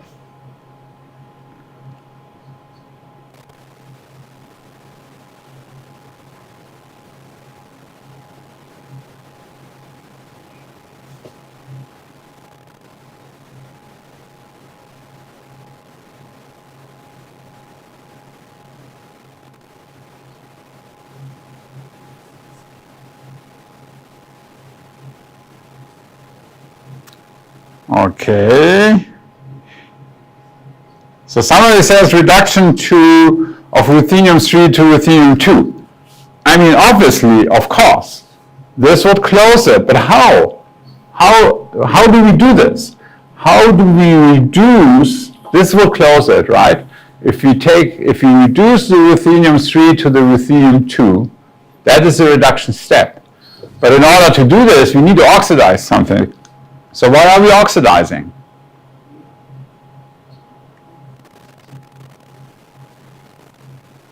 You must help me out here.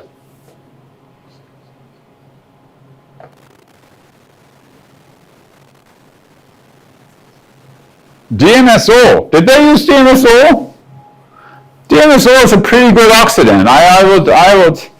I would give this to you. Oh. Jesus Christ, yeah, eosine. They didn't use, okay. They used DMSO in the second reaction. In the first reaction, it's, by the way, the very same thing as acetonitrile. BF4 minus converts to BF3. This would not be a reduction, right? That's simply elimination of fluoride. Unless you want to suggest to me that you oxidize the fluoride to the fluorine radical. That would be probably very difficult, right? No, it's much easier, but you need to keep in mind, and that's, so maybe it's good that we talk about this. I mean, the reaction is not finished here. And so what needs to happen now here in the next step is you oxidize your arene, right? This intermediate. And so if the ruthenium-3 plus goes now to ruthenium-2 plus, right, that ruthenium gets reduced,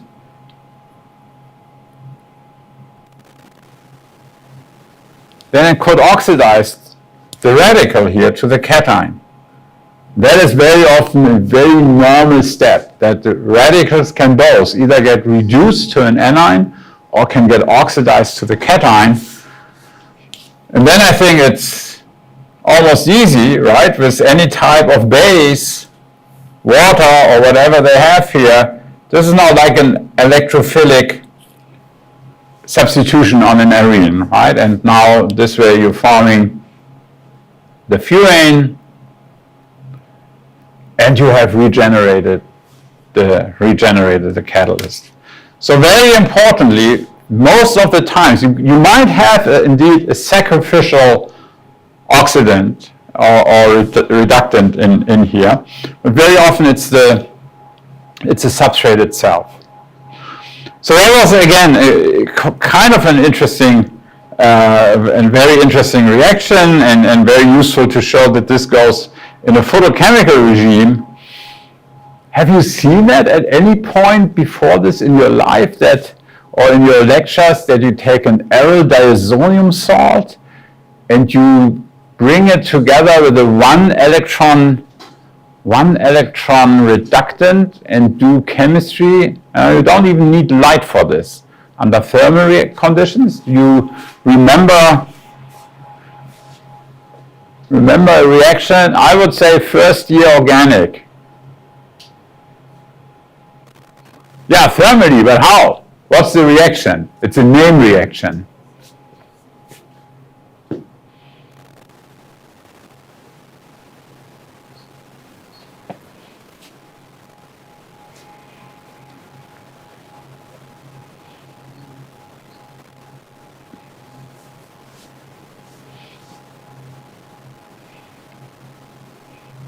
Homolytic diazotation. Okay, I'm not sure what this is. So the first name we're getting here is Sandmeyer. That's a pretty good That's a pretty good answer, right? Let me make up a new slide.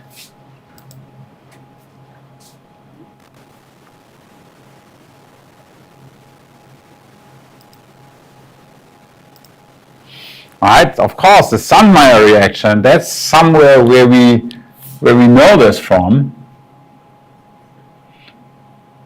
Oh, interesting. Now it's giving me a different color.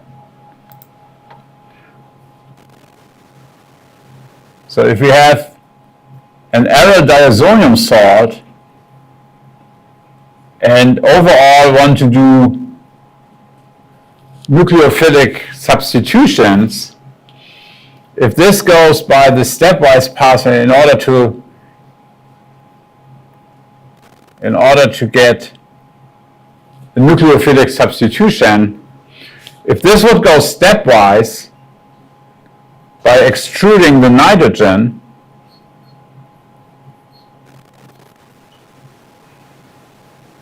you would make this cation, right? The phenylcation, that is a very, very unstable cation. It's not resonance stabilized by the aromatic ring. And so if you rely on this reaction, that works. For example, if you have something like HCl or so, you can do this type of reaction, or sodium hydroxide or so, but it requires 150 degrees or so. And so for the longest time, people have used copper salts, copper 1 salts, copper chloride, with the idea that now instead of forming forming the cation, it forms the radical and copper 2 plus. Right, so copper 1 goes to copper 2, gives 1 electron to the aryl diazonium salt. This eliminates nitrogen. And now if this recombines with chloride, then 1 electron is being given back to the copper, and you reform your copper catalyst, right? So that's the Sandmeyer reaction, and that is of course one reaction we have applied quite a bit. Right? Why is the phenyl radical, this one, the more stable intermediate than the phenyl cation? How would you argue this? Didn't put this up at Slido, but what would be your argument that you say it's a good idea not to go through the phenyl cation? It's an energetically better way to go through the phenyl radical. Why is this?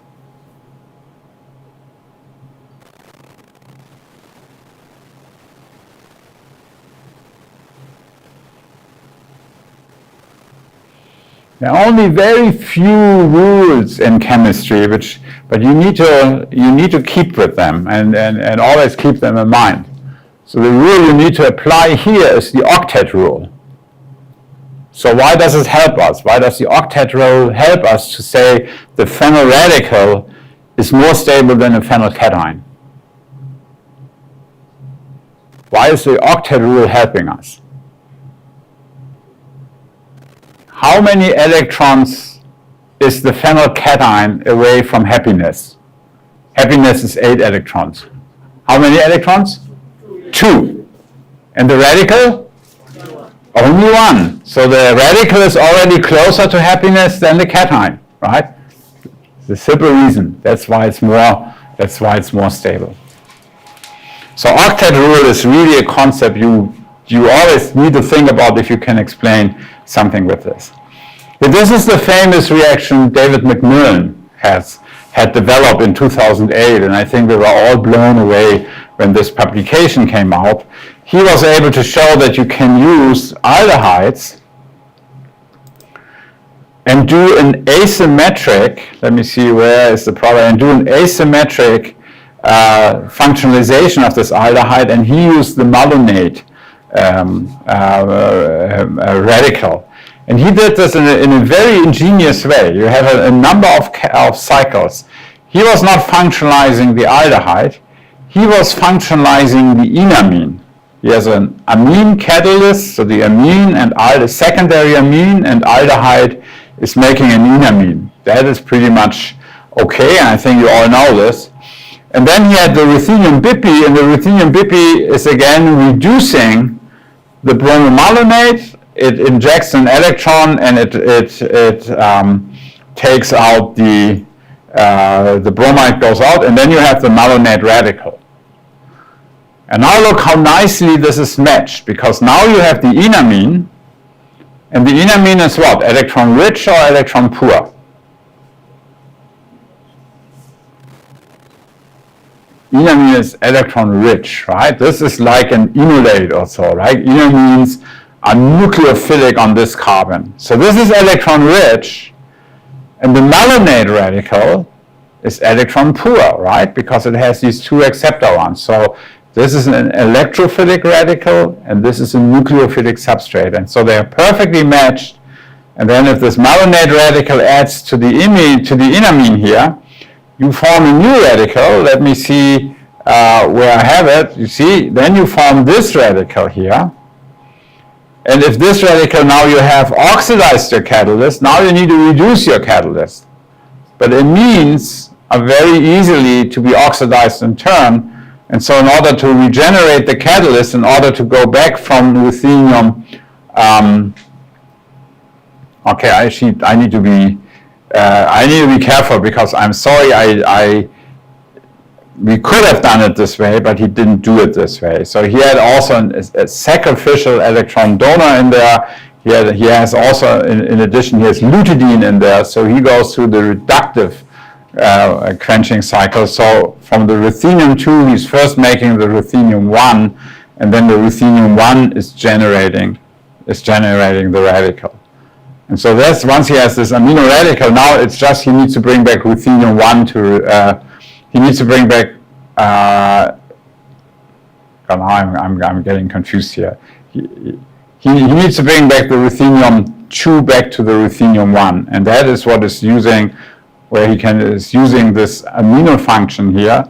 This can get oxidized. This brings then again back the ruthenium 2 to the ruthenium 1 as a strong quench, as a strong reductant. And if you have a radical cation here and a radical here, this is the same thing like an iminium cation, right? You can redraw this.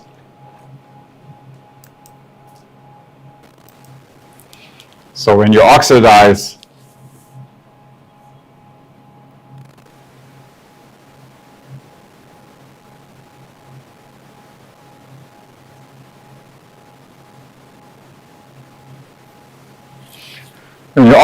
this to the radical cation, the nitrogen, then you see now you have two radical centers next to each other, and this is essentially a measurement. Now you can draw the bond between nitrogen and carbon, and this is the same thing like this iminium cation.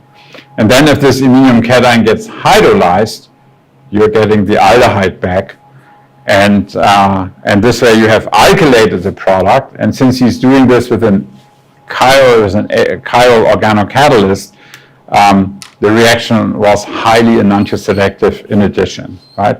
So it's perfectly matched between stereo control through the organocatalyst, but also the match of generating an electrophilic radical and a nucleophilic alkene in order to make the coupling possible, and then to regenerate the catalyst, in this case in the reductive quenching cycle. So let me point this out.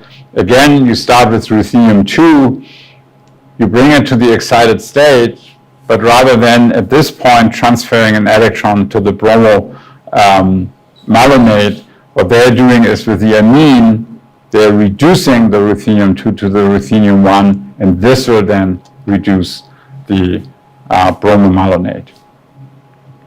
Okay, so great example.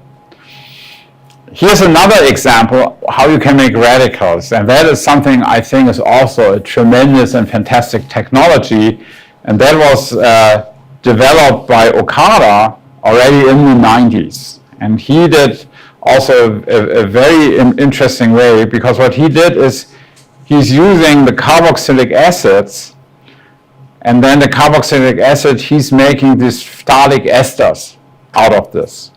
That is relatively easy to do.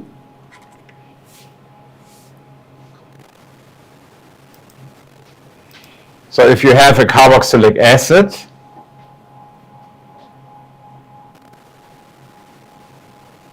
you can activate this as an acid chloride, and then these hydroxyphthalamides, commercially available,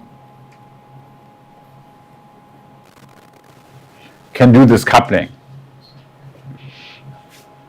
And now if you inject, you see here again is ruthenium.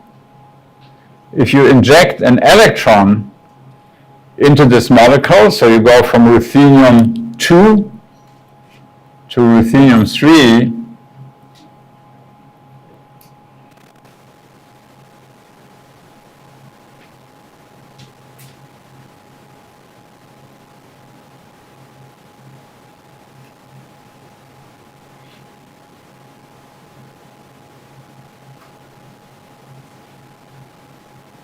so then you transfer an electron here, and this intermediate is able to fragment. You see it can break the NO double bond, NO single bond in half, and takes the electron with it here. You see then it forms the new, if you look at this from the point of the phthalimide, it forms such an enolate type structure, and importantly,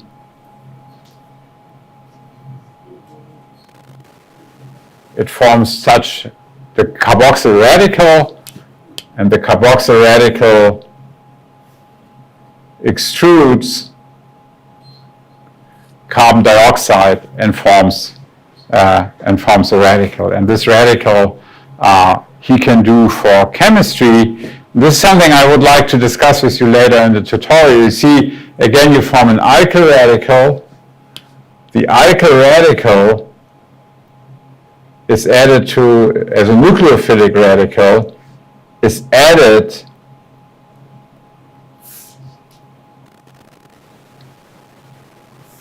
to the alpha-beta unsaturated carbonyl compound. And then in the end, and we need to talk about this, but this is something I want to do in the tutorial. It somehow needs to take up a hydrogen here, but then at the same time we still have the question how we bring back the ruthenium 3 to the ruthenium 2. So we need to look at this, but I want to look at this because I will show you a related process which works different in the catalytic cycle, but makes the same product. And so this is why I would like to bring this together. So this has become a very important technology, very widely applied. And because these phthalic esters from carboxylic acids can be so easily synthesized.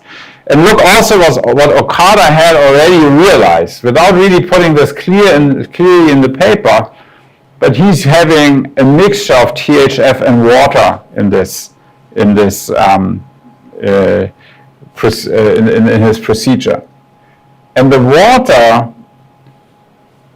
is protonating the negative charge here. And so again, this is an example, again, of proton-coupled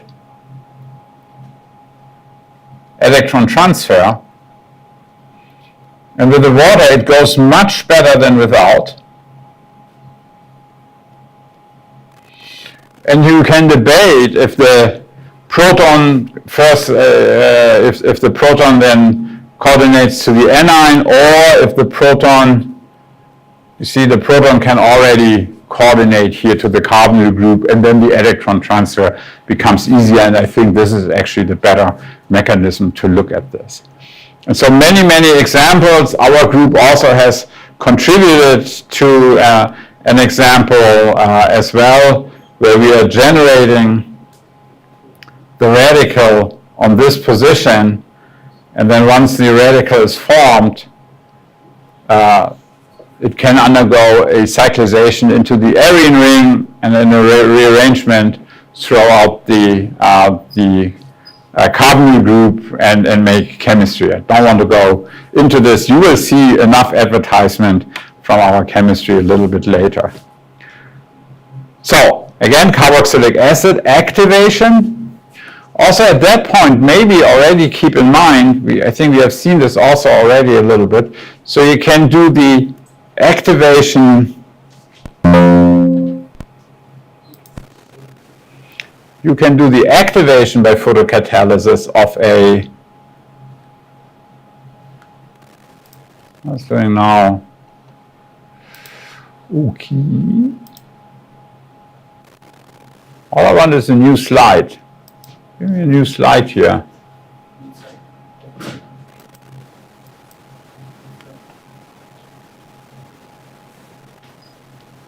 Now it shows me this toolbar here, which homepage. Sorry? Homepage. Sorry. Yes. Yes. Yes. Oh, okay. You're very good. Okay. Excellent. Excellent. Excellent. Right.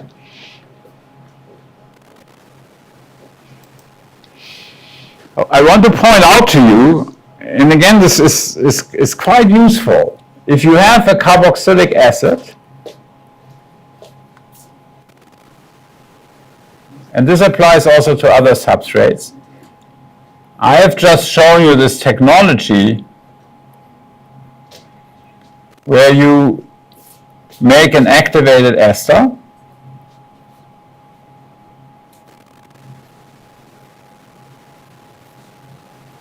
and now in order to go to the carboxyl radical, you take a photocatalyst which will add an electron, right? So for example, we have the ruthenium-2 catalyst, which will become ruthenium-3,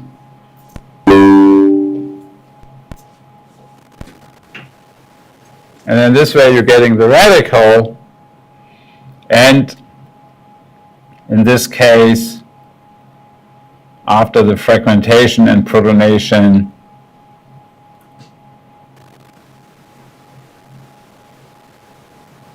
you get this one. As we said, it's a electron-proton coupled transfer. But also note here that with the base,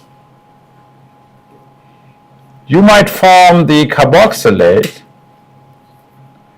and you see now you can arrive at the very same radical, but now the difference is that you're not doing a reduction, you're doing an oxidation. So you need essentially so you need to take away an electron, and so you need a catalyst which can do oxidations, right? And one of the catalysts which people have used a lot now is iron 3, which might become iron 2, or copper 2, which might become copper 1, right?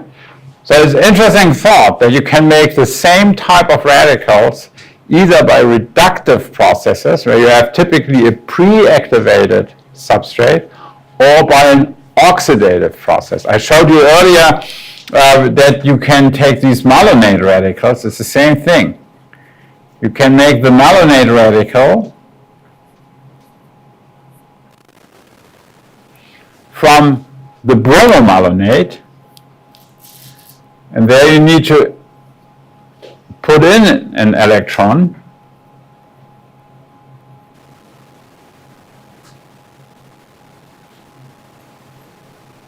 to make this radical, and in this case plus bromide. And the alternative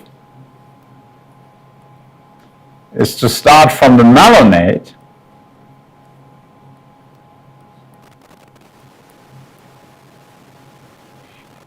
with the base, make the anion, which is of course for the malonate very easy, pKa of about 10, so you can easily deprotonate.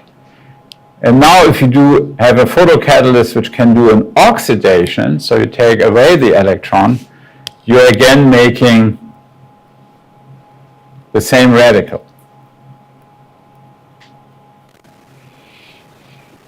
But you always need to think about how do I close the cycle, because for example, if I go here from ruthenium 2 plus to ruthenium 3 plus, I need somehow, in order to close the cycle, I need to go from ruthenium to 3 plus to ruthenium 2 plus. And the question is, how do we do this? And here, it could have been, for example, copper 2 plus to copper plus. So we are reducing our photocatalyst. But now we need to ask ourselves over here, how do we go from copper plus back to copper 2 plus, right, in the course of the reaction? And that's something I would like to discuss with you also on the, in the context of the tutorial.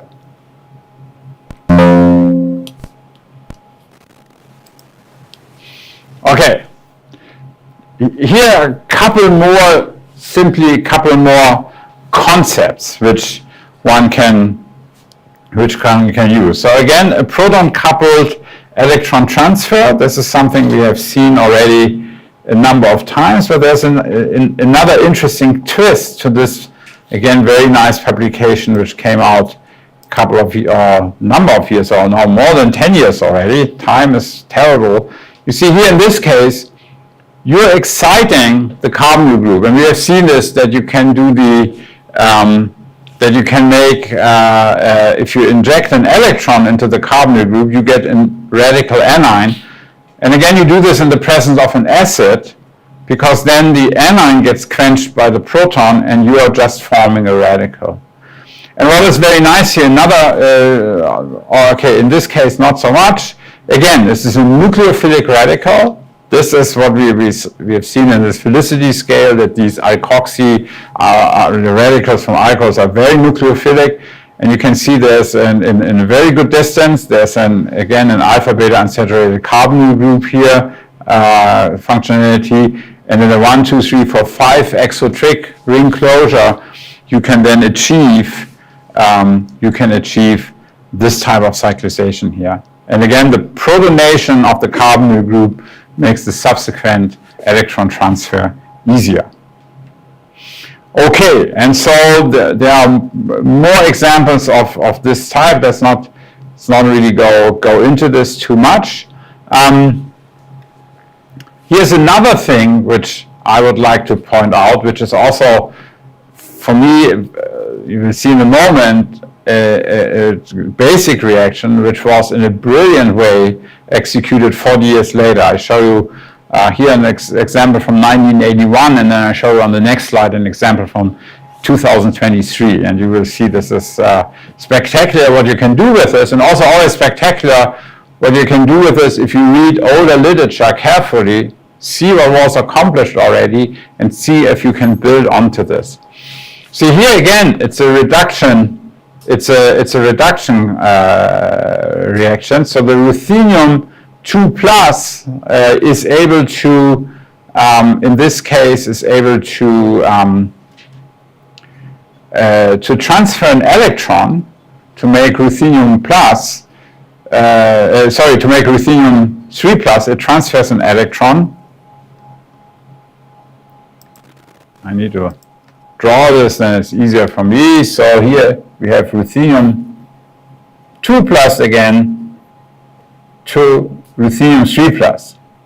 And this electron goes into this acceptor. And that is the, again, very exciting thing. It makes such a radical anion. And this radical anion, of course, is not particularly stable, but if you do this, you see here in this case of methanol, you have a proton source, and you are able to protonate the anionic part, and then essentially make the radical. And then in this case, what these people did is they have again a Hunch ester available, and I have asked this to you, but we have already discussed this, how this goes. This can make a hydrogen abstraction to form the product here. So we have the first hydrogen from the proton. Now it's doing a hydrogen abstraction, and the resulting radical here, which I'm getting out of this, in the presence of the ruthenium-3 gets oxidized,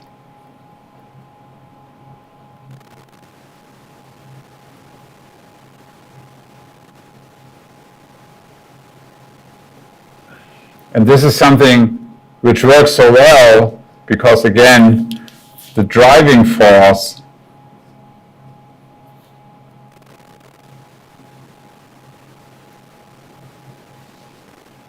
really is that upon oxidation, you're forming an aromatic system, right? And so therefore, these Hunch esters are good hydrogen donors, but at the same time, they are very good reductants because ultimately, they want to transfer hydride to make the aromatic system. So that was known in the literature, and actually quite attractive, right? That you can make such radical anions and then by protonation to make the radicals. And in 2024 even, this concept was used again, and I think in a really brilliant and spectacular way. It's the same idea. So you have a photocatalyst. They're using a stronger photocatalyst than we just had with the ruthenium bipi, because they are not only able to reduce the fumarate here, or the malate. You will agree that this is pretty easy, right? Because it has these two electron withdrawing groups, and therefore an electron can very easily be introduced in the system. So they used a stronger reducing catalyst here, this organocatalyst, don't worry why this is, and are able also to reduce styrenes to the radical anion. Right? Same idea, it's just written here as the with a dotted line. Let me see, do I have a question? No, I don't have a question. And so again, here in this case, they're making from the styrene, they are making the radical anion.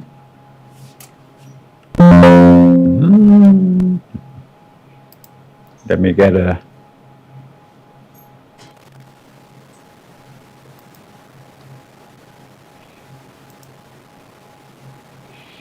slide here again for drawing, because there's something I would like to discuss with you also. So they have the styrene,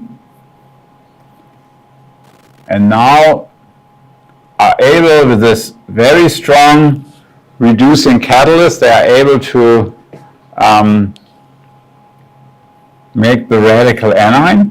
But you see, with our malonates, we had two ester groups, so that was symmetrical. But now with the styrene, it's unsymmetrical. So you're forming now, and you can draw it either way. You're injecting the electron, right? So I can draw it as a radical anion here. So I put the radical, the anion here. Or I could have also put in the negative charge here. So that's a resonance structure. And now if this is trapped by an electrophile, proton in the easiest way, where will it go? Will it go here?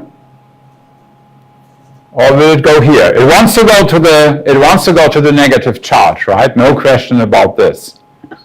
But which one is it taking? Which of the two carbons is the electrophile attacking? Which one? The terminal one. This one. Well, why is this?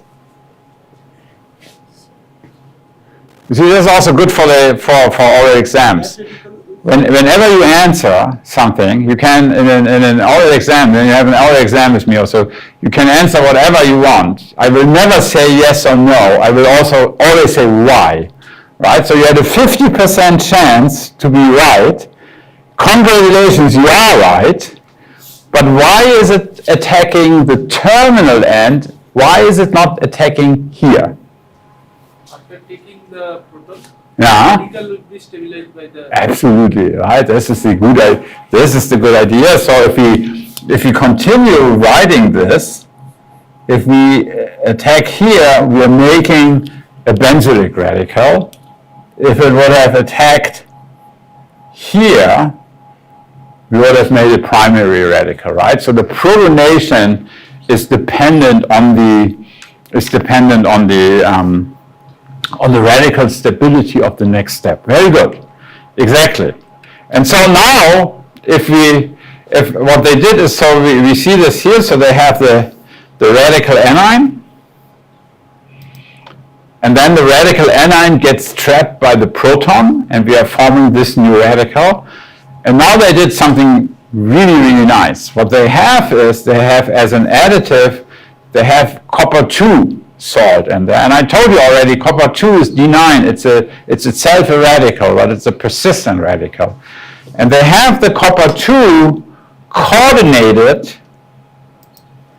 They have the copper 2 coordinated to a chiral ligand. So this is essentially how it looks here. And now the resulting radical, which they are forming, so this is copper 2, and so it has the ligand here, don't worry about this.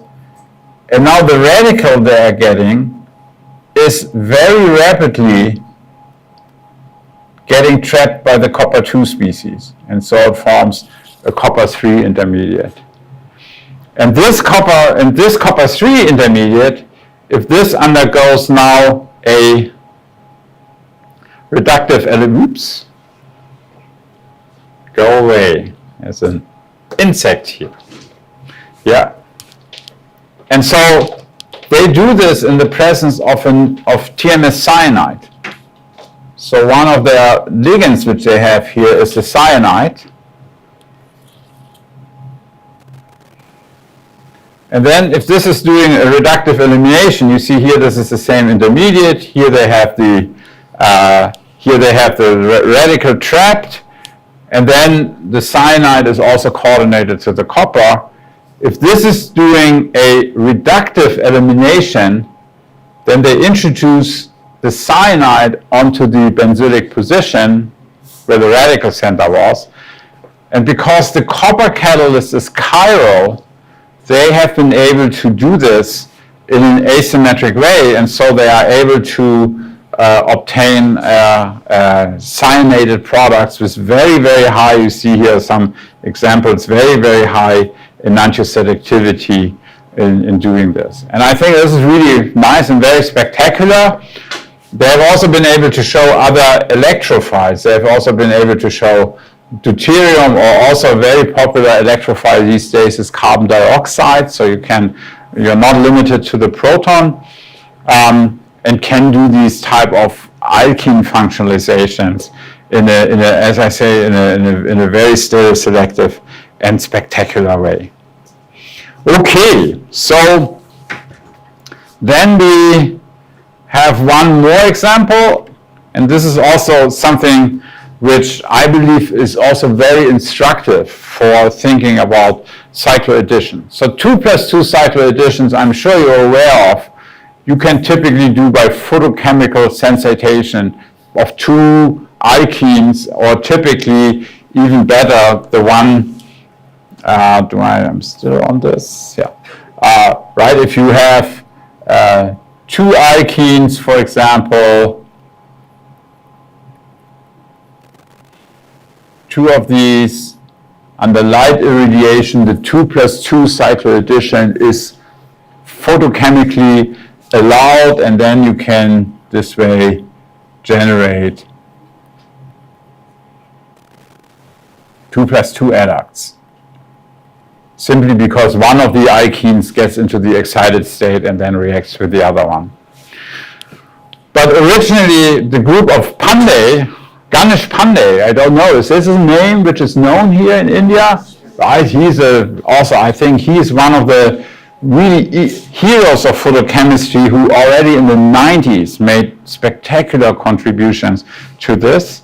And then later on, more or less the same reaction, but with other type of photocatalysts, the group of Yoon showed that as well, that instead of doing an energy sensitized 2+2 reaction, which is, I guess, the more normal one, the way this can also work is that you can do start the 2+2 cycle addition by electron transfer. And you see what they're having here. They have these alpha beta unsaturated carbonyl groups. And if this gets injected an electron from the photocatalyst, you are forming such radical anions, as it is shown here. And these radical anions, again, we have seen now many reactions where the radical is adding to an alkene. If you look at this radical anion here, would you think it's nucleophilic or electrophilic? What's your feeling? It's nucleophilic, right? Because it's already an anion. That is probably normally a pretty good indication for this, right? And so again, you have an electron deficient alkene here, so it can add to this carbon, and then subsequently this carbon can add back here. And you need to transfer an electron to close the cycle, and this way you can, in this case, it's not the 2+2 cycle addition. In this case, it's down here as well. So you can either get the open one, but you can also form the 2+2 adduct shown here in order to do this type of chemistry. And again, what was realized is that if you have a proton source, so proton-coupled electron transfer, so if you get the proton here, then the reaction is not stopping after the first cycle addition to make the 5-membered ring, but then it actually forms the 4-membered ring as well. So that's again a very interesting strategy, that a reaction very often you can, which is known by a non-radical pathway, that you can do the same reaction very often under milder conditions by bringing it to into a radical regime. And so again, this was done very nicely. The group of Yun these days has been able to do these type of reactions in a very spectacular way by having an additional Lewis acid activation. You can see that they already had a Lewis acid here in their reaction as well, but now they're taking a chiral Lewis acid to make these reactions enantioselective. Okay, then we have another reaction. Here, let's look at this, again, the same idea. Should we run the reaction thermally, photochemically, or under radical reactions, which we might generate by a photoredox mechanism? And then, if you look at this cycloaddition here, this 2-methylbutadiene and this styrene, 4+2 cycloaddition, so Diels-Alder reaction. What's your feeling? Should this work?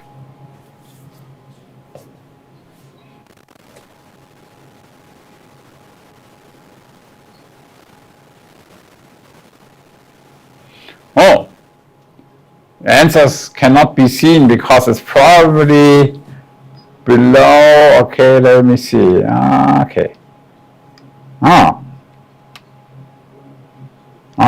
Okay.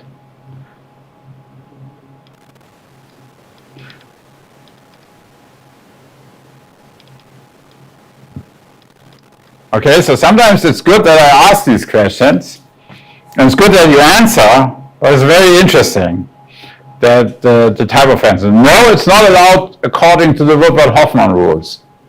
Really? Thermal Diels-Alder reaction? Of course it is, right? 4+2, cycloaddition, superfacial attack, so of course it is allowed. But the point is indeed, it's electronically mismatched, or you can also say the homo-lumo gap is too big, right? The one thing is that a reaction is allowed according to the Woodward-Hoffmann rule, so it can run concerted. But the other thing is if the homo-lumo gap is too big, if the homo and the lumo is too far away from each other, then the concerted pathway cannot take place. And this is the reason why usually we take an electron-rich diene and an electron-poor dienophile, or we do it the other way around.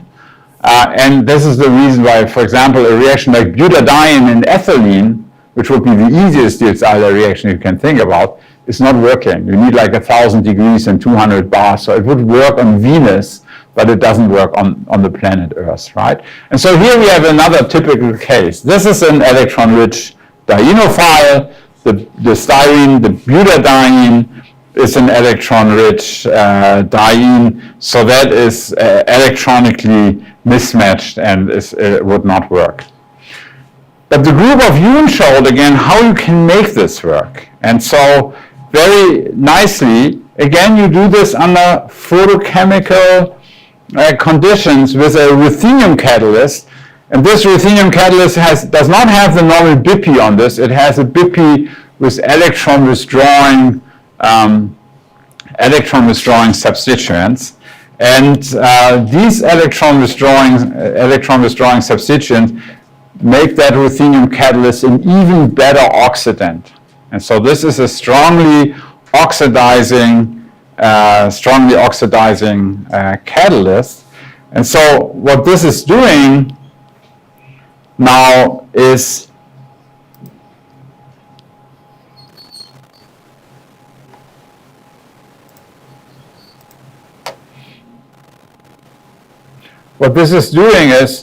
it can oxidize. Wait a minute, I'm on the wrong page here.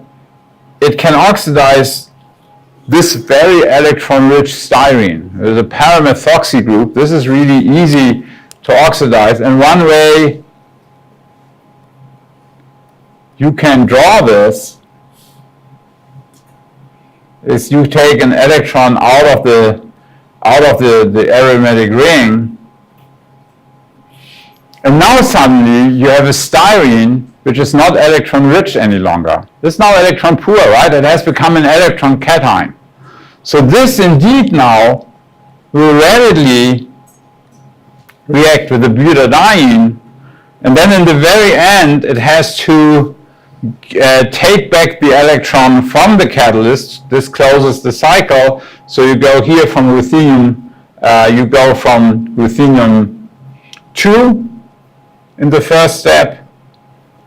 You go to I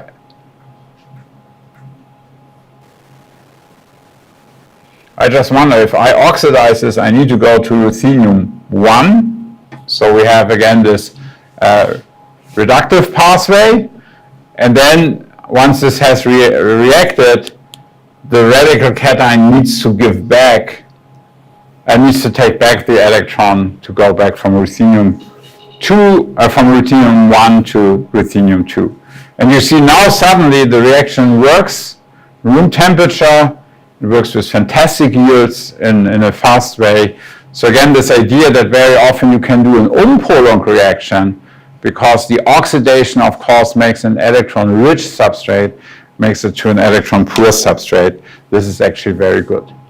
What we should do now here is we need a 5-minute break, and we need to do two things, I think. So the one thing I need to ask our technicians here, the people who helped me here so nicely with this, I can see that I'm not the only one who's cold here. I can see you guys are cold as well. And so I wonder if we can, other than that we can all run out in the sun now for 5 minutes, but if we can get this air conditioning a little bit down. I don't know. It's really, and I didn't bring anything, but I'm really cold, and I see you guys are cold too, right? So for me, this does not have to blast so much. And then, as I say, I would just recommend we do it because the tea break is only in an hour. So let's nevertheless have a 5-minute break, and then we meet here again in 5 minutes. Just even if you just go out and get warm. But I don't know. Can we turn?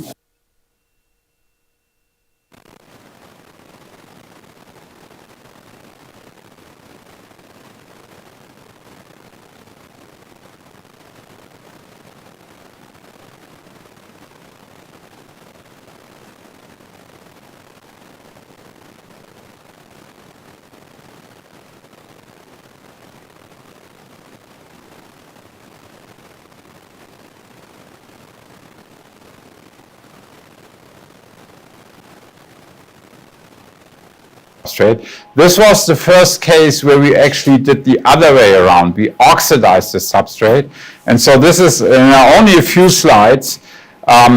This is what I would like to show you simply as the alternative. Instead of doing a single electron reduction, we can also do single electron oxidations. And I will show you just a few things which are easy to do.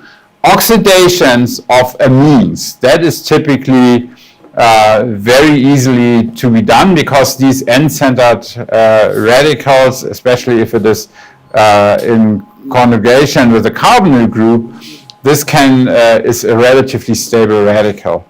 And so again, it was shown that this idea of doing a proton-coupled electron transfer is also a very good way. But now it goes the other way around. Before this, we used the proton to stabilize an anionic charge. Now we're actually abstracting the proton to get an anion because the anion is easier to be oxidized, right? So it's the other way around. And again, this was shown very nicely in the publication here, that if you have these amides, that in the presence of a phosphate base, that single electron oxidation to form the N radical, and presumably you can think about this by deprotonating, then you have the negative charge here, and then oxidizing this, that you can form the N-centered radical much easier. And then this N-centered radical, in this case, again, it is doing a 5-exo trig cyclization. That's always very favorable. And in this case, I think I should have put in a third acceptor molecule. They were actually trapping then the resulting radical with another alkene in order to do this.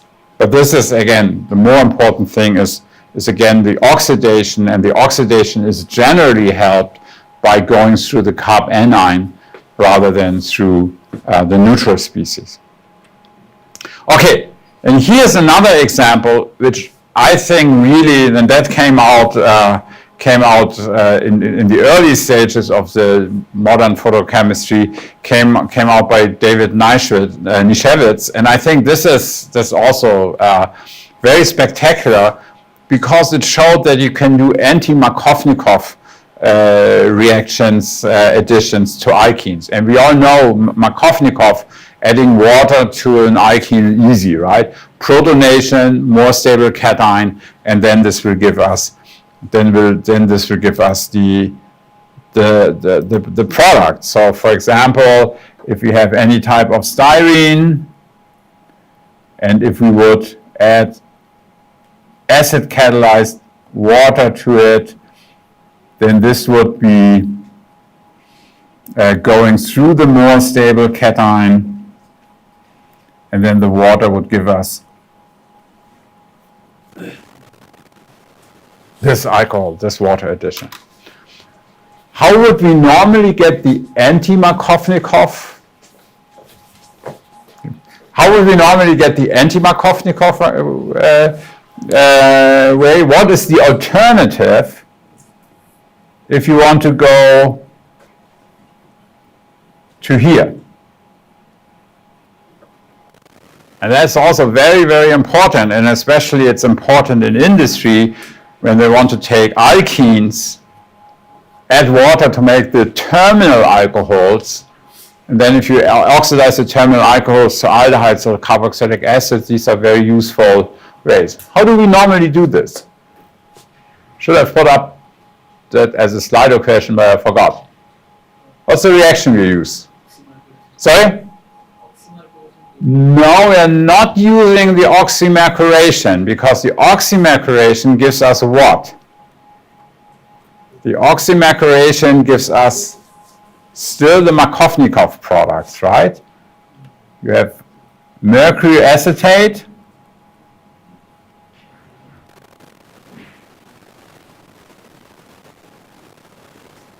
and you go through a intermediate of this type, and then it will open up, water will attack on the higher substituted carbon, because that's more stable, right? It's an SN2 reaction, it's more stable, and then you go through a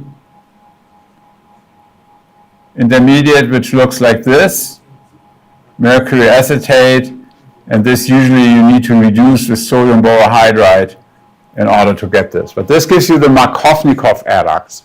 That is the typical method you would use in a laboratory, because if you do what industry is doing, acid, water, that needs high temperature, gas phase chemistry. That's not a good laboratory method.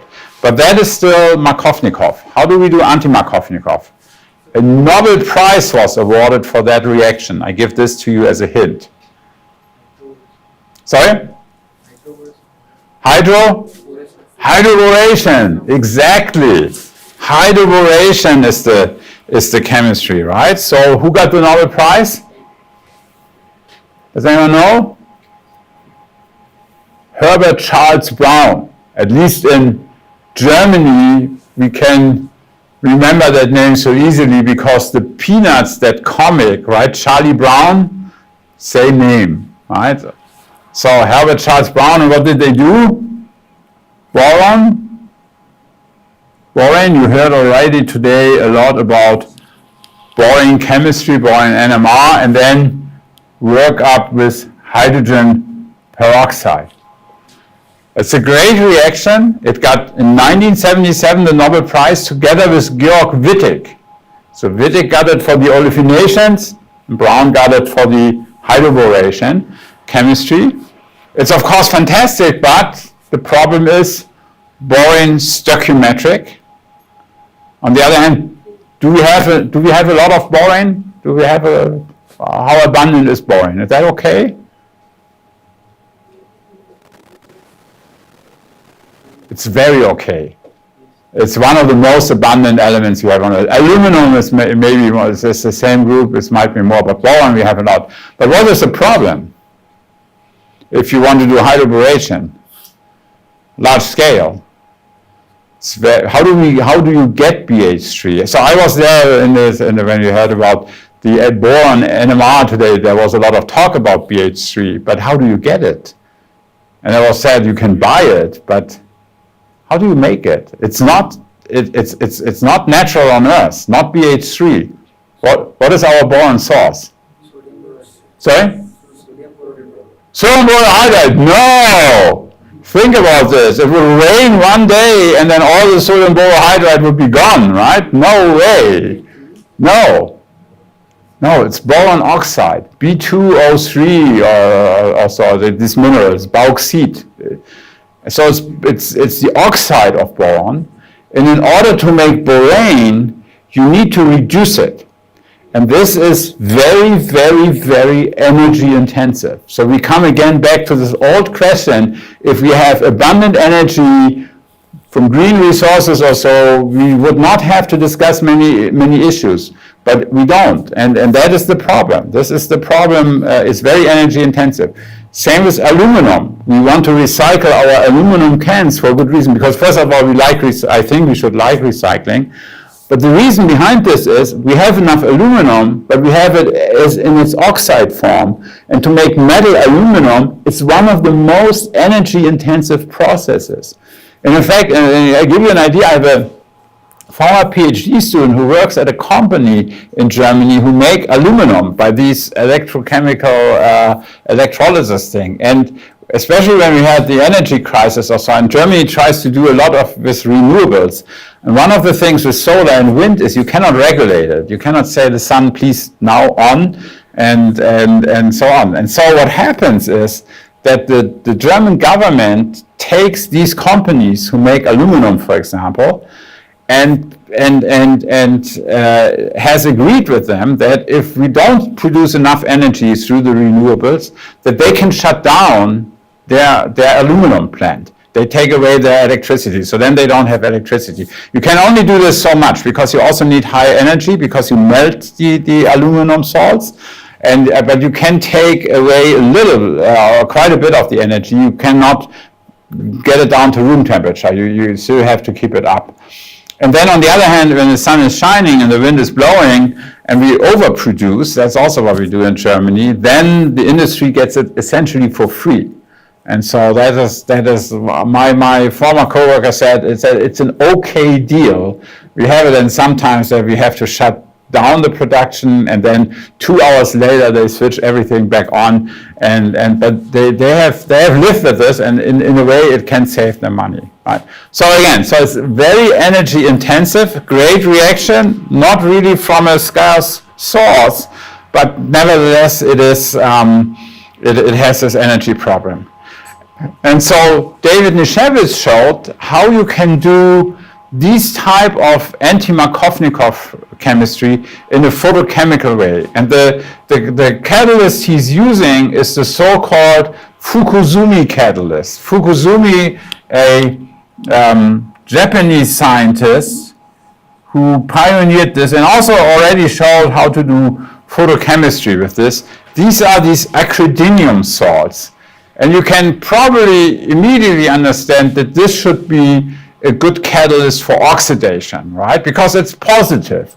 Whenever something is positive, it wants to have an electron. And so that is also what these acridinium salts want. And then you see there are a lot of arenes around there, so they absorb in the visible light region. And so this is a fantastic catalyst for oxidation. And now it does exactly the opposite thing, what we discussed just a little bit earlier about the reduction of the alkenes. So with the Fukusumi catalyst, let's say we have a styrene, it can take away an electron. And so if it takes away the electron, we have the same situation. We can draw either this structure, or we can draw the resonance structure in the other way. And we have already discussed if now an electrophile, if now a nucleophile is coming, like water, it will want to attack this structure, because then we are getting the more stabilized. We're getting the more stabilized radical. And if this can abstract a hydrogen, and you see Nischewitz, he is using thiophenol.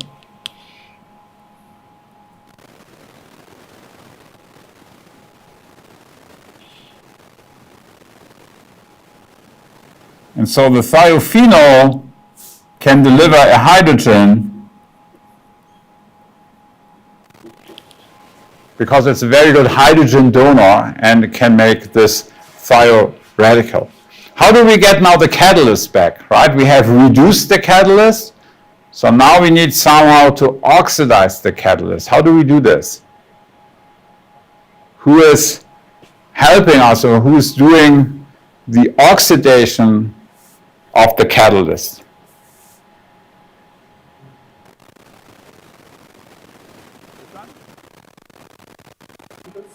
The sulfur radical, exactly.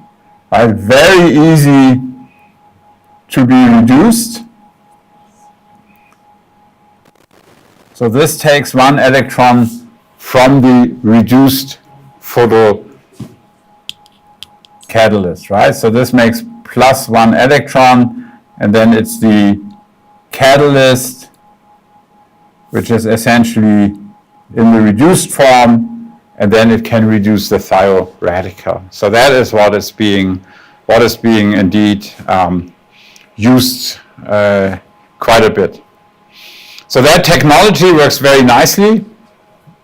Hydrogen donors, thiophenols are fantastic. What's the downside on the thiophenol? They stink, right? You can say this. They are not very good. And so typically what people do instead is they're using the disulfides, because under light irradiation they can in situ then do the homolysis and form these thioradicals. And then very often nowadays people also use some substituents here to make it less volatile, right? Because usually when we use the thiophenol, or whoever uses thiophenol, the whole the whole department at least knows, right? Sometimes you have the feeling the whole university knows. So it's pretty bad. So yeah, so that is, and I think again, that is a spectacular way to show that photocatalysis can do something you cannot easily do otherwise, right? Very often we have reactions which we can do otherwise, but they are might not be just as convenient, but in this case, it is actually the difference. And the Michaelis groups also very importantly showed that you can do fluorination with this, right? And so they are using this complex of HF is triethylamine. That's a very convenient way to use HF. HF alone is not very good. You cannot use glassware and anything, but these triethylamine HF complexes are good to use, and there, instead of having the hydroxide as a nucleophile, he was able to show that you can use the fluoride as a nucleophile, and you can see here they are able to do fluorinations also very nicely. Why are fluorinations so important? Why are we so interested in fluorinations typically? Pharmaceutical. Yeah, why is pharmaceutical industry interested in that? What is the fluorine doing? You're absolutely right. It's a pharmaceutical sector who wants it.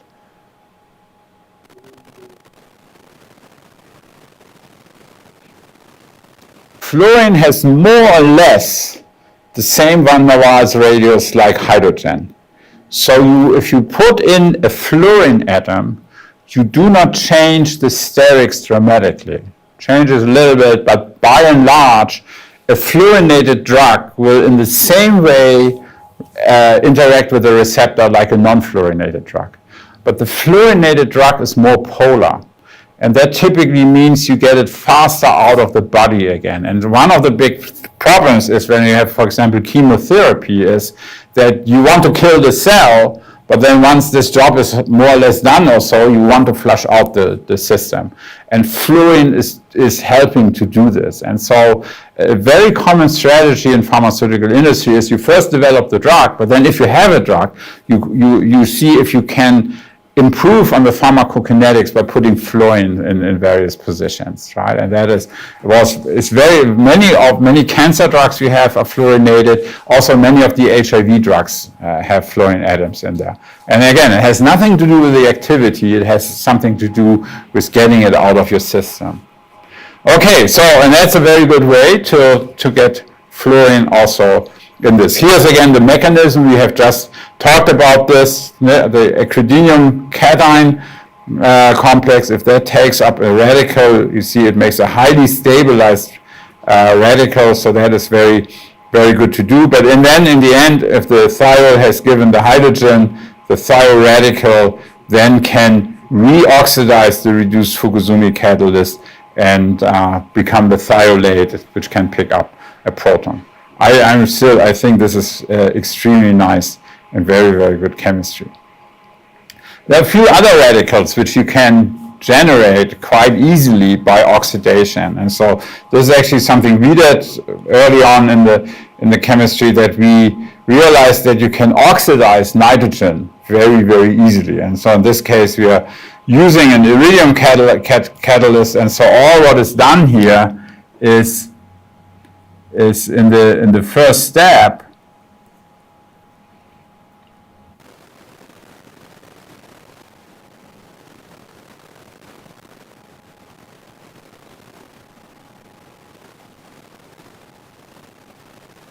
maybe I give us a new page here.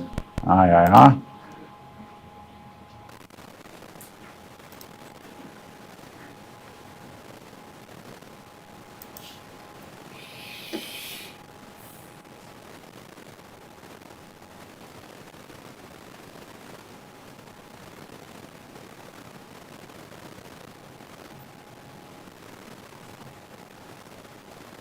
So typically amines are very easily oxidized, and especially if you have such an N-phenylamine, because then essentially you go through a benzylic radical.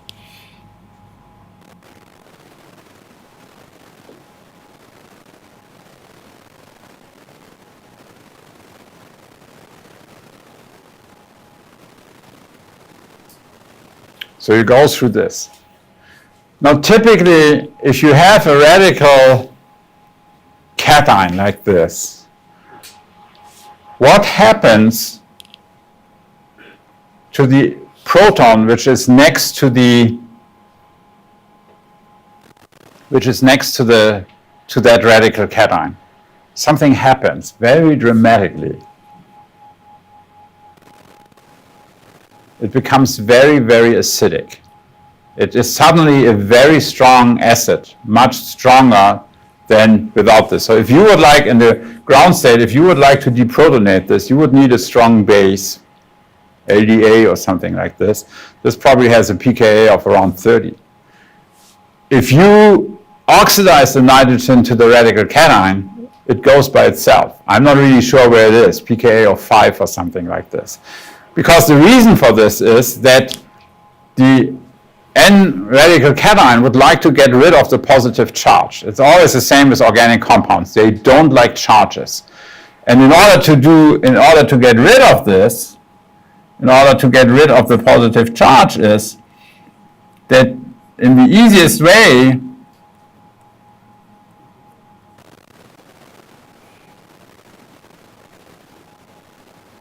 you will simply deprotonate this, and then now you have this, and I can rewrite this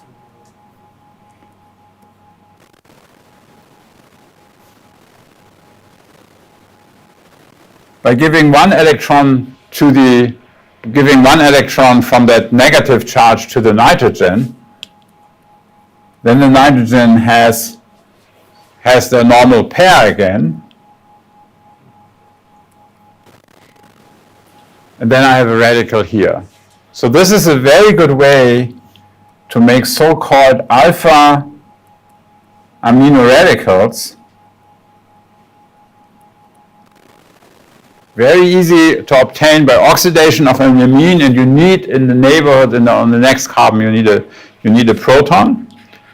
And these radicals are very stable to the point that they might be almost persistent radicals. Because again, they benefit from the lone pair of the nitrogen. And in addition, the specific case we have here, it's a benzylic radical as well. And so this can be very easily generated. And this way we are able to, again, it's a nucleophilic radical. So again, these are nucleophilic. And I think it's also clear why this is, because it is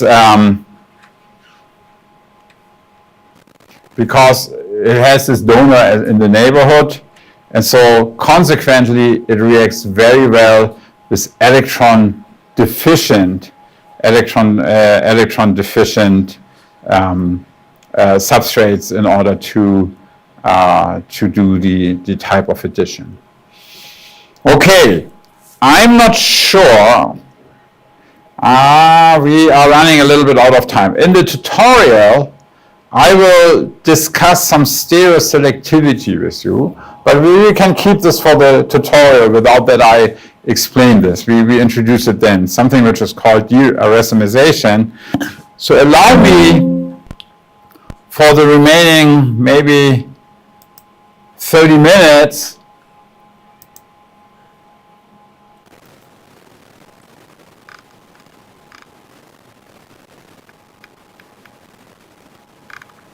Where do I find it? The next lecture? See, this is terrible with me. I'm a Mac person. When it comes to PC, I have no idea what to do with these. I could have done this, but I didn't know how. Yes. So now allow me a 30-minute commercial break. Because the commercial break is that I will show you a little bit what we do in photocatalysis, and I hope it will contribute and give you some feeling what are the chances and also what are the difficulties when you want to use earth-abundant photocatalysts. And so let me show this to you. So again, this is you have seen this picture already. You have seen the picture of my group. And I could ask you, what is the biggest challenge to use 3D metal catalysts as photocatalysts? Because we have seen a lot with ruthenium and iridium, right? And so why not simply saying, why should I use an expensive metal if I can use with iron or copper, right, or some other things? Why is that not so? Why is that not so simply done? Again, new number here. It's a little bit better now with the temperature, right? I think. Very good.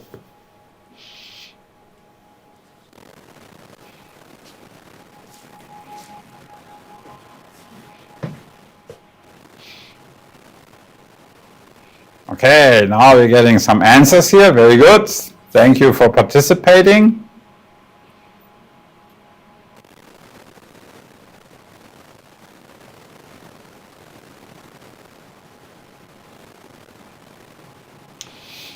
So if you start with this, cost of the complexes might depend. First of all, copper, iron is 1,000,000 times cheaper than iridium and ruthenium. So there we are on a pretty good page. And then, of course, you're absolutely right. In a way, absolutely right.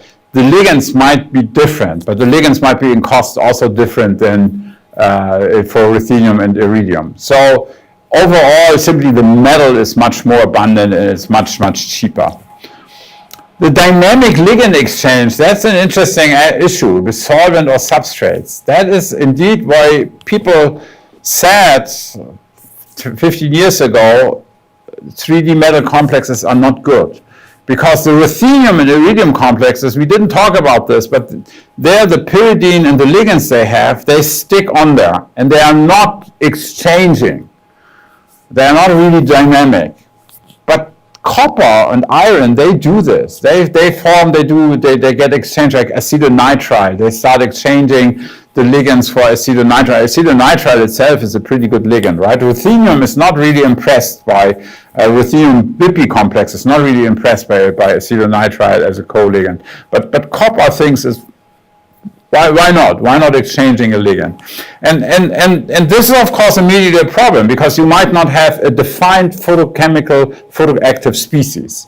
And so that's why people said, well, maybe that's not good. On the other hand, you could think about this if it is dynamic, even if you don't have all the time, the ligand you need, of course, for the light absorption, even if you don't have it all the time, you might have it some of the time, which might be important or sufficient. And the other thing, I showed you already this spectacular example of this chiral copper photocatalyst from the Wenjing Zhao group from 2024. The advantage might be that if it is dynamic, it might interact with the substrates. And so that is something which is indeed the case, and that is something which we also like. Insufficient light absorption, nobody said this. You will see that some of the copper complexes are not really having high absorption maxima, but absolutely sufficient for photochemistry. So that's okay. So again, if you look at this, ruthenium and iridium, this was by far, at least also 10, 15 years ago, by far the complexes people would use most. Oh, but I should go back. Did we have this? Dynamic short excited state lifetimes. Okay, I say something here on this in a moment. So ruthenium and iridium quite a bit. Eosine dyes were also used quite a bit. And I've shown you a few examples of this already.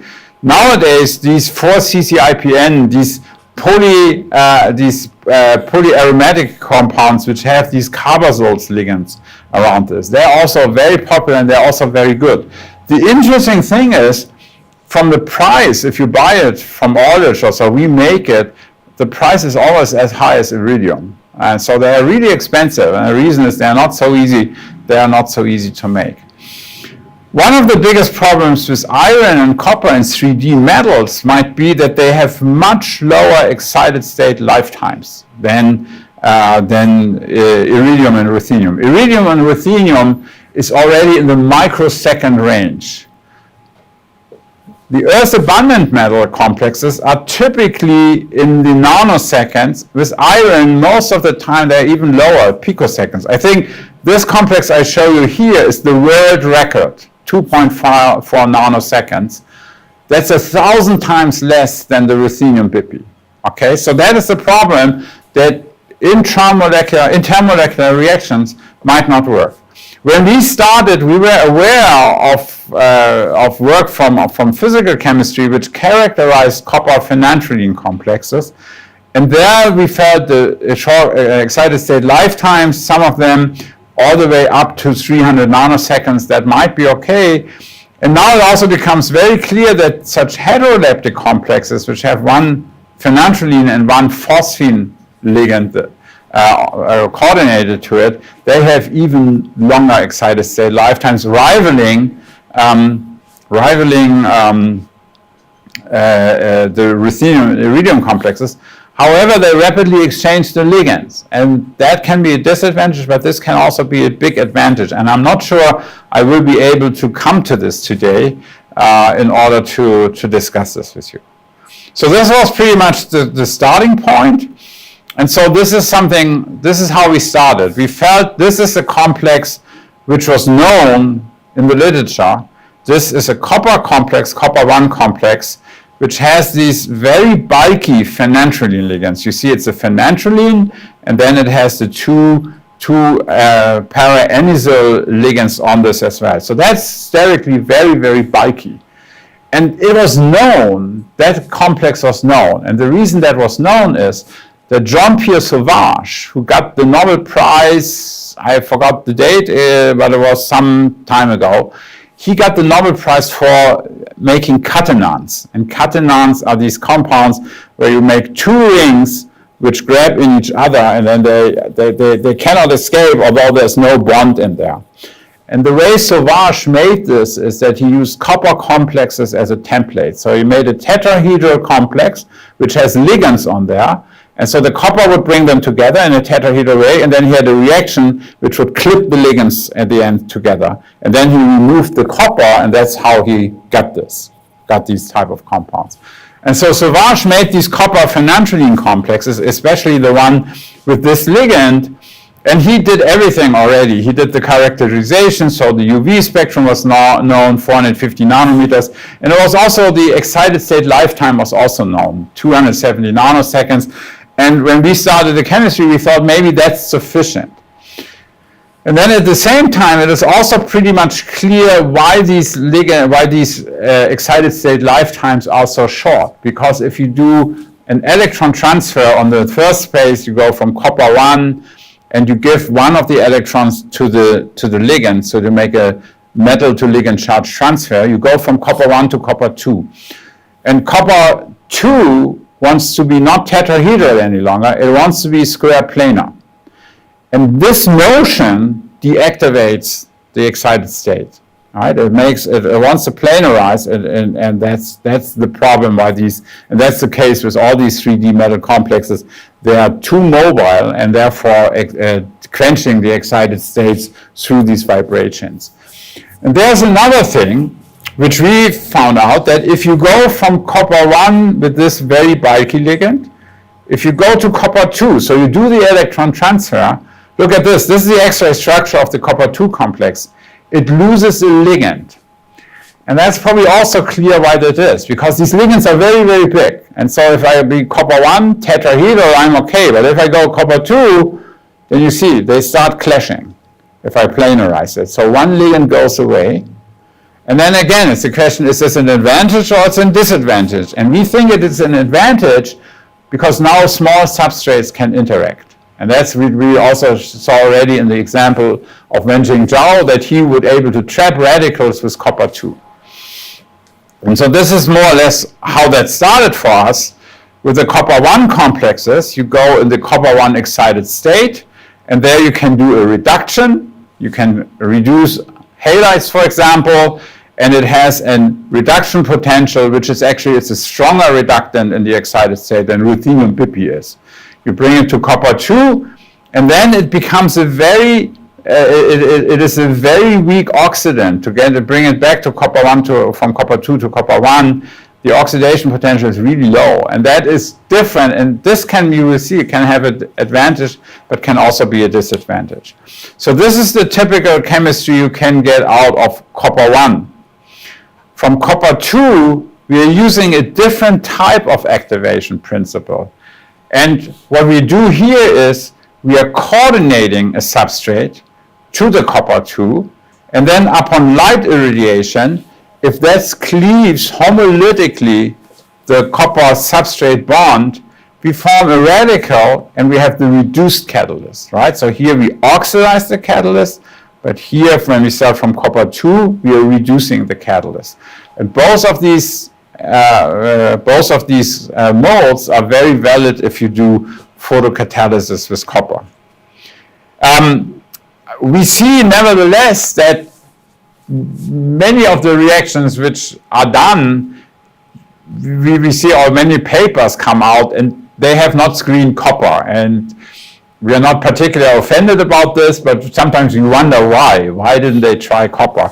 One of the reasons could be is that this ligand, this anisole ligand, you have to synthesize. And in order to sells it, in order to sells this whole copper complex for, I think, 1,000 euros. That's what? That's 100,000 rupees per gram. Anybody who wants to buy it from me for 1/10 of the price, please let me know. Because we all know that with Aldrich, everything is at least 10 times, probably 50 times more expensive. And so in the literature I read a lot is that they say, oh, but your copper complex is so expensive. We have in one of our papers, we have a procedure how to make it, and it's not really hard to make. The other thing is this ruthenium bipi has been commercial for a long time because people use it for luminescence, and also some of these iridium complexes, because they go into the lamps, are also commercial. So that's why they were so much less expensive, simply because they were made on larger quantities. And so we feel it's not really true. But if you want to include copper complexes in your screening program, the one thing I can recommend is, instead of using the phenanthroline with these very bulky ligands, which are these para-anisole ligands here, you can use the same type of phenanthroline, which just has these two methyl groups here. That's 2,9-dimethyl phenanthroline. It's called neocoprine, and this is not quite as good as this other ligand, and we compared, with all the reactions we have done in this paper, we compared the two complexes. And very often the more bulky ligand complex gives you a little bit better yields, the reactions might be faster, because also here the excited state lifetime of these copper complexes with the dimethyl is only 20 nanoseconds. So it's about a factor 10 lower. But just to screen it and to see if copper will give you the chemistry, I highly recommend this. And this ligand is dirt cheap. It costs 8 euros per gram. And what you can do is you simply mix copper 2 chloride with this phenanthroline, and you get out the copper complexes. You get out this complex which has two of the phenanthroline coordinated. One chlorine is still on there, one chloride in the outer phase. And you can use that both for copper 2 as well as for copper 1, because if you irradiate this, it might throw out one of the chlorine ligands. I showed this to you, and makes copper 1. So you can use it as precursor. It's stable. You can just store it in little vials, and so it's really good to use. So that would be my recommendation if you want to include a copper complex into your screening program. The reactions we like to do are these atom transfer radical additions. And that is a reaction where you add a suitable precursor from which we can generate the radical. You add this to an alkene, and you get such addition products. And then very often, if this is a leaving group, like a halide, if you do this in the presence of a base, you can actually get an elimination, and you can form these type of alkenes. And this would be the product of a Heck reaction. Right? That's a Heck coupling, which we know from palladium, when we can use aryl and vinyl halides to do this type of coupling. And we thought that maybe if we do it by the photocatalysis way, we could develop a copper-1 variant of the Heck reaction, light-induced. And this would not only allow to transfer arrow and vinyl, which is known from palladium, but maybe we can also transfer alkyl and heteroatoms, and that is indeed the case, so might be relatively broad. This is a reaction which was not invented by us, by no means. That is the famous Karash reaction, which was already known since 1940, doing this in a thermal way. And there are two ways people thought about this in the literature, how this reaction can proceed. You have your precursor, and from this precursor you generate the radical, and this can be done by a radical initiator, AIBN, for example, or it can also be done by the photocatalyst. So your photocatalyst needs to be able to reduce the substrate, you extrude the leaving group, and you generate a radical. And now this radical can add to the alkene, and it forms a new radical. And at this point, you have two options.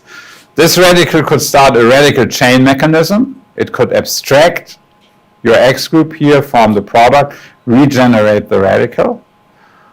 But also, to close the catalytic cycle, we have oxidized our photocatalyst. We need to reduce it, right? And in order to reduce it, we would have to oxidize this radical, which we earlier discussed with the furane example. So we are forming a cation, and this cation now, if this recombines with our leaving group here, we are forming the product.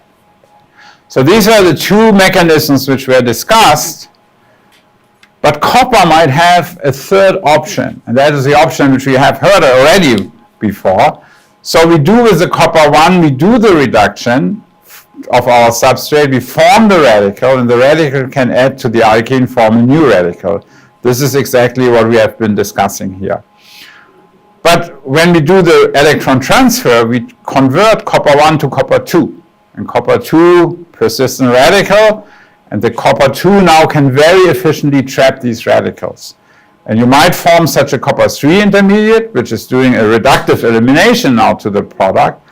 The alternative is that this radical could abstract directly, and that's also very efficient, directly abstract the X group from the copper complex. So either it interacts with the metal, or it can interact with the ligand and form this. And this type of mechanism seems to be superior to the mechanisms where you would just have a photocatalyst which cannot interact with the substrate. And so we find that we can run many of these reactions with copper, which we could not do with ruthenium and iridium. And the reason for this is that these transient radicals which we are generating here can interact with the copper, can get stabilized through a copper-3 intermediate, or very rapidly transfer the X group into the product. And so this was the chemistry we did. Both of these mechanisms are valid. We tested this by using isocyanates, and we know that the copper-2 isocyanate complex coordinates copper onto the nitrogen. And then we found that if we have a radical here, this radical could either form the thiocyanate or it could form the isocyanate compound. So the thiocyanate would be formed if this radical attacks the sulfur.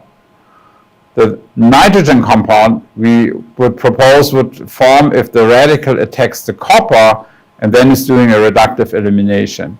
And we found that it depends on the electronic nature of the radical that both modes can go depending if it's an electron-rich radical, it will attack the electrophilic copper center and makes the NCS compounds. If it's an electron-deficient radical, it will interact with the sulfur and as a nucleophile and make the thiocyanate. Okay, so then we did this quite a bit, and this was chemistry where we started with, and at that time we were very happy that copper would do this type of chemistry at all.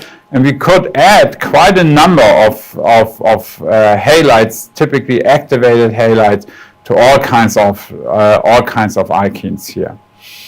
And then we found also later on that certain substrates, iodides, for example, would only work with copper and they would not work with anything else. And the reason for this is, in this example here with the perfluoroalkyl iodides, the reason we believe that this is happening is that once you form the radical of the perfluoroalkyl iodide here, if this adds to the alkene, this is very electron deficient, right? That's perfluoro, it's very electron poor. So this makes this a very electron deficient radical.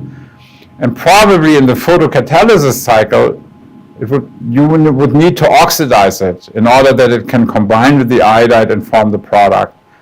And this is hard to oxidize because it has this electron deficient substituent on there. But on the other hand, the radical chain mechanism might also be hard because the radical is hard, the iodide is soft, so that's probably also mismatched.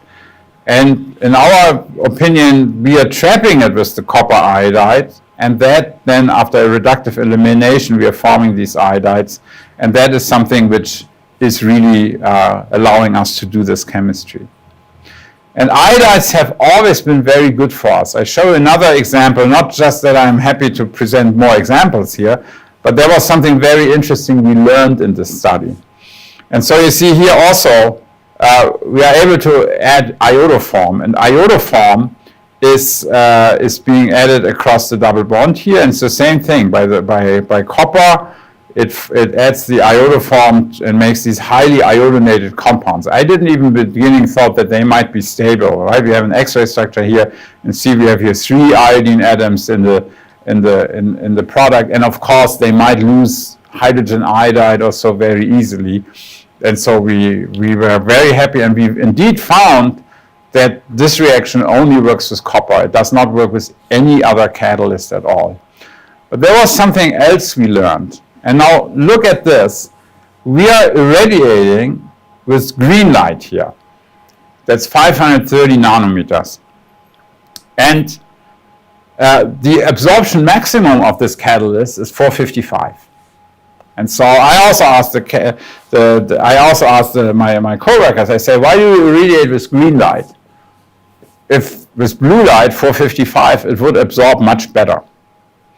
And they said, yeah, we did it, but if we irradiated 455, it doesn't work. I said, well, what do you mean it doesn't work? They said, it doesn't work. We're getting 0% yield, and we're getting great yield when we irradiate it at 530. So, okay, we said, if that's the case, and they said, yeah, that's the case, and they said, we write it into the paper. And so we wrote in the conclusion, and we would like further to point out that you have to irradiate at green light, you cannot irradiate at blue light, although, and we showed the UV spectrum, and clearly 455 should have been much better for the absorption. So one of the reviewers, very nice reviewer, came back to us and said, the reviewer came back to us and said, this does not make any sense. If your absorption maximum is better, he said, I can understand that it works at 530 because you're still absorbing in this region, but I cannot understand that you cannot irradiate at 455. And he was very nice. He said, you should take that sentence out. And I went to my coworker and said, you cannot take the sentence out. It's a fact. I went to my coworkers back and said, you guys are sure it works at 530, it doesn't work at 455? And they said, yes. I said, now you go back to your lab. It's 3 different labs. We have small labs, so I have lots of labs. I said, everybody runs this again and come back to me the next day and tell me about this. And they come back and say, it doesn't work at 455. And so we said, we cannot take it out then, but we need to find out why that is. And the reason for this, and I think that's a good lesson to learn, is we finally got the idea and said, well, maybe at 455, that's more energy intensive light, and maybe we start forming iodine. Very little, we couldn't see it, but the moment we added starch solution, that's the normal way to test for iodine, right? It turned blue. And so we knew that we were testing that. It was already known from work from Paolo Mercuri and also Corey Stevenson that iodine can be a catalyst poison and quenches like crazy the chemistry.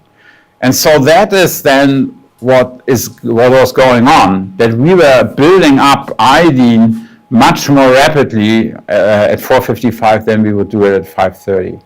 And so that might be a good also, again, a good lesson that sometimes you need to, you might vary the light, and you might, normally you have the feeling that if it doesn't work at a one wavelength, if it works at the higher, the more energy wavelengths. But sometimes it's the other way around, because you might form a byproduct which might kill your reaction. And HI, for example, if that forms, it's also a very strong acid, right? As the strongest acid, more or less, we have. That kills also the copper catalyst. And so that was, so we added this explanation, and then the reviewer was happy, and so then we got it published. I think actually we noticed this, I think we had it actually in this paper, where we noticed this the first time. Okay.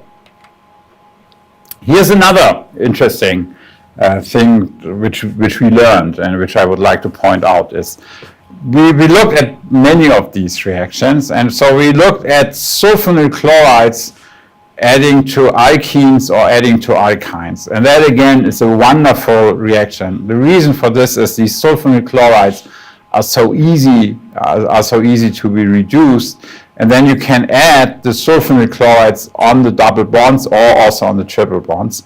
And again, that works much better with copper than it works with iridium or ruthenium. Let me see if I have the mechanism. Again, we will propose that we are forming these sulfonyl radicals.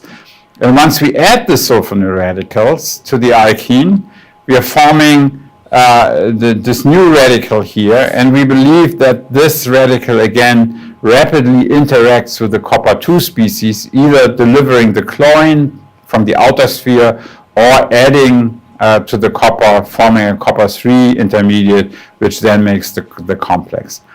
And so that really works well. And it's one of the broadest ATRA reaction which we ever have reported, because it works with activated, unactivated alkenes, it works with alkynes, it essentially works with anything. And then it's an interesting substrate, and again, something I think one can learn. Very often you have these ATRA reactions or other reactions which might work with activated alkenes, but they don't work with unactivated alkenes. And then you have the possibility to say, oh, and our scope is limited to activated alkenes, and we cannot do unactivated alkenes. There's a better way to go about this. And this is, we have now routinely using a substrate, let me see this, using routinely a substrate which looks like this. Look at this. This has an activated alkene, because activated means you have a substituent here which might stabilize the radical here. And then at the same time, this would be an unactivated alkene because it's not in conjugation to the phenyl ring. And very often, if you have a reaction which only works with an activated alkene and does not work with an unactivated alkene, you can use this substrate and do the reaction, and it will only work on the activated alkene. And this is also, by the way, true for the chlorosulfonylation. The chlorosulfonylation is faster on the activated than on the unactivated alkene. And so then in this case, rather than saying it doesn't work on unactivated alkenes, you can say I have a chemoselective reaction because the activated alkene is preferentially functionalized and the unactivated alkene is left alone, right? And so we do this substrate, and we have the analogous substrate where we have an alkyne here, because sometimes, again, only activated alkenes work and the triple bonds do not work. And so you turn it into an advantage. Rather than saying it doesn't work, you say you have a selective reaction, right, by including both functionalities in one case. For the chlorosulfonylation, however, it works. It works in both cases. It works for the activated and also for the unactivated one. But interestingly enough, you need to add a base. And that is what we do a lot in photocatalysis. We add these inorganic bases and to make the reactions go better, right? And that is the case here for us. If we use the activated alkenes, we do not need any base. It works just fine. If we want to functionalize the unactivated alkene, we need to use the base.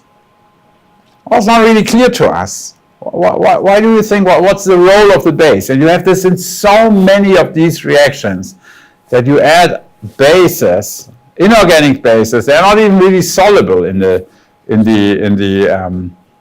solvent, in acetonitrile, and still reactions work very often much better. Is there a reason for this?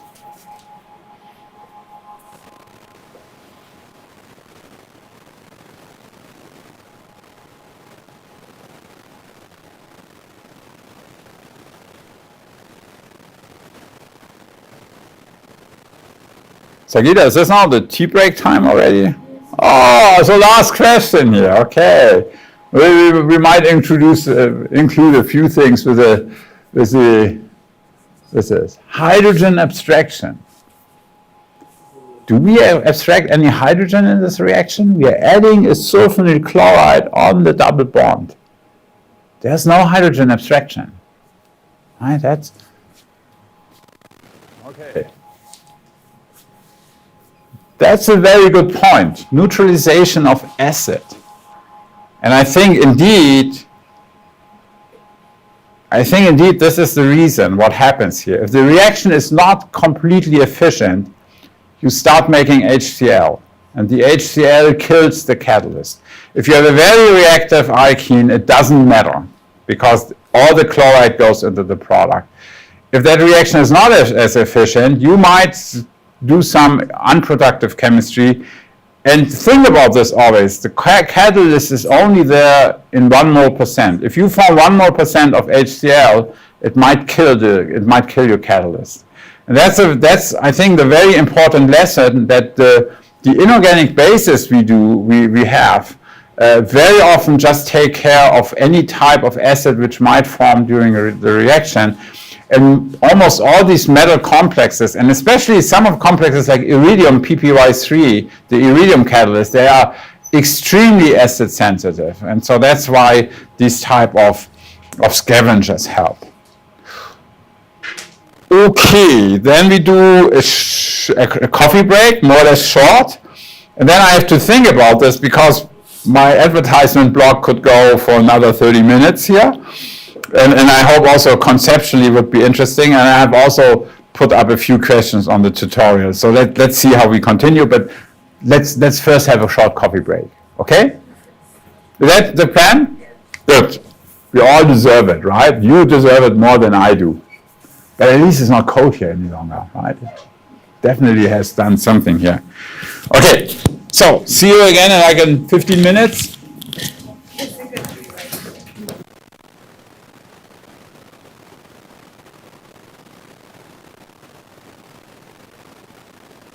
This type of chemistry. So one thing we realized when we did this chlorosulfonylation was that it didn't matter if we use the copper 2 catalyst or the copper 1 catalyst as a precursor. It's a copper 1 photocatalysis for sure, because we need to reduce the sulfonyl chloride. So we need to do copper 1, which then forms copper 2. And it's not feasible that we use copper 2 to copper 3. That has essentially no reduction power. But we could use the copper 2. You see here we have the copper 1 complex. Here we have the copper 2 complex. And it didn't matter which we would use. We could use both. And you can see here in blue, we have a lot of substrates. Blue are the yields for the copper 2 complex, and in this reddish pink color is the copper 1. And in some cases, we have even better success with the copper 2 complex. And so the question, of course, is why? Why are we getting these? Why can we do this with copper 2? And the answer to this is, obviously, we must be forming copper 1. How do we do this? Because we don't have a reductant present, and we have nothing which we can oxidize and do this. So one of the answers to this could have been is that if you irradiate the copper 2 chloride complex, that you do a homolysis, and when you do this homolysis, you're forming a chlorine radical and you form the copper-1 complex. And the copper-1 complex is your active ingredient. And so what is the chlorine radical doing? Well, under the conditions which we have, it probably abstracts from something, maybe from the solvent or so, maybe abstracts a hydrogen. Again, when we try to publish this, the one reviewer said, tell us what the chlorine radical is doing, and we said, we are only using this in 1 mole%, so it just forms a little bit and probably is lost in the solvent, and we were okay that we didn't have to chase after this. But I will show you in the end that we pretty much know what such chlorine radicals can do. And we are not definitely not the first one. As always, there's nothing new. There's nothing new under the sun. But this gave us more or less this the idea that we can activate substrates by taking a metal complex where we have the ligand coordinated to this, and if this gets irradiated and the homolysis might occur, then we are also having a starting point for radical chemistry. And this is a process which is probably initiated in most cases by ligand metal catalysis. So you have your metal catalyst and then your ligand. In this case, you see you can look at this from this here. The ligand gives 1 electron to the metal, and then this way it forms, then if the bond splits, it forms the radical and the reduced metal. And so this is something we wanted to explore further, and actually I show you the first example. I'm not chronological here, which we actually explored already 6 years ago or 7 years ago by now. But this idea that we can do this homolysis, we like to call this visible light homolysis, or now if you do it at UV, you can also call it light-induced homolysis, that a metal substrate complex might, under irradiation, split into the radical and the reduced catalyst. And that is you will see that's a pretty interesting activation method from one point of view. And that is, we wanted to know more about this homolysis process. And so we teamed up with a group of Phil Castellano. He's in the United States, and he's a really expert in transient spectroscopy. And so when you do transient spectroscopy, you can, on very short time scales, you can see how species are changing, and if you get go from a copper-2 to a copper-1 complex and so on. So what we did is we sent him as a reference one of our copper-1 complexes, and he measured the transient absorption spectrum, and this is what you see here. And so what he did is he took the copper-1 complex in acetonitrile and simply excited this at 470 nanometers, and this is the spectrum he get. And then we gave him the copper-2 complex, and then he irradiated this again, and he's irradiating with an 80 femtosecond laser, so extremely short pulse. He irradiated the copper-2 complex, and this is the spectrum he got. And I'm not sure if you have seen transient spectroscopy, transient spectra before this, but you see here you have the irradiation of the copper-2 complex. Here you have the reference of the copper-1 complex. So let me tell you what's the difference. What's the difference between these two diagrams? So the question is up now. So I give this again to you. And so if you want to interpret these spectra, this is copper-1 reference. This is irradiation of the copper-2.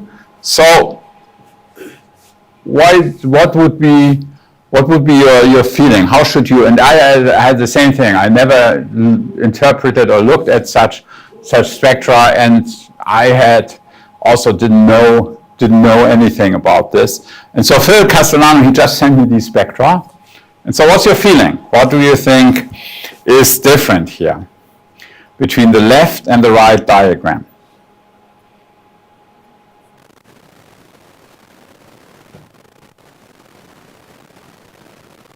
Oh, yeah, this here. Let me see if you have already answers. No answers yet. Don't be shy. Red line, Sorry? the red line is different. Red line looks a little different here, yeah.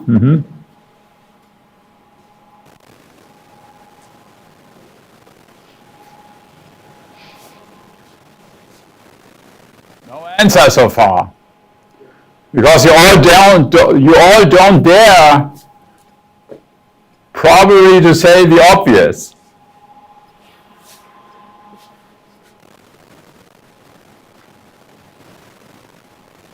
Still no answer. It's like a quiz, right? Sometimes you have this in the newspapers. They give you two pictures and they say spot the difference.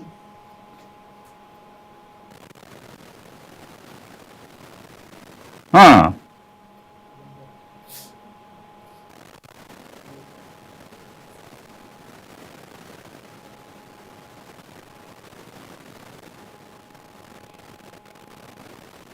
You see, I was more open about this. I had no problems to call Phil and say, you know, Phil, I don't understand anything about transient spectroscopy, but for me, these two spectra look exactly the same. I don't see the difference. This is chicken soup effect here, right? But look at all this, right? This looks exactly the same. I said, Phil, you sent me the wrong spectra. You need to send me, you mixed it up, you sent me twice the same spectra. And he said, no, I didn't. Everything was okay.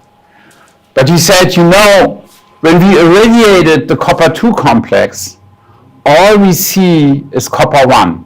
We do not see the copper-2 signature. And that is in a way really exciting, because that means if you, on a time scale of 80 femtoseconds, let's say 100 femtoseconds, if on a time scale of 100 femtosecond, the copper-2 has completely converted to copper-1. This means that excited state lifetimes do not have to be high nanosecond or even microsecond. This means that picoseconds also might be sufficient. And so the difference to all the other chemistry we said, there we had an outer sphere electron transfer. We had the excited state, and then we are transferring somehow the electron to a substrate, or we're taking it. But here, the substrate is already coordinated to our photocatalyst. And this way, then, suddenly these processes become very fast. So on a time scale of 100 femtosecond, this dissociation has occurred. And so that is what we think is, and you say the spectra doesn't look anything reasonable, but we got a pretty decent paper out of this for showing the same spectra, because I think the interpretation really is correct here, that we are essentially on less than a picosecond do this homolysis reaction. And this means, of course, that if you can go through this activation mode, that excited state lifetimes, even on complexes like iron, which typically have picosecond lifetimes, that this becomes irrelevant and that it's suitable for photocatalysis. And so with this, we are really pretty excited about this.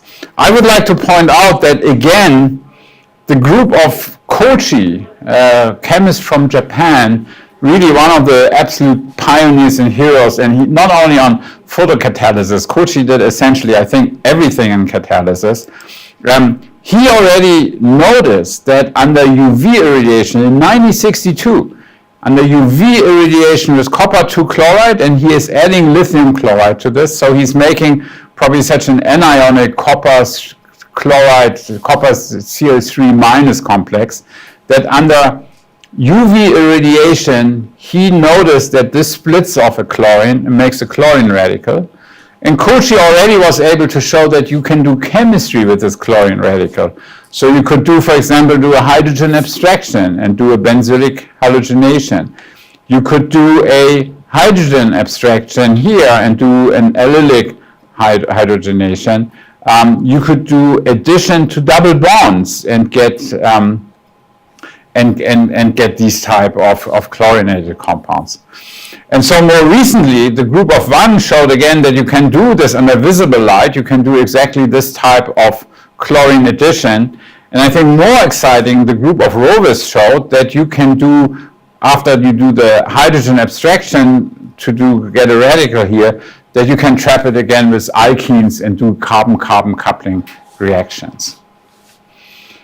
So our first contribution to this came already in 2018, and there we showed we wanted not only to have the halogen radicals and do hydrogen abstraction. We were wondering, can we get different radicals and do other type of chemistry? And so one thing we did is we were looking at azides, and so we are making copper azide complexes. And again, sure enough, if we irradiate this, we are forming azide radicals, and we could use this in order to make such azidoketonization. So you see, we're doing a type of an atom transfer radical addition. We are adding the azide radical to this position, but then, very importantly, we are transferring oxygen into the product, and we have to do this reaction under air. That is something, maybe we do it tomorrow at some point. A thing I wanted to point out in the tutorial as well. I can show you why we need the air. If you look at the mechanism, and again, it always comes to the question, how do we close catalytic cycles? And so if we start with copper 2, this is where we start, we make the copper 2 azide complex. If we irradiate this, we are making the azide radical and copper 1. And the azide radical can add to the alkene, we form a new radical. And now is the question, how do we get back the copper 1 to the copper 2? And the copper 1 is not really a very strong reductant to reduce this and then form copper 2 again. So what we need in this reaction is we need oxygen. And oxygen very efficiently traps these type of radicals and then at the same time reoxidizes the copper 1 to copper 2. And so what we believe is that this radical trapping is extremely efficient. Whenever you do such type of reactions, you need, normally, if you don't want to have the oxygen in there, you need to do it under exclusion of oxygen. If you have oxygen in there, you do exactly this. But we needed this because only this peroxo radical is now able to recombine with copper 1, and this way reoxidize us the copper to copper 2. And then you can now see here, if I do now a formal elimination of copper hydroxide, I take out this proton, form the double bond here, and then I get copper hydroxide back. This is how we are getting the product and close the cycle. So in quite a number of more reactions, which I will show you, is we can always add a radical, which we get from such a homolysis event, but then we are getting the carbonyl group into this. I would also like to show you how you can analyze such chemistry. So one thing, of course, which is nice is azide, of course, is a fantastic ligand to do IR spectroscopy. So we looked at we could see that we are forming a copper azide complex by looking at the azide band in the IR, and that is significantly shifted compared to the azide which you, for example, have in the TMS azide. UV absorption, of course, we saw a significant shift in the UV once we exchanged the chloride for azide. And then, of course, copper 2 complexes are EPR active, right? Because it's a radical. And so with a radical, you can do EPR spectroscopy. And so we could make the copper azide complex. And so here in yellow, we had the spectrum. And then we started irradiating this. We are forming copper 1, which is, of course, not EPR active any longer. And so then the signal went down because we were now making the diamagnetic copper 1 species. And so that was our first contribution to this. And then we, of course, as it is, if you find out that things like this might work, you try other type of compounds. And so here we tried malonate. You might remember that we already saw this with the manganese acetate this morning, that you can oxidize the malonate to the malonate radical. And this is exactly what we can also do with copper 2. So we take malonic ester in the presence of a copper 2 complex, and what we probably form is such a malonate copper 2 complex. And if this gets irradiated, we are cleaving the bond, we are forming copper 1 and the radical, and then this radical adds to the alkene, to styrene here. So we are forming this new radical, and as you have seen in the previous example, we need the oxygen to trap this radical and reoxidize the copper 2, and then this way we are getting the oxo-alkylated compounds here. So we can take vinyl arenes and we add the malonate carbon group here, and again the carbonyl group here.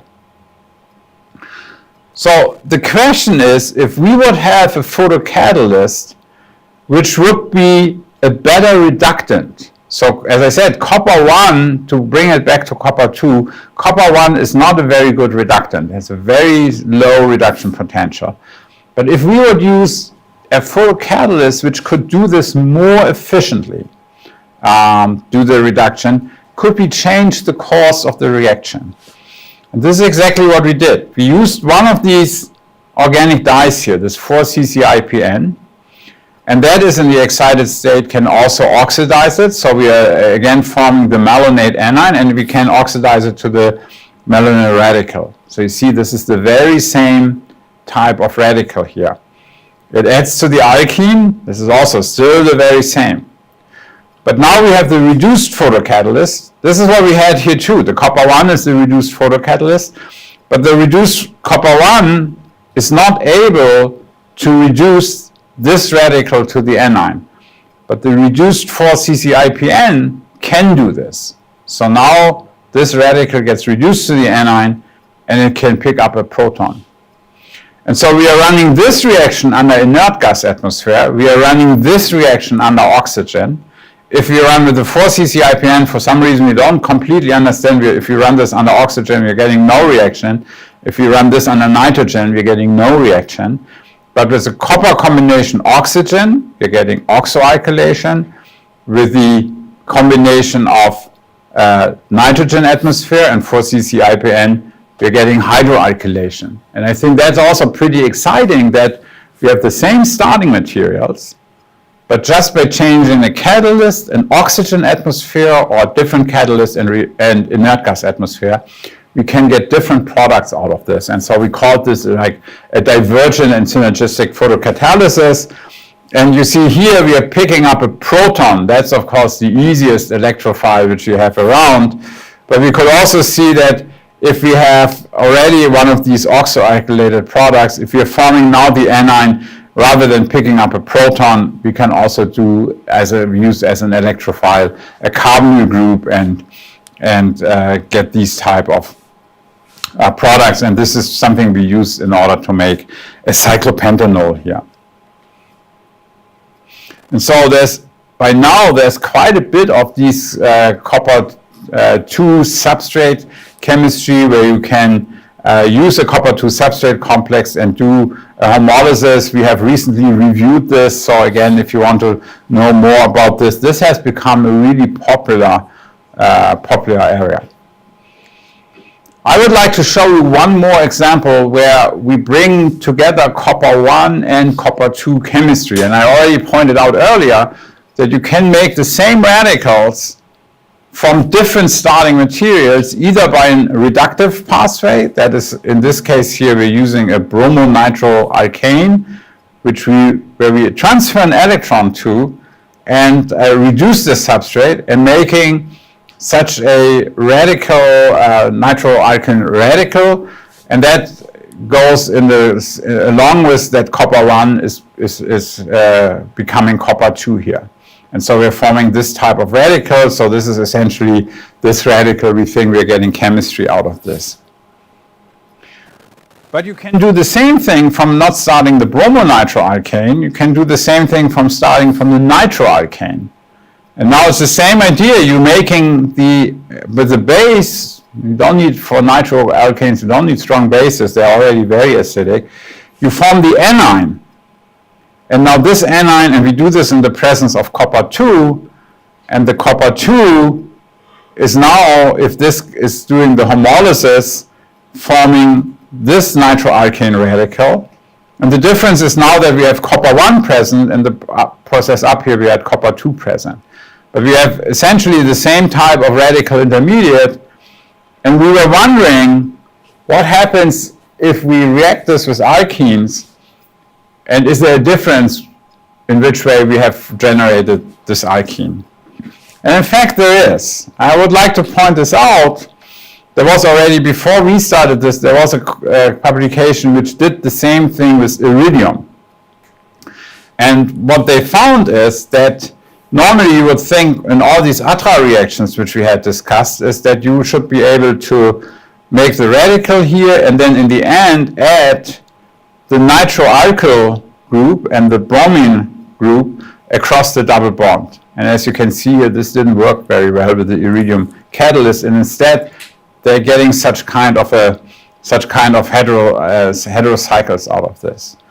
And they were able to explain this. They said, well, we are forming the radical by having an iridium-3 catalyst, which is able to reduce this, forms the iridium-4 catalyst, makes this alkyl radical, and this alkyl radical adds to the styrene and it forms this radical. But this radical can do a cyclization onto the nitro group. And this way it can form this radical here. And this is a very good process because this radical is very close to what we all know as tempo. It's a persistent radical. So that is a pretty good, this is a pretty good, good case. And so therefore, this radical has had a high tendency to do this. And again, we were thinking, if we have copper 2 present, would we be able to trap this radical? So would be the cyclization faster or would be the trapping faster? And if the trapping would be faster, we should be able to get this ATRA product rather than the type of cyclization product. And let me see, if you look at this here, this cyclization, and this is really relatively facile, but in terms of Baldwin rules, let me know what type of cyclization this is. So if I have this here, let me go back to here so that you can look at the cyclization, right? If this cyclization cyclizes onto the nitro group, what is it? What is it?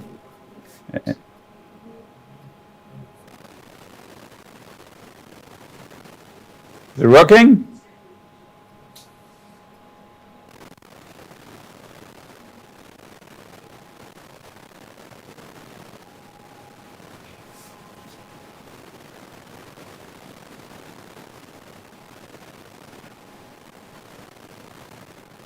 Mm-hmm. 5-exo trick. One brave answer so far. Okay. 2 brave answers so far. Now the crowd is following. Yes, it's a 5-minute ring, but always keep in mind Baldwin ring closure qualifies, you need to say the ring, which center is involved, and if the bond which is breaking breaks inside the ring, that is 5-endo or endo. If it breaks outside the ring, it's exo. So, okay, 6-exo tricks. I can see it's getting late, right? Because I can see that some people have now problems to count the number of atoms in the ring. Let me show this to you again, right? It's clearly a 5-minute ring, right? So 6-exo is probably out of the question here. And so, okay. So the one thing you apparently have problems with is to decide, is it exo or is it endo? So look at this. This radical closes here, forms the ring, and the NO double bond needs to break. So it's an endocyclization. It's a 5-endo trick. And that's the one thing we said, is that 5-endo trick is probably not a good cyclization. But again here it's radical, early transition states. So you can see that this is still feasible. And it is feasible if you do this with iridium apparently. But we thought that it might not be so completely fast that with copper 2 we might be able to trap it out. And this was indeed the case. We've been able to do, again, in a very, very broad way, we've been able to get the ultra products because apparently the copper 2 is able to trap that radical efficiently. And so, again, what you could do is, we were able to show that if you do the chemistry with iridium, you indeed see the cyclized radicals here. The radicals which were not proven by Oy, but they were proposed that this indeed is happening.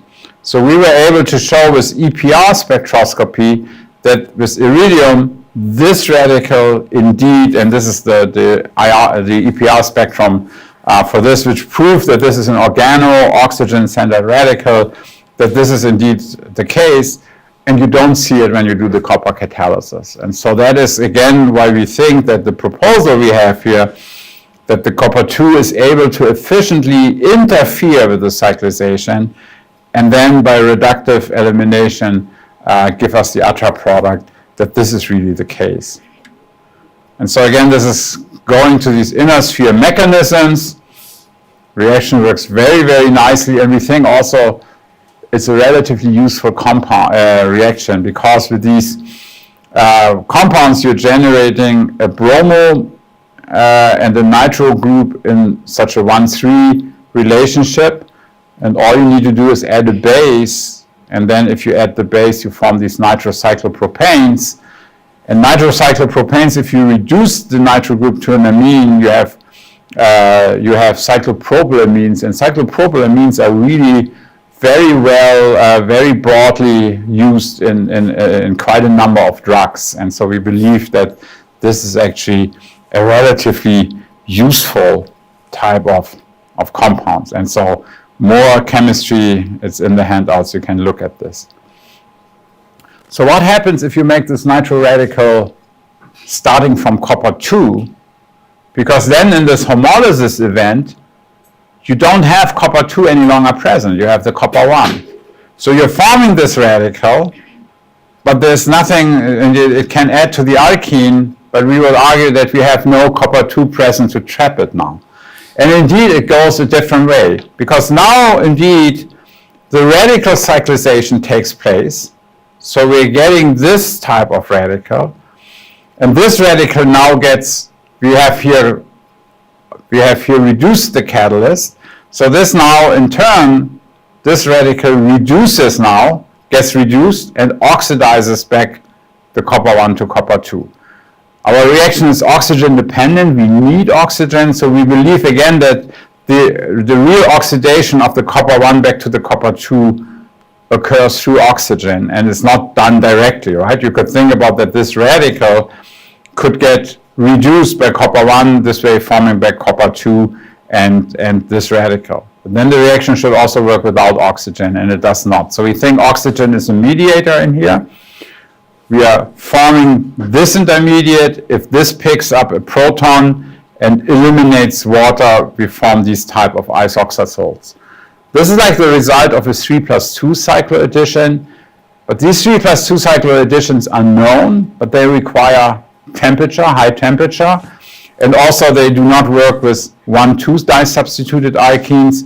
And again, in our hands, the scope we have here is very, very broad. And so we talked about this earlier when you said advantages of radical, of photocatalysis, that sometimes you can bring a reaction down from 80 degrees to room temperature.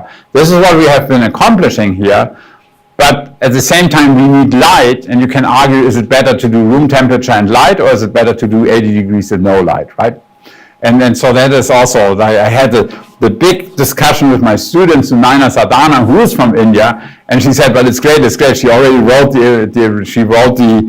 the introduction, and she said, oh God, we can do room temperature and these other people have to do temperature. I said, you need to be careful. A reviewer might see this very differently. You need to show, if you want to read it, she wants to get this in a very good journal. If you want to get it in a really good journal, you need to show that you can do something which you cannot do with a thermal variant. And so then she went back and she actually did quite a lot. And again, it's extremely broad.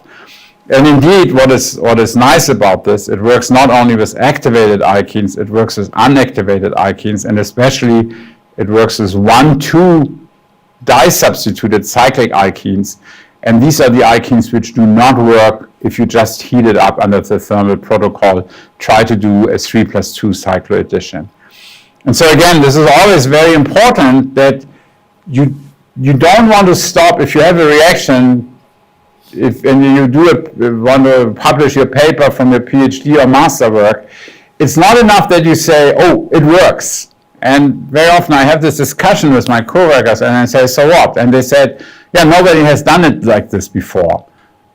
But the question is always, it doesn't have to be always different, but you need to be able to make a story why other conditions might be good. And here, for example, we think that we can pitch that we switch a reaction which is normally a concerted reaction, 3+2 cycloaddition, to a radical regime.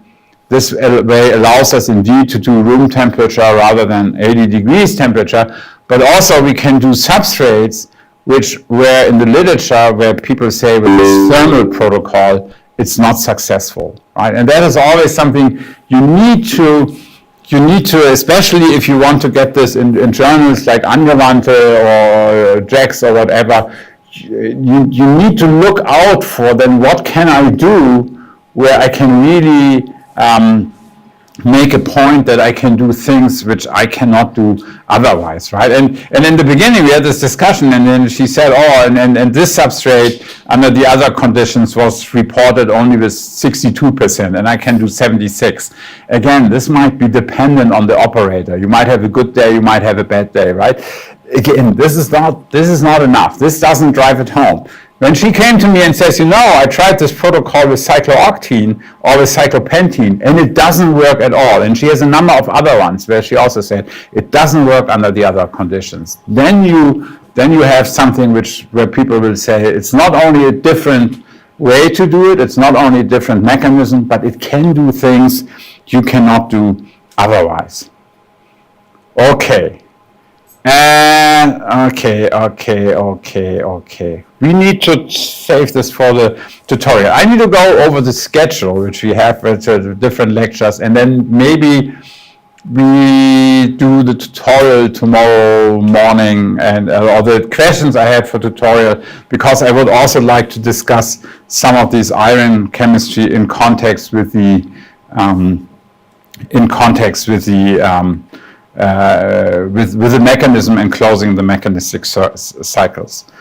So, but I think you guys all deserve dinner now, 6:30. How many hours did you hold through here? That was from 10 o'clock in the morning. I at least had a break when there was this NMR lecture on Bohr, and you guys had to sit through this here. So that's now 8.5 hours with a few tea breaks and a lunch break. So very good. So thank you very much for being so brave here and doing this, and I hope you still like to come back tomorrow, and then we talk about these things a little bit more.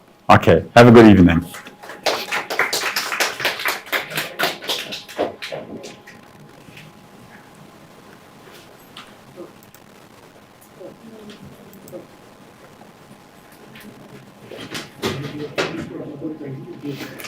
Yeah. When did we already do a photo? Yeah, we did. Yes.